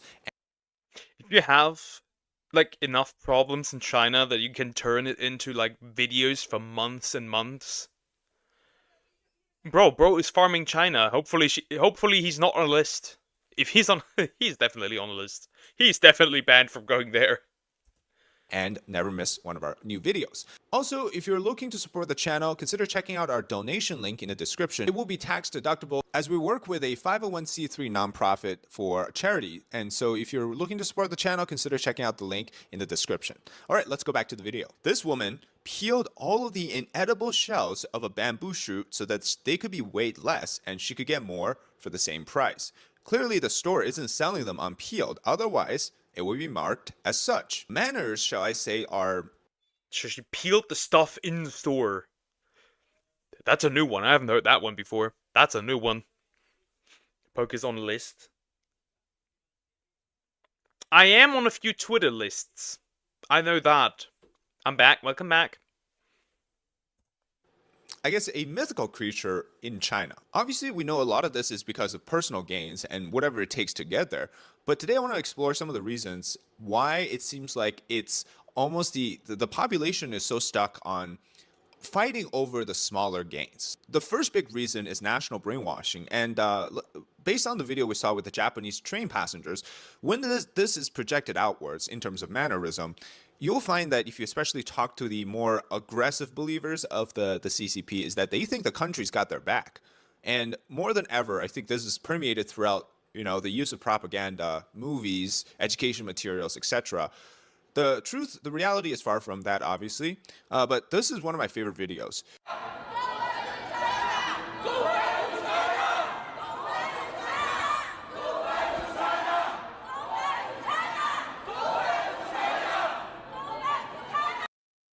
Who are they screaming at, though? Who are they screaming at that to go back to China? The dude in the blue stuff? Can't be. Poke's on my death list. Damn. Damn. I see how it is. What list would I be on? A couple of lists. Crazy. I can't say the others. I won't say the others.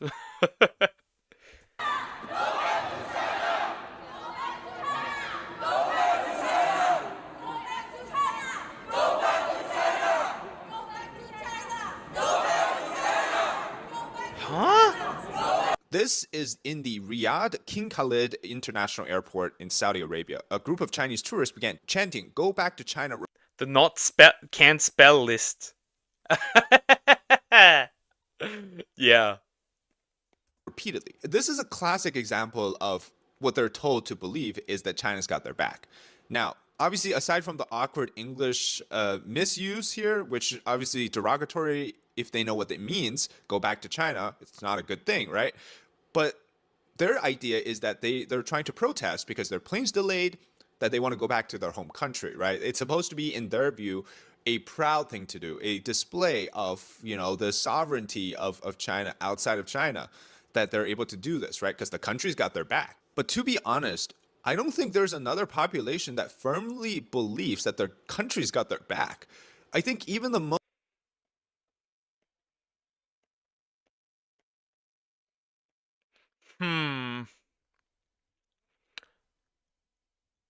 If you genuinely believe that your own country has your back, you are very much delusional. Now, I don't know if that's really the case with these people specifically, but there's people that believe that, and yeah, no, your country does not have your back, wherever you come from. It doesn't. I'm not a big fan of the government.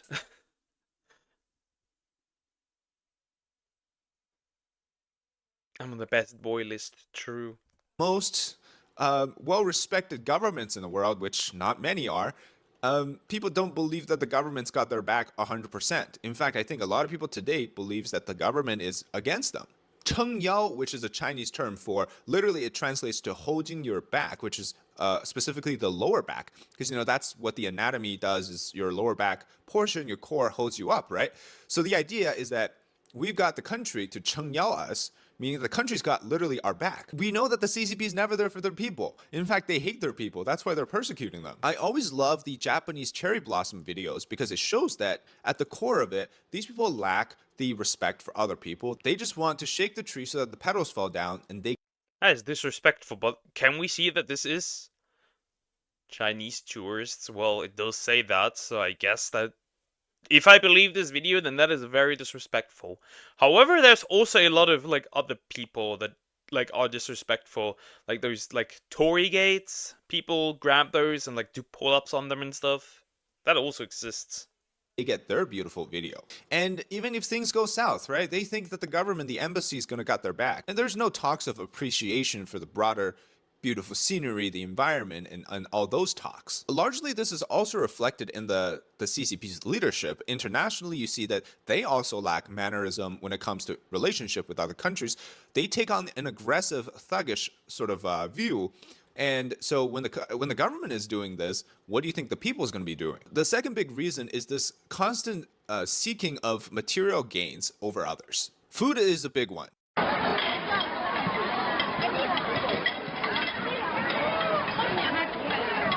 That is freaking greedy, man. That is very greedy. Ew.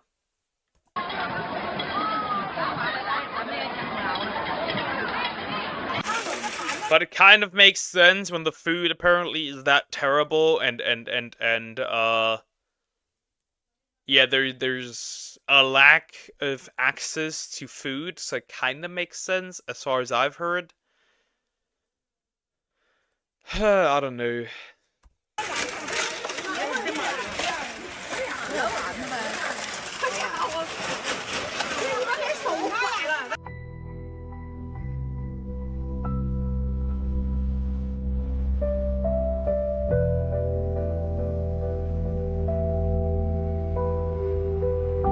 What the fuck?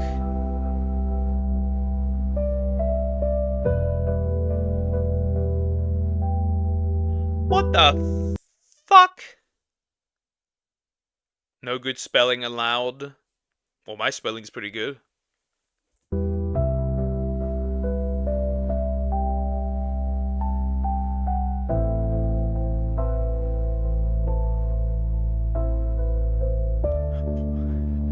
Bro said, if y'all are this greedy, I'ma eat it myself.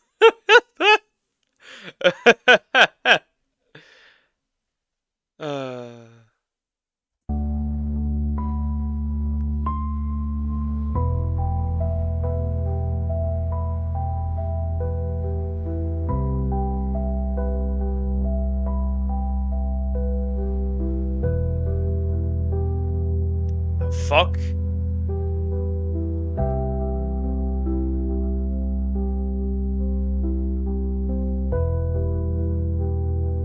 Did he just waste all of that?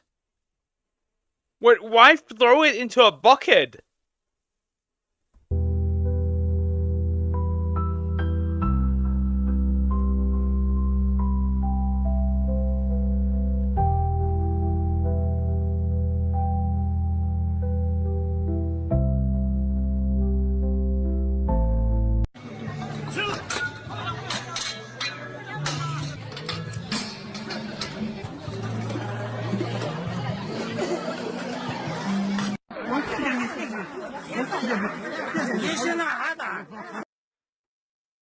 Is it really that difficult to come by, like, with food in China? Because that is horrendous. Remember that has nothing to do just with like culture and being like having bad manners. This is a availability issue in this case.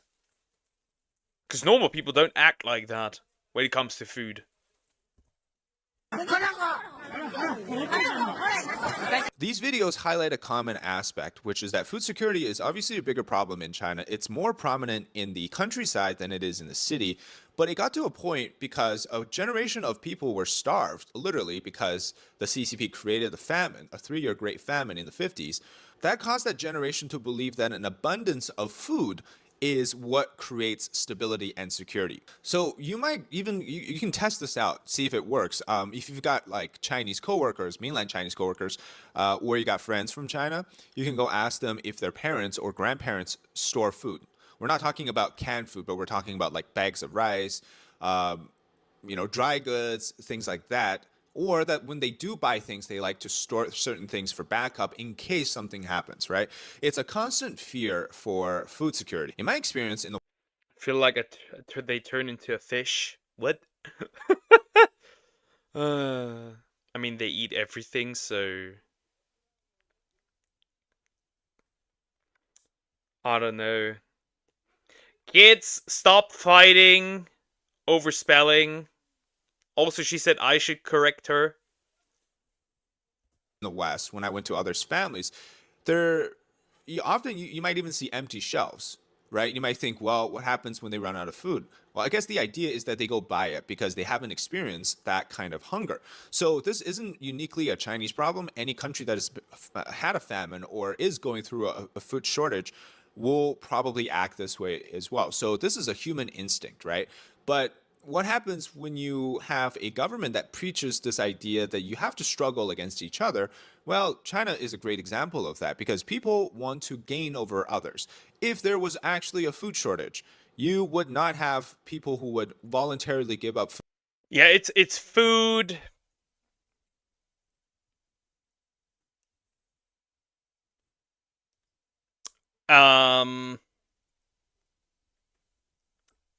It's monetarily stuff. Like here in Germany, a lot of like a similar energy comes from grades, like pitting students at each other to like fight for grades. But I think that's just a general issue in the education system. Yeah, but you don't correct me, Luke, so you don't say what to improve. 'Cause sometimes I don't even look for them, to be fair. Hey Sway, how you doing? Hope you're doing good. Food to others, you would probably, within the family obviously, but stranger wise or neighbors, you will see them keep it for themselves because they know the consequence of giving up food is so great and so devastating. But then you also see how did it kind of evolve into this fighting for food at the table? Because now you're talking about buffets and you're talking about a large feast, and yet people are still fighting over food. Again, this is where it shifts from that argument that this is caused by a food shortage to this is now because they want to gain over others. Because we're talking about free food giveaways, and we're talking about It depends, right? Because the previous generation struggled so much with food that they taught the next generation to fight for food. So this has become a generational issue. It may have something to do with greed. Sure, that might be a part of it, but I don't know 100%. How are you guys? Tired? A little lonely? But surviving. Surviving. large feasts where there's enough food for everyone, but because maybe this one dish is better than others, maybe it's lobsters or shrimps or seafood, that's obviously expensive. You want to have more for yourself. Now I'll play these videos simultaneously and to side by side show you that this has happened in various different cities when they were hosting Dragon Boat Festival activities. This was in June of this year. So the ladies took the opportunity to pocket or to grab as much ingredients for the glutinous rice balls, which is a festive dish that you make during Dragon Boat Festival. But you can see that this isn't necessarily the younger generation. This is a lot of older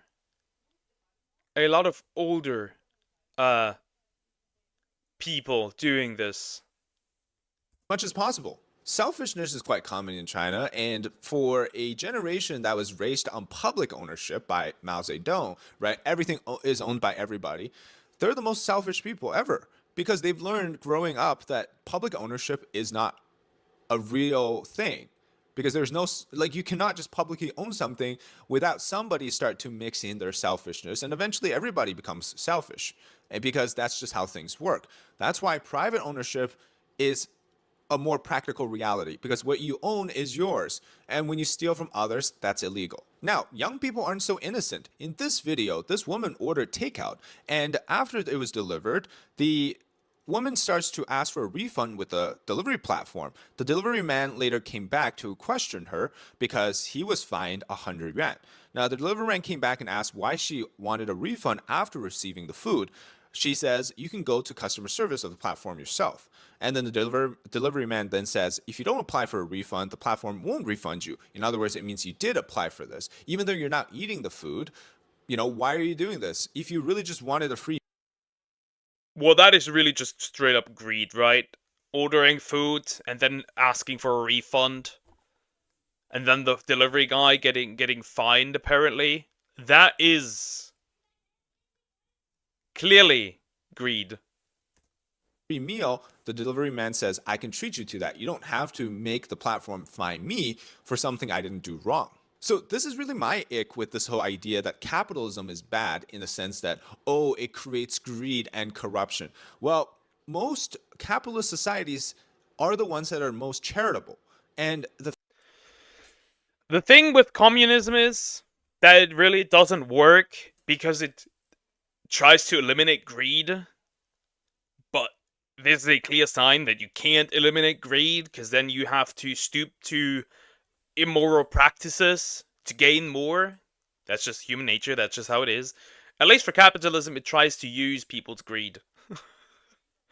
So for the public good. So there's that. the fact that they give back more when they have money. Whereas the ones who are built on socialism and communism are the ones that I've observed to be the most selfish and the most or the least charitable. You also have other areas that make people lose their dignity. Free clothing, for example. As winter comes, people in China, like live streamers, are doing giveaways of down jackets. This happened on December 7th. A live streamer did a jacket charity event that was supposed to be for those in need of winter clothes, like students with financial troubles or recently unemployed young people.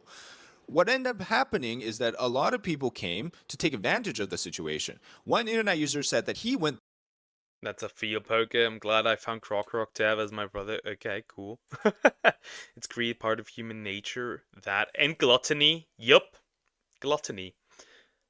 At least for the food part. There with unemployment letters and found that many people were wearing down jackets already. And some of them were holding iPhone 16s. And so he felt disappointed because people who are able to afford it are still asking for free things. You also have people pointing out that people were wearing like North Face jacket, was a very popular brand in China as well. You have people, they saw that someone had a down jacket on with a Louis Vuitton bag that they were wearing. So these... So you have enough money to get a Louis Vuitton bag, and you're already wearing a jacket, but you still come there to get another jacket. Buddy, you okay? Like, you freaking okay? Are not people who can't afford to get a down jacket. And this video here shows another giveaway, also a live streamer who's giving away winter jackets for workers, construction workers, people who work outside during winter. But that also went south because they were swarmed by the people who didn't line up, who were cutting in lines trying to grab things. So essentially they were workers, but they didn't behave like they needed this for charity. Some of them didn't get it. They started to curse at them. And just in general, it's just turns really bad.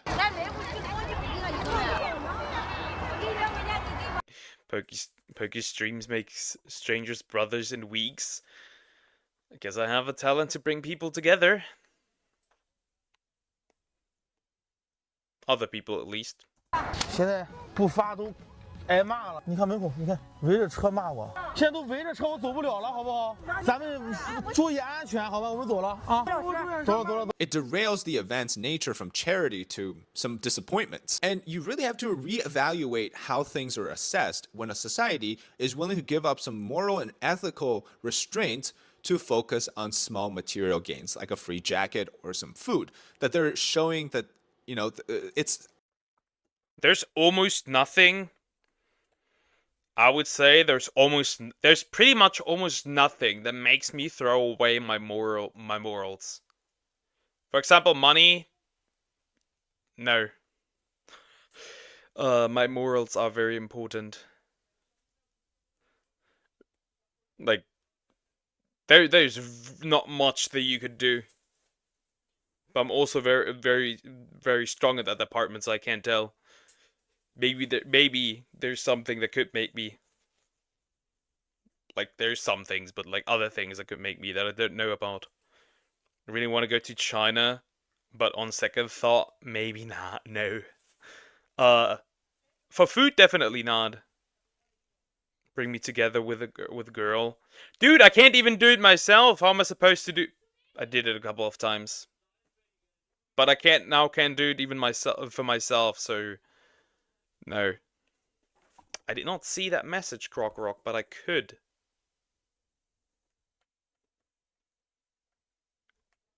Poker, why are you so hard on YouTube all the time? On yourself on YouTube all the time? Boy, you have the. This is soft. This is soft, buddy. Bro, this is soft. The things I say during workouts specifically, you wouldn't tell your worst enemy. The savage-like behavior shown during such a small thing. I think that defines the societal standards. I think that defines the ethical side of things. It's no wonder China has things like forced organ harvesting, a large amount of kidnapping and just indiscriminate rampages that happen because they have shown us that they're. Let me rewind that quick. Did I understand kidnapping? Or some food that they're showing that it's the savage-like behavior shown during such a small thing.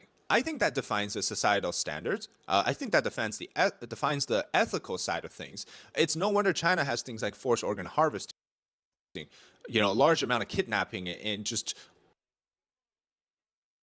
organ harvesting, kidnapping. Oh, hey. No.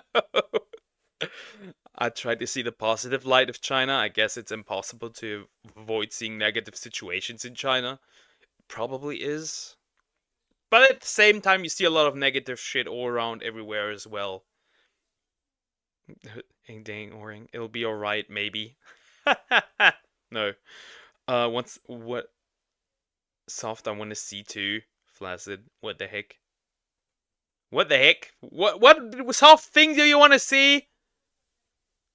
Ugh, you're a minor. Leave. Indiscriminate rampages that happen because they have shown us that they're void of these smaller things on the ethical front. And that's purely reflected in their smaller actions. Because what you notice is that these things are not some very occasional encounter at a high society bar, but these are everyday things that happen before people's eyes on the market, in train stations, or in a school setting, or just somewhere on the streets. People in China feel like all they care about is survival. When people only look forward to the lowest of lowest survival points that they have to meet, like food, shelter, and clothing, that's when you realize that there's something wrong. And the government, obviously, the CCP deliberately does this so that they can control this mass of people. 1 billion people, they need some ways to keep them under control. And if you're giving them all of the things that they need, like food, shelter, security, then they start thinking about the ideological stuff, right? That's what happened with 1989 Tiananmen Square. He isn't wrong. If I'm always concerned about my own survival, that makes me not want to think about society. We can see this, for example. We see this, for example, when people want others to fight for the climate. At the same time, most people just don't have have different problems. Like surviving. For example, here in Germany, that's a lot of the time a problem. Where like people have to first secure their own lives because they can think of like the environment or societal issues. Here in this case it's the same. Poke is hard. Nah, that was not the difficulty I chose. I chose nightmares as a difficulty. Oh god, we're gonna get banned. Nah. It's students who started to gain those basic needs. They've met them. then what do they start thinking about? Democracies, change, right? They want to improve their intellectual levels and ideological thinking started to pop up. So when you have people fed, that's when things go wrong for an authoritarian regime. Transportation and travel, big ones too. These people decided to crawl under the subway turnstile rather than paying. This obviously includes cutting in lines at events. This mother-daughter duo were famous this year for cutting in line at a scenic area and acting all justified about their actions. There were even stickers made of their faces.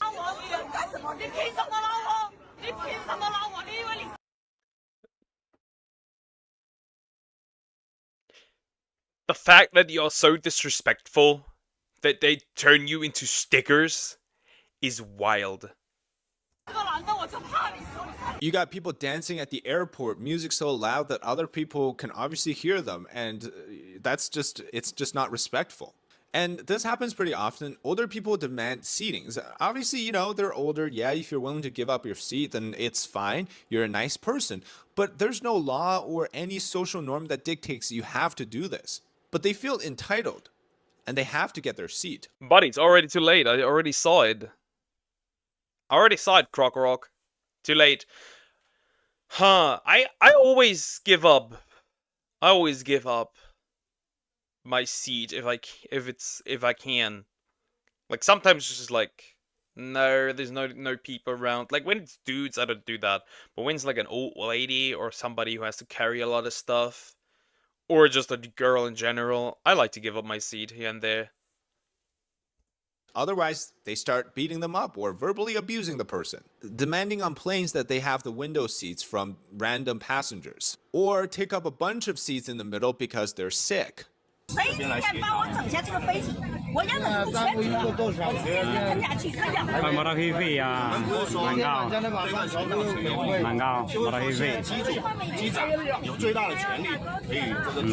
While inside China, they're fighting for the smallest gains, and outside of China, they still act as these champions or crusaders of the CCP. I think the irony is that they're eternally obsessed with the smallest gains, not realizing that they're being played, where they still seem to foolishly act out in the ways that they're protecting the country outside. So the mannerism of Chinese people is really a concept of a sad reality, and that is they're being played themselves without realizing it. All right, that's it today for the episode continuing to explore the time. So this video summarized pretty much is Chinese people lack mannerism because the government creates a sort of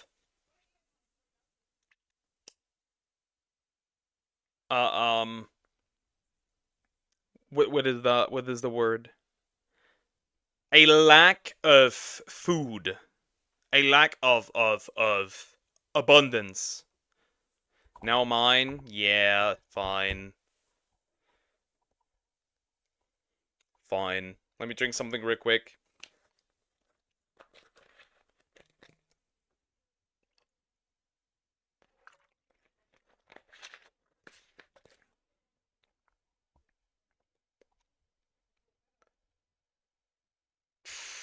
This one. What's your biggest turnoff in? I'm gonna throw in this one. We are once again watching Female Moist Critical. TikTok's twisted conception of modern romance by Cyber Noob. China give the Chinese ethnicity a bad name. True. But you're not meant to see my text. I saw it already. It's too late, buddy. Now might as well subscribe to her. Well, let's go. What's your biggest turnoff in guys? Probably when they don't work out.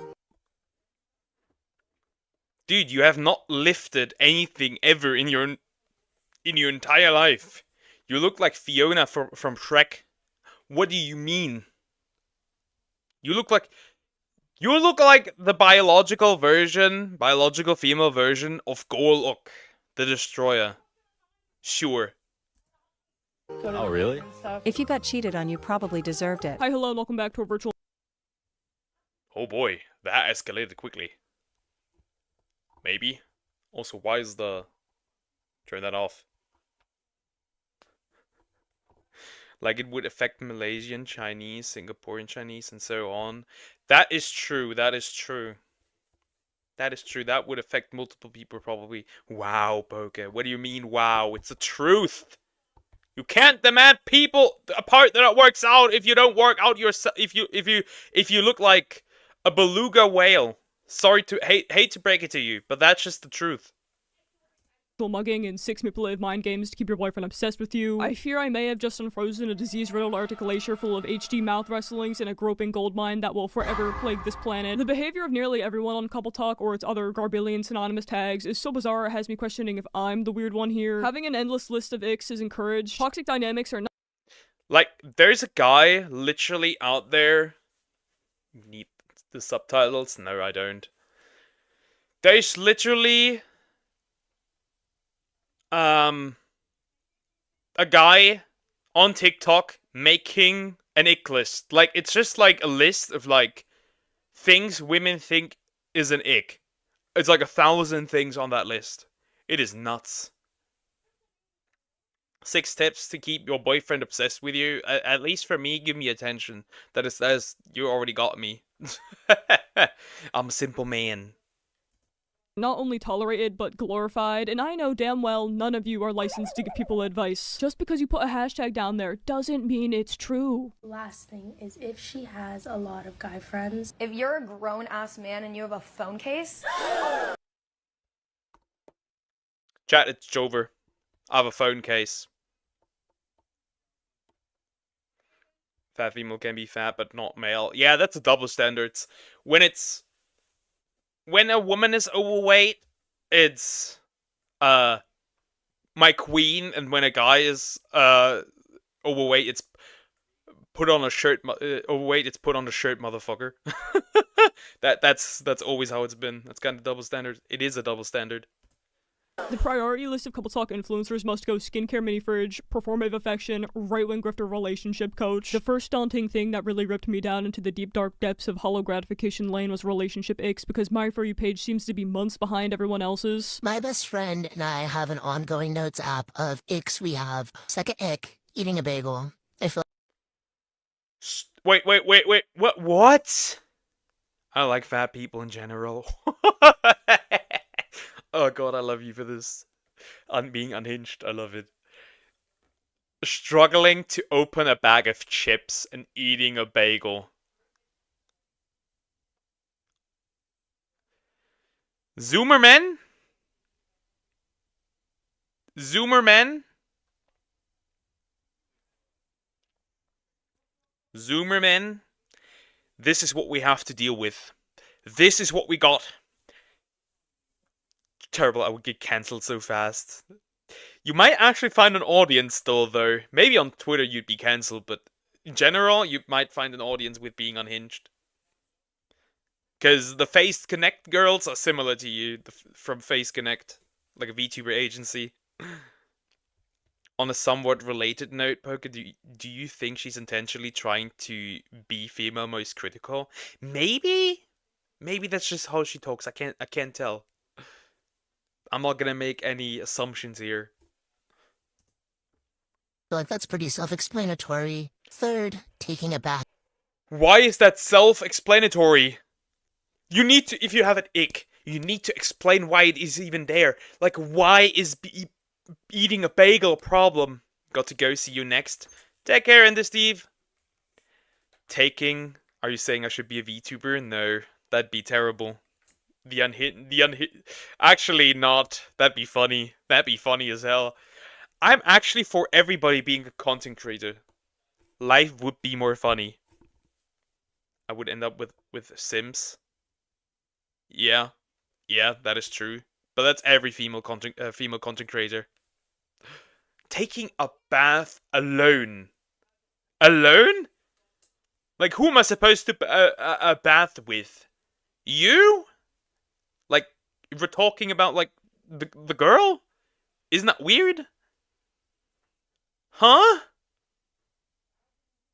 Should I take like a plastic duck with me? What does that mean? This is already outrageous. Alone? Why are you doing that as a man? These delusional lists tend to be quite extensive, like an entire novel's worth of complaints. This isn't Yeah, see the list, like, I think he's like at 1,000 right now. having high standards, it's insanity and a one-way ticket to adopting 3 hairless cats and forever rotting away in a tiny home. It's turned into a ruthless game of scrutinizing every minuscule. My standards. All the common sense stuff. All the common sense stuff. Though common sense isn't common. Healthy waits on the marriage. And you're in. You're quite literally in. Take bath with your homies, no homo. Nah. Nah. Habit or quirk, it's created perfection to a new degree of hair, because what do you mean you're gonna forbid someone from being paralyzed? Oh, you lost your hand in a whitewater rafting accident? Oh, sorry, but the way your legs don't move gives me the ick. You wanna know what my biggest ick is? Missing out on awesome little deals. Do you ever find yourself endlessly scrolling through online shopping apps, trying to find that one thing you're looking for, and when you finally do, it's insanely overpriced? Well, let me introduce you to the sponsor of today's video, Temu. Nope. Skip. Is that actually? Yeah, skip, buddy. That is the quickest skip of my life. Everyone seems to have a grocery list of preferences, which includes uncontrollable things. Men's names that are an immediate red flag. Jason, Matt, Michael. These are the most basic names I've ever heard. If you Wait. Wait. Fucking names. Skip. Fucking names. That is nuts. Take a bath with me? No, but you should take a bath. You smell like Asmongold. No joke. You came on here telling me to stay away from Dracula, I'd understand, but Matt? Not even like Merlin? If he has one of these names, run. Matt, Jason. Is there something I'm missing? Chris and Jake, okay? Well, my nickname would be some of these. When my nickname would be some of these, that would also be a problem, right? If my nickname would be some of these, in general, name-wise, would that be a problem? Would that be a problem? For example, some use Michael. So would Mike be a problem?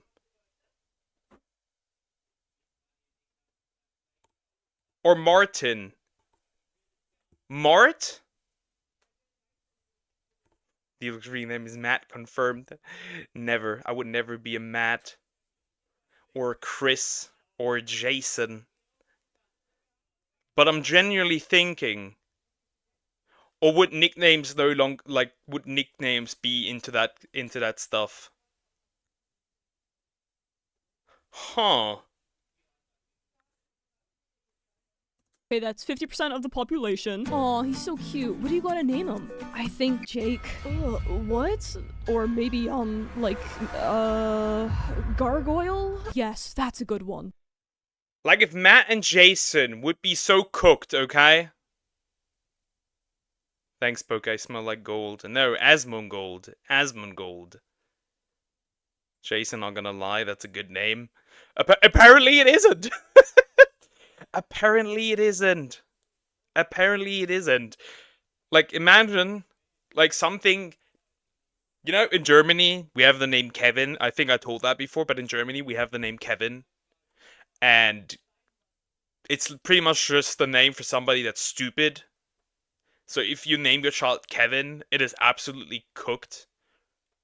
Or what was it? There was another name.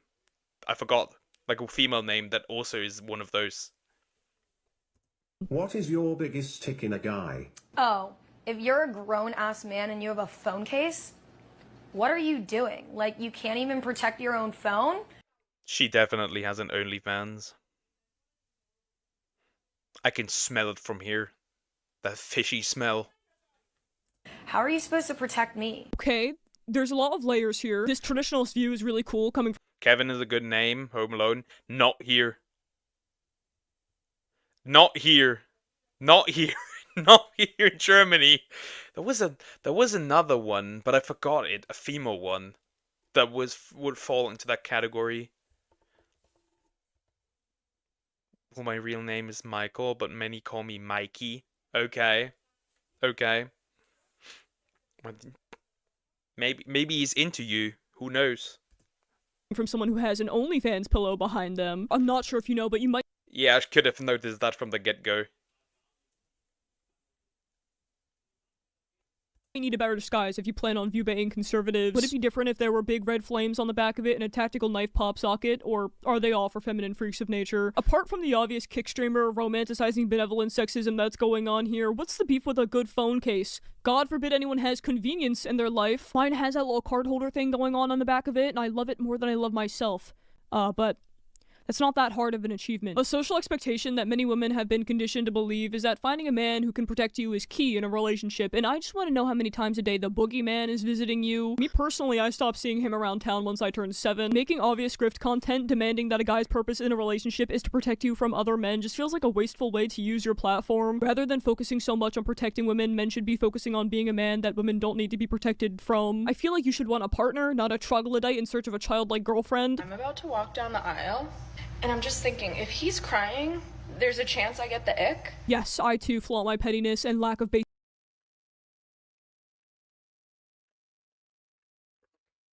I'll be real, if I would have gotten the chance to marry,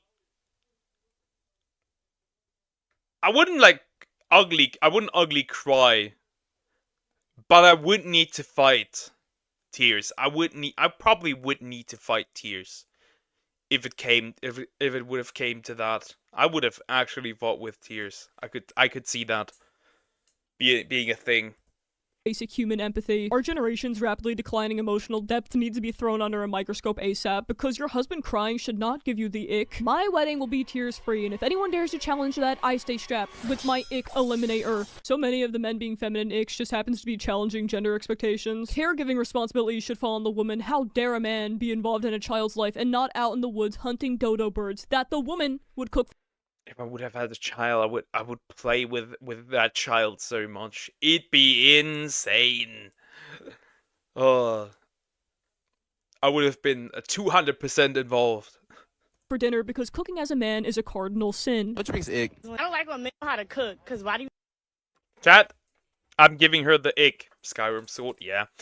Chat, I'm giving her the ick, because I can't know how to cook. It's over. know how to cook? That's a problem. Seems like anytime a guy shows a slight bit of knowledge in something that isn't caveman, strike rock with stick and make light block, he's deemed not relationship material. And if he shows any emotion other than anger, set off the air raid sirens. You know what I find funny? I didn't know they made umbrellas that tiny. Absolutely nothing is getting through that impenetrable barrier. It's like if you took 2 petrified caterpillars off the side of the street and glued them to your face. When a guy actually goes out of their way and goes and clicks on my profile and blocks me.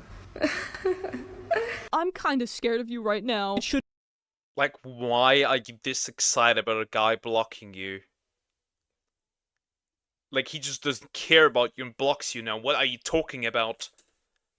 Didn't look like your eyes are still open when you blink. This is a serious problem. Like, I hurt you that bad that you had to block me. It's giving. Nah, if you hurt me bad enough, I'm coming after you. That's a different thing. That is a different thing. If I block you, I don't care about you. If you actually hurt me, there's no blocking. You will be blocked from life. Feminine energy vibes. No wonder you're getting repeatedly blocked. You're possessed, dude. And it's alright if the girl blocks the guy, but when a guy blocks the girl, it's like, relax with the emotions. There's just something supernaturally wrong about that laugh. Moving on to other types of icks, and god is there an absorbent amount of them, accompanying the ridiculous standards that no mere mortal could possibly live up to is not having fun ever. Not a lingering drop of it, especially not bowling. Your girlfriend hates when you do it and she will break up with you. New ick unlocked, guys bowling. Whoa, what was that? Excitement? So, is it the bowling, or is it the excitement from getting a strike? I'm confused. Men having fun gives women eggs. That's interesting.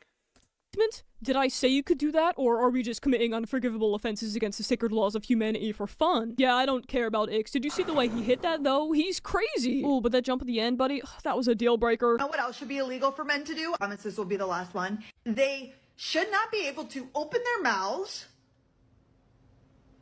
That's it. Dating apps have become a disposable game, and it's made nitpicking so much more easier, which is definitely helping this illness thrive. I can't imagine. Sorry, I have to end stream here. I'm no longer allowed to talk. Wait, what, Poker? I was just answering Raven's father question. What? Huh? I'm confused. I don't pay attention to chat right now because you're all acting interestingly. Imagine these people out on a real date that's actually left the app. Yeah, so I just don't think men should go to the circus or trampoline parks or roller skating or arcades or anything, actually. Yeah, great. Is that everything then? No, I have some. This makes me more and more realize that if I would have entered back into the dating pool, I would not survive. I would get obliterated on the spot. I would genuinely get obliterated on the spot. Some more? Just give me a second. Huh, okay, let's see here. You could maybe, like, verbalize... I can't, that's ick 57. I feel like the art of communication died the second ByteDance made this app. When you discover a new ick about your boyfriend. Jake. We got that feeling. Ew, what the hell, man? Am I insane? Because there's no problem with this. So you're telling me you like stuffed animals and you're an adult? Who do you think you are? Get in the coffin, Jake. Wait a minute, Jake. As in, if he has one of those names... He's a walking ick.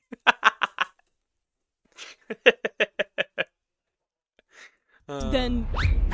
POV, your cringe boyfriend produces house music. Wow, I really love this intro. POV, your abnormal freak boyfriend makes shit-ass music. What are you doing?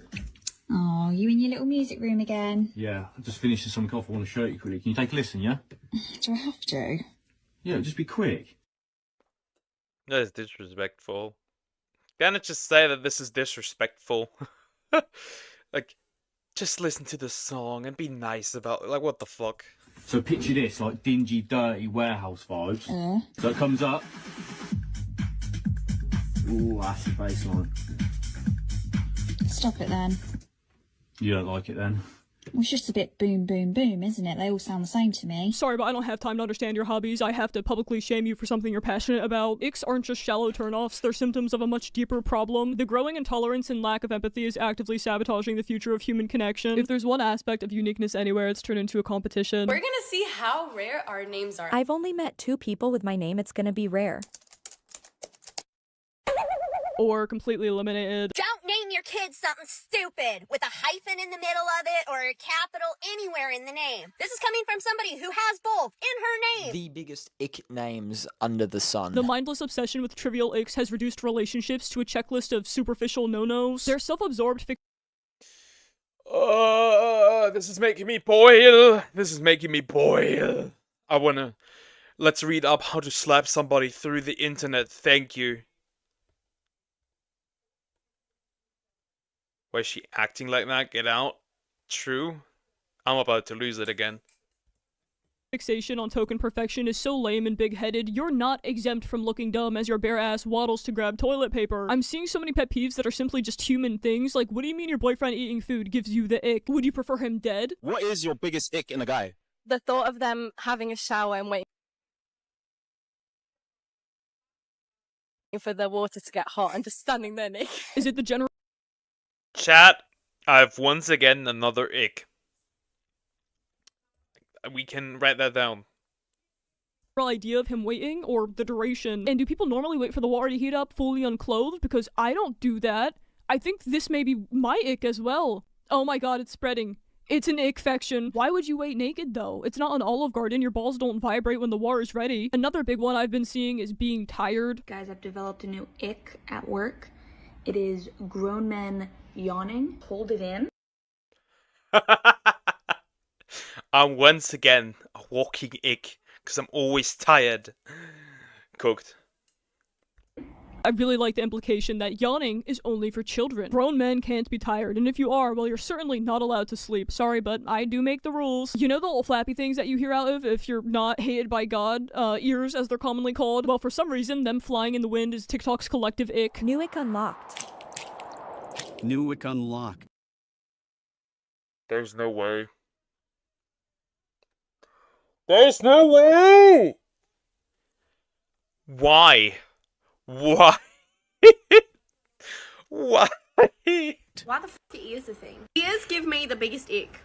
Like, I don't want to see that. I can handle feet. I can handle anything like that. Ears, though?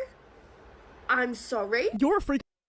So, long hair is the answer, so you don't see any ears at all? Huh.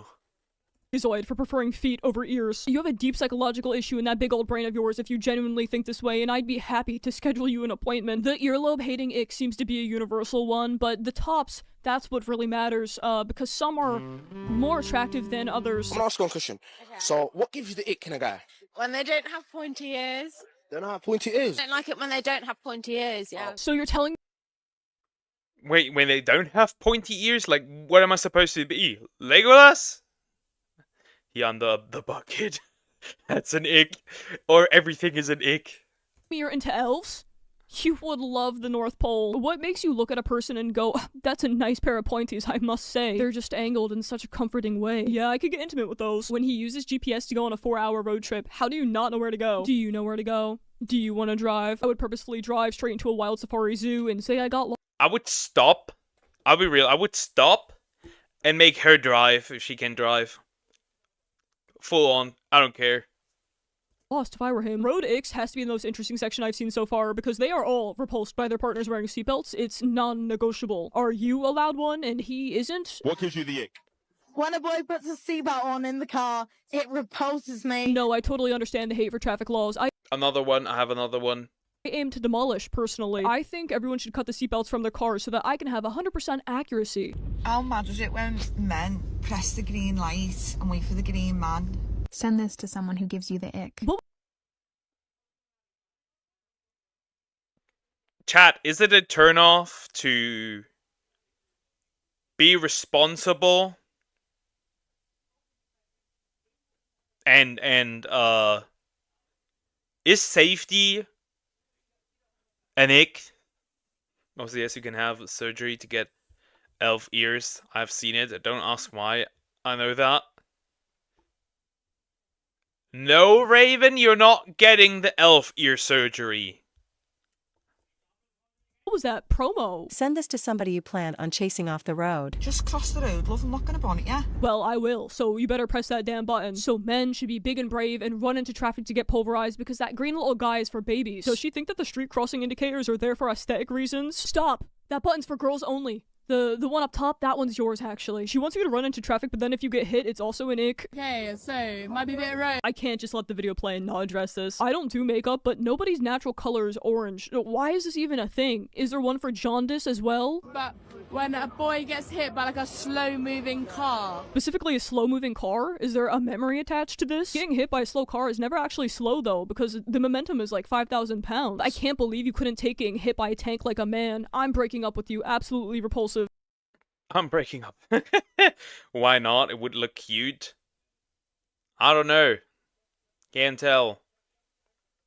And I don't really care. Fine, do it. Getting hit by a bicycle. I don't care how many children we share together. Like, I have the egg. In my defense. Imagine get hit by a bicycle. Because somebody's stupid. And the next thing you see are the divorce papers.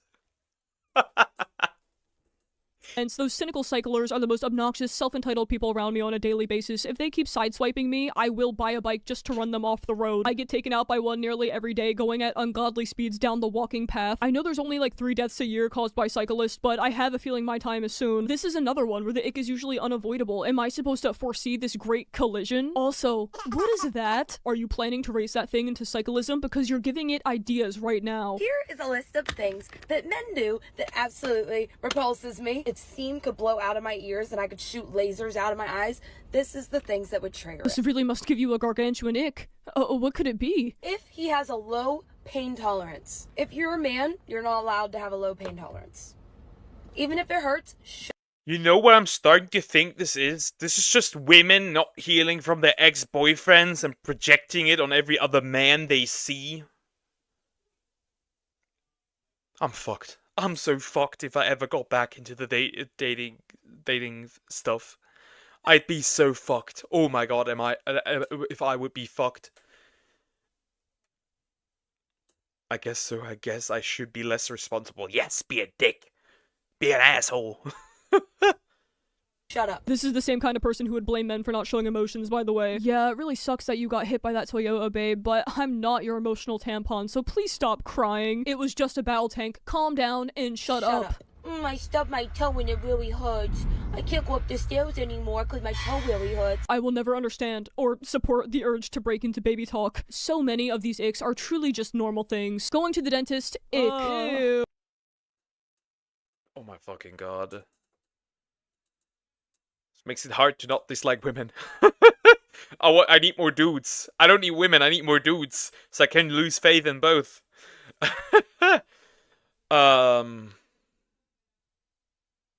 I do baby talk with my dog. Someone carrying your heavy luggage? Double ick. Oh, I'm gonna throw up. The dentist one isn't even about going to the dentist, it's just sitting in the chair, which is something that you do as well. When a man finds your hyper independence super attractive. Yeah, I can be independent. Like, the fact that you find that hot and attractive is like a huge ick. Oh, this woman can take care of herself. She's successful, she's strong. I find that pretty hot. Ew. Like, what is that? So women want to, some women want to be independent, but they don't want people to find it attractive. But when men are repulsed by something like that, then it's also a problem. Like, make up your damn mind. This is the exact opposite of toxic and oppressive gender stereotypes. Would you rather him be attracted to you because you're dependent and childlike? Do not date someone who is depressed. Moving on from the giant ickberg I just wasted my life away on, we have relationship advice, which is about as valuable as a pube in your drink. I'm not sure what it was I did, but the TikTok algorithm is fully under the impression that I enjoy middle-aged women dispensing century-old life advice. The dating coach cult is completely overrun with traditionalist tunnel vision preaching toxic takes whoever wants to hear. It's mainly kids. Kids watch these. These people are about as qualified to spit out relationship advice as I am to perform neurosurgery, with a weed whacker and tequila as tools. Their little pieces of wisdom are just heaps of flaming hot shit oversimplified to the point of parody and stale gender stereotypes. A person that does this perfectly is Neela, a self-proclaimed relationship coach.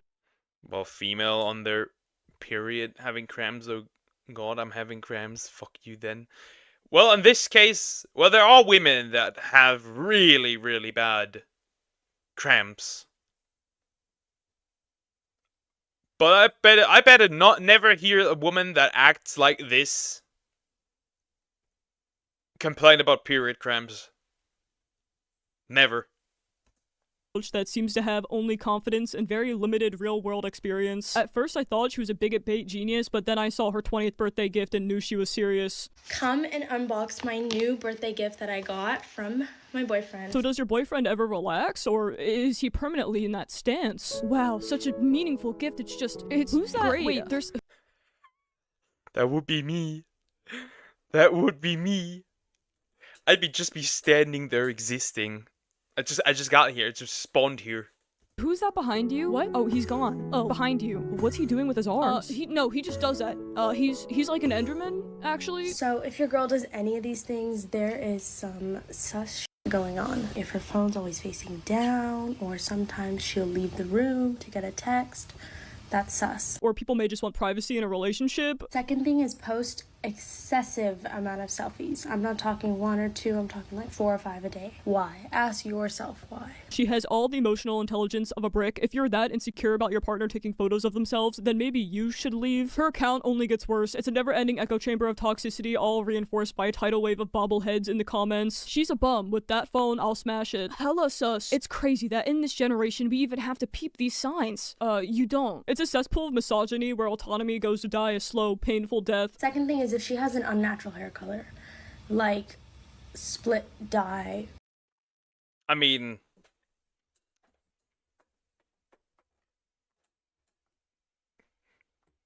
this might cause some problems, but colored hair can be a red flag. I've seen it over the years. Not always, not always. There are no women with colored hair, but what the heck?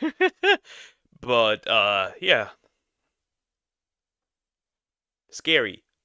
or something like that. That is just sus. A hair color is an indication of cheating. You'd have to be a new rank of psychologically damaged to have a hair color insecurity. She feels like a pick-me who's heard men around her say this and wants their approval. It's all just thinly veiled projections of their own paranoia and fragile egos masquerading as relationship advice, which she's repeating for brownie points. Hashtag advice for men, dating coach, suspicious partner. The advice being controlling behavior and commodifying suspicion. Men and women fall in love differently. Studies shown men fall in love when vasopressin is released, and women fall in love when oxytocin is released. These are just hormones. Oxytocin is released during breastfeeding, activity, and giving labor.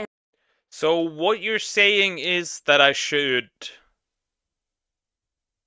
go for them big OEDs? That's so terrible. Chat, I now know how to make a girl fall in love with me. I found it out. That is so dumb. This is 100% wrong. This has to be wrong. I'm not believing this. And that's how girls fall in love. Vasopressin is released when you're in the sauna, you go to the gym, and when you cause stress on yourself. So men fall in love when they're stressed. So women need to be loved, and men, they don't need that. They need a forest fire. Wow, I'm just in so much love right now. So I plan on slashing his tires next week to release those hormones of his. Oh man, I'll have to change my whole schedule around. This is gonna be tough. I feel this is a crazy conclusion to jump to. You said that women also release this hormone when in labor, right? So when they're in pain. Guys, I've made a discovery. Women fall in love with you if you injure them. What a lot of people... I'm gonna punch a girl. I just walk by a pretty girl and just knock her out. All of that, she will be loyal for life. Clearly, that's the advice that I need. That's the advice men never knew they needed. Is that why women stay with their abusive boyfriends/husbands? Huh. People don't understand is that most of the time cheating is an impulsive decision. So when someone's doing it, they're not thinking about their loved one or their partner. On top of this, if you or your partner cheat, know that the I disagree. If you meet someone, you probably drove to them. At that point, you probably text them. At that point, you could have said no. You probably drove to them. At that point, you could have said no. You had multiple instances to say no, and you didn't. It's a decision. Fuck you. Excuse my excessive language, but bitch doesn't exactly know how oxytocin works. Apparently not. number one reason for cheating is just lack of emotional connection. So don't neglect them, make them feel important, and communicate with them. Oh, you were cheated on? That's your fault. You didn't try hard enough to be a human-shaped treasure chest of eternal Would you stay if you had an abusive girlfriend? I will not comment. I will not comment. devotion. We all know women cheat first and most often. I don't feel guilty at all. I agree. I'm cheating. I don't care. Thank you for your confession. 5 signs your girlfriend You know what I would do with these people? You know. has ADHD. How to be desired. ADHD is when online shopping, Nemo, Dory, and mood swings. Her shopping carts are filled. She got bad memory. The fish from Nemo, Dory. Big mood swings. These are the best types of girlfriends in my opinion. Get ADHD girlfriend. Got it. Or, one sign your girlfriend has ADHD, she's diagnosed by a doctor, maybe? I think this is just girls in general. This next guy isn't as bad as what we just watched, but he confuses me. Text the guy you like and say, I wish my family would leave the room right now because your texts are making me blush. But he was just telling me about his dead dog. Are you sure? Showing someone that they can have that effect on you is a powerful aphrodisiac for them. Powerful what? What is going on with all of these hormones and chemicals? You're turning what is supposed to be natural into a science experiment. And what is going on with the iPhone template? I'm watching you on my phone. I'll be real, if I ever got that text. Let's say I got that text. I'd probably just explode. I turn into a big balloon and just explode. Into hot air. I know you're gonna say yes. Yes, very. It would be likely. It would be likely. Is it in case I forget? And can you please explain to me that profile picture, because that's not you. Or maybe that's him when he's in his true form. Send someone a message that says, what's the first date we're gonna have when this is all over? Do you see what I'm saying? What do you mean when it's all over? When what's over? The apocalypse? He's planning something. A lot of his content seems to be specific lines to say to make men fall in love with you, but it just sounds like if ChatGPT discovered vodka and loneliness. When he looks at you in a certain sexy way, maybe he smiles with it, I want you to say to him, you can't look at me like that. That's it? That's What? None of these make sense. None of these make sense. Like, none of these... I guess the first one is very cute. The first one is very cute. This one is just like, what? Huh? It's the key to the universe. What he's saying is movie dialogue, though. Like, this corniness doesn't work in real life. Wow, you're just so... Don't look at me like that. Why? Huh? I asked why. Oh, well, I'm not really sure, actually. I was just looking in that direction. I can stop if you want. No. There was this alien on TikTok, and he taught me about these chemicals and hormones. I feel like I often miss a lot of satire, but I went through this next girl's entire account, and I don't know how it's still up. Almost every video is this exact same thing. I absolutely hate to tell you this, but you know, man, if your girl really loved you, she'd be sending you some surprise photos while you were at work. She'd be sending you some surprise photos. And then we get flashbang. She's definitely more deranged than Neela, but she does a tad more.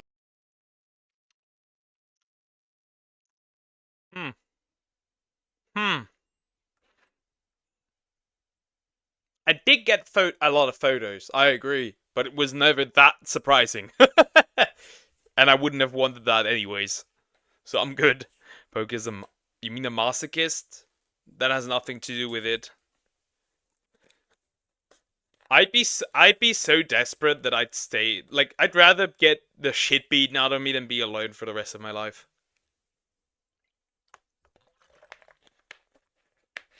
That is the point I'm at. To conceal it by being boy crazy instead of women hating. If she's out with her girls and she hasn't posted one story, I got some bad news for you. Or she could just be enjoying herself and not worried about hitting a vlog quota. My girlfriend went to the gym and didn't once post a photo of herself. She must be getting mounted sideways on the elliptical. If a guy posts an Instagram story and tags a location, he wants you to show up there. Why else? I know that wouldn't work on me.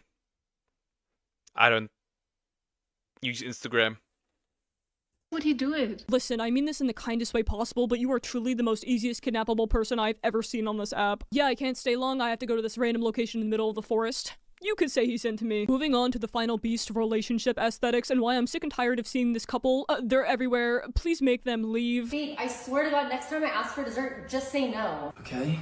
Babe, oh my God, a new gelato place just opened up. Can we go get some? No! You don't even love me anymore. Get it? Because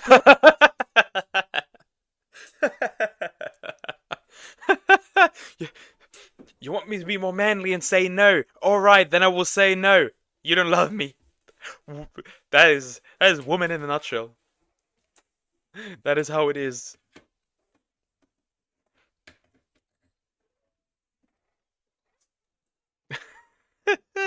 Crush my bolts, confirm. What the heck? What do you mean? But she wouldn't even love you, she would just beat you. That is still better than the stupid empty hole I have. That is still better. girls are so confusing and temperamental. There's nothing really wrong with these two. I'm just using them as a way to show off the couple talk influencer spectrum. Ben and Chloe represent the picture-perfect relationship. Everything is manufactured and tailored for a child audience. Showing my girl what physical Riz looks like. Hey. Whoa. Whoa. Why does she look significantly older than he is? Is this just me? He looks like a baby, and she looks like, I don't know, late 20s? What is this? Well, maybe he bagged an older lady. But yeah, I would never push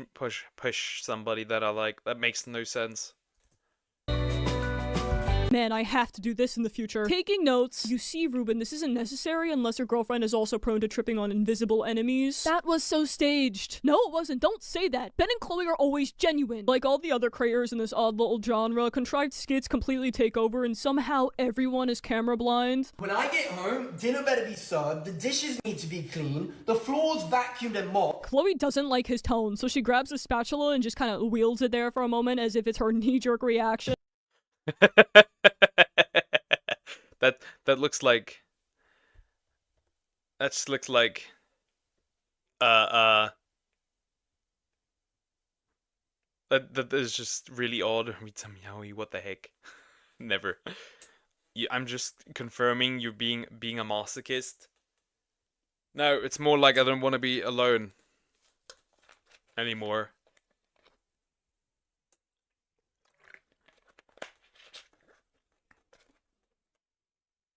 If I obviously had the choice of getting beaten or not beaten, I would choose not beaten.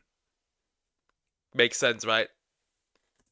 This house better be vacuumed when I come home. Whoa, whoa. But if I had the choice to be alone for the rest of my... Like, straight up, the choice. Being alone for the rest of my life. Or getting an occasional slap. I'd take the occasional slap. I can take it. Nice, Jacob. Hope you're old enough. I read it as a read. But it was red. Red some yaoi. Okay, have fun with that. Spoke a true identity, what the heck.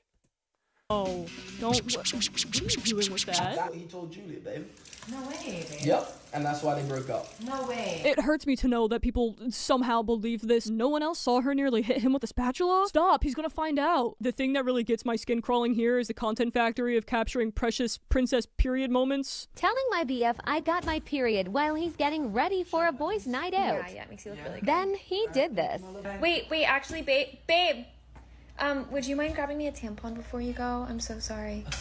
I'd rather be skinned alive than witness another grown man treat a tampon like a leukemia diagnosis. A tampon. Babe. What? I'm sorry. It's that time of the month. Yes. No, it's okay. No, babe, it's okay. You're my powerful bleeding warrior. This cynical cycle won't stop you, not as long as I'm here. You must have 3 orbital tumors to be missing that camera. It's practically being shoved in your face. Like, you found out before I made plans? Yeah, but it's Babe, what are you? No, what was that? Why is that there? Did you put that there purposefully? It looks too big to be accidental. Doing, No, babe? it's okay, Babe, seriously, mother. stop. No, I'm gonna cancel the plan. Are you joking right now? 100. That is odd. Well, it would depend, right? It would depend. It would really depend. It depends on like how bad it usually is. If it's minor, then it's okay. But like I said, I know women where it's really bad that would probably not go out. Babe, Listen, stop I need to being... take care of you, okay? No, you're too fragile. I must cancel all of my plans. You can't do this alone without a babysitter. Do people really look at this and find it heartwarming? And it's not just them, it's the entire coddling ecosystem. Traveling over to the other side of this nightmare is publicizing your relationship to the point of destroying it. The best way I can describe Lexi and her boyfriend is exhausting. Oh, you wanted to sleep? Too bad. So me and my boyfriend just reached another stage in our relationship where I get to go out and wear an outfit like this and come home to him waiting for me. He doesn't even care. Okay, so... That's how most of her posts are with him. He's either asleep or looks like every drop of blood has been drained from... Bro looks like the relationship sucked the soul out of him. Look at those. I can tell. I can see those eye bags. And yeah, bro doesn't care why he wants to sleep. From his body. You can really see the relationship start to crumble during the saddest grocery trip of the century, a video that really moistured my eyes with genuine empathetic tears, and feeling like my boyfriend isn't attracted to me or our relationship anymore. Do you want to get this? I try anything just to talk to him, and he could care less. So the next big thing is Understandable. communicating with TikTok instead of him. So the reason he doesn't speak to you may have something to do with... You mean she took her soul, literally? You mean his? Yeah.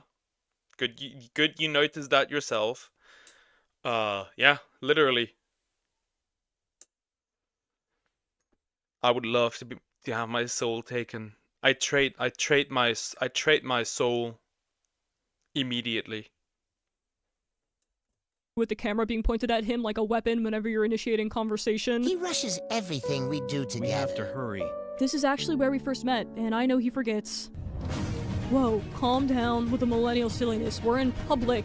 Publix? Maybe. I don't know. She then tries to be romantic, as she calls it, and he's just trying to get a carton of eggs. A trip to the supermarket with your partner should not require a tripod. The relationship coaches from earlier would love you, but he does have that vacant, depressed stare, which means you're breaking a rule. Not for long, though. The inevitable implosion came shortly after this grocery adventure, with him leaving and her sulking broadcasted to a bunch of gullible clones. It's the first time I'm actually talking about this. So me and my boyfriend recently broke up. We went viral. I'm not sure why you're surprised. You've turned your relationship into a reality show. Instead of taking space to maybe process the breakup, because why would anyone do that? She posted blood-curdling attempts to get him back.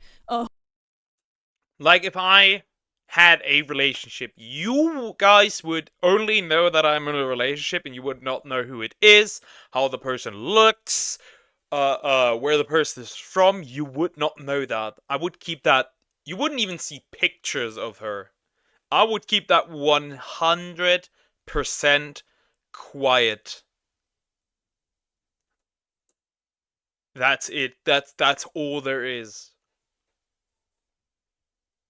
I don't know why people post their relationships so much on the internet. Like, dude, shut the fuck up. If your relationship is important, don't post it ever. Hoping he'd see her true display of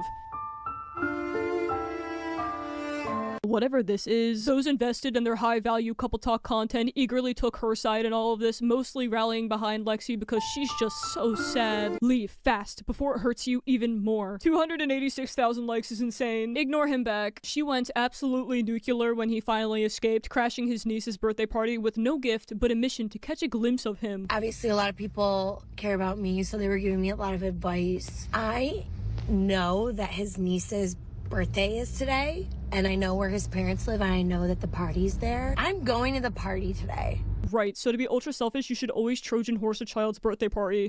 But I'm going to the party today because I want to get back together. These are the type of people who are using the relationship advice from earlier. Lady, sorry to tell you that, but there's a point where it's just over. Like, I know, I'm a king in understanding that. I fucked around and found out just recently, so I would know. Sorry, but if it's over, it's over. You can't do much. Come on, that's effed up. Yeah, for the kid, definitely. Let the kid have her birthday in peace. Yeah. Eventually, you have to accept that it's not gonna work. It sounds like she's following a self-help piece on how to worm your way back into his heart. Extremely overwhelmed by all the advice people are giving me about my relationship on my last TikTok. So I'm getting a haircut. Yeah, that's cool. What about therapy, maybe? There's a lot of people saying that this is a joke and then saying that it's serious. And if it is a joke, I don't think it's funny. And I actually think it's really weird. Maybe it's supposed to be a self-aware joke about how TikTok modifies intimacy, but it just comes across as tone deaf, especially with the emotional abuse bits and with the stalking as well. Like, am I supposed to look at that and go, that's so funny. You stalk people, huh? I know where his parents live. I'm going to the party today. You stalkers, don't stop. She never said it was a joke though, so I'm including it in here assuming. Like, it's weird to see that. But it's also really rare for women to fight like that, like go that crazy over a guy. Huh. Maybe you should have thought about that. I guess we just realized what we have once we have lost it. I guess it still holds true. It's authentic. The partner test obsession is an undying one, with new shit just being invented daily. There's 100 cooters, and you have to distinguish mine out of the 100 cooters. How are you distinguishing mine? Am I allowed to do a taste test? Are you dating someone? And do you have a lime in your house? Because I have a fun relationship building activity. This test tells if your partner is being faithful or not. If it sinks, meaning he is not cheating, and if it floats, a possible cheating now, or There's no way people actually believe this. If there's people that genuinely believe this, I'm gonna nuke the planet.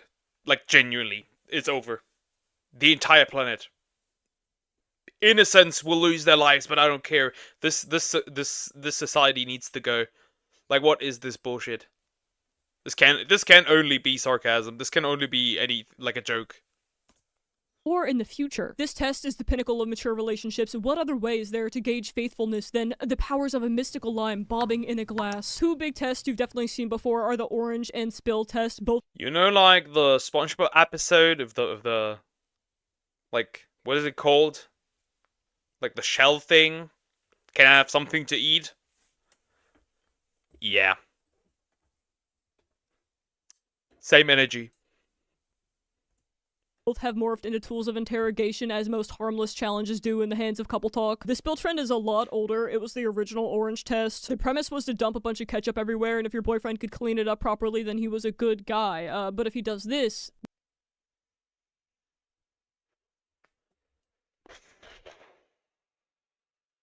Aside from my own community, I'm surrounded by idiots. Then... How am I supposed to even clean that? Why are you doing this to me? Just clean it. I don't get it. I don't know what to do. I don't know what to do. Dude, just clean it. He failed miserably. Run, don't look back, run now. You need to break up immediately. Do you know what could happen if a sicko like him were to clean up ketchup in a non-controlled setting? Cataclysm. Okay, if there's women with boyfriends or husbands coming across this when it's a video, once this is a video, test this out and leave him. That clearly makes sense. Testing the orange peel theory on my BF. The big evaluation in question is asking your partner for an orange and if they can peel it for you. It's a mundane request that's treated as some monumental task, a true test of a man's devotion and worthiness. Do you have an orange? No. Yeah, like for me to eat. No, I had a bunch of apples that I ate. But if you had one, would you give it to me? Of course, yeah. Would you peel it for me? Yeah. Really? He is so... Ketchup is hard to clean up. It's annoying to clean. There's in quotes sauces that are very annoying to clean. I agree. Sweet, I cry. Are we thinking of the same thing right now? Like the spherical fruit that little babies eat out of netted bags? A 5-year-old could peel one of those for you. No way, he's peeling that orange. Are they laced with mercury and have cementation steel skin where you come from? What's making these oranges such a grueling task? I really want to have this orange, but I don't want to peel it. I would peel, like, if I had a girlfriend, she came up to me, could you peel this orange for me? I obviously would. Though I'm not good at it, I'll be real. I'm not good at peeling oranges. I'm too stupid to do it. Do you want to get like a plate or something like that? You can put all the peels on the plate. While wearing a white t-shirt too. Is your orange producing that much squirt where you need to put on labor garb and lie down on tarp? Love, respect, communication. Like, is it that bad, terrible to peel an orange with a white shirt? Like, do I need to wear some armor? Like some, I don't know. What is this? What are we doing here? Kindness. This couple gives me hope to believe in love. You got that all from an orange. Okay, well that's that. Remember to always raw dog your phone because cases are for girls, and if your ears wiggle in the wind. Oh, look at my Twitter. You looking at it? Oh wow, so cool. Oh, you wanna click on it? You wanna click on it so bad. No. Bye. Well, that's the end of the video. That's the end of the video. I have a video now that's short enough to throw it on. Which means I will be ending stream here. I will be ending stream here. Which means thank you for watching, guys. I will see you tomorrow. I must work now more because I'm gonna edit all of these eventually. Also have a couple of Pokemon videos I want to edit still. But yeah, guys, I will see you tomorrow. That'll be the end of the stream. No, you can't. Yes, I can.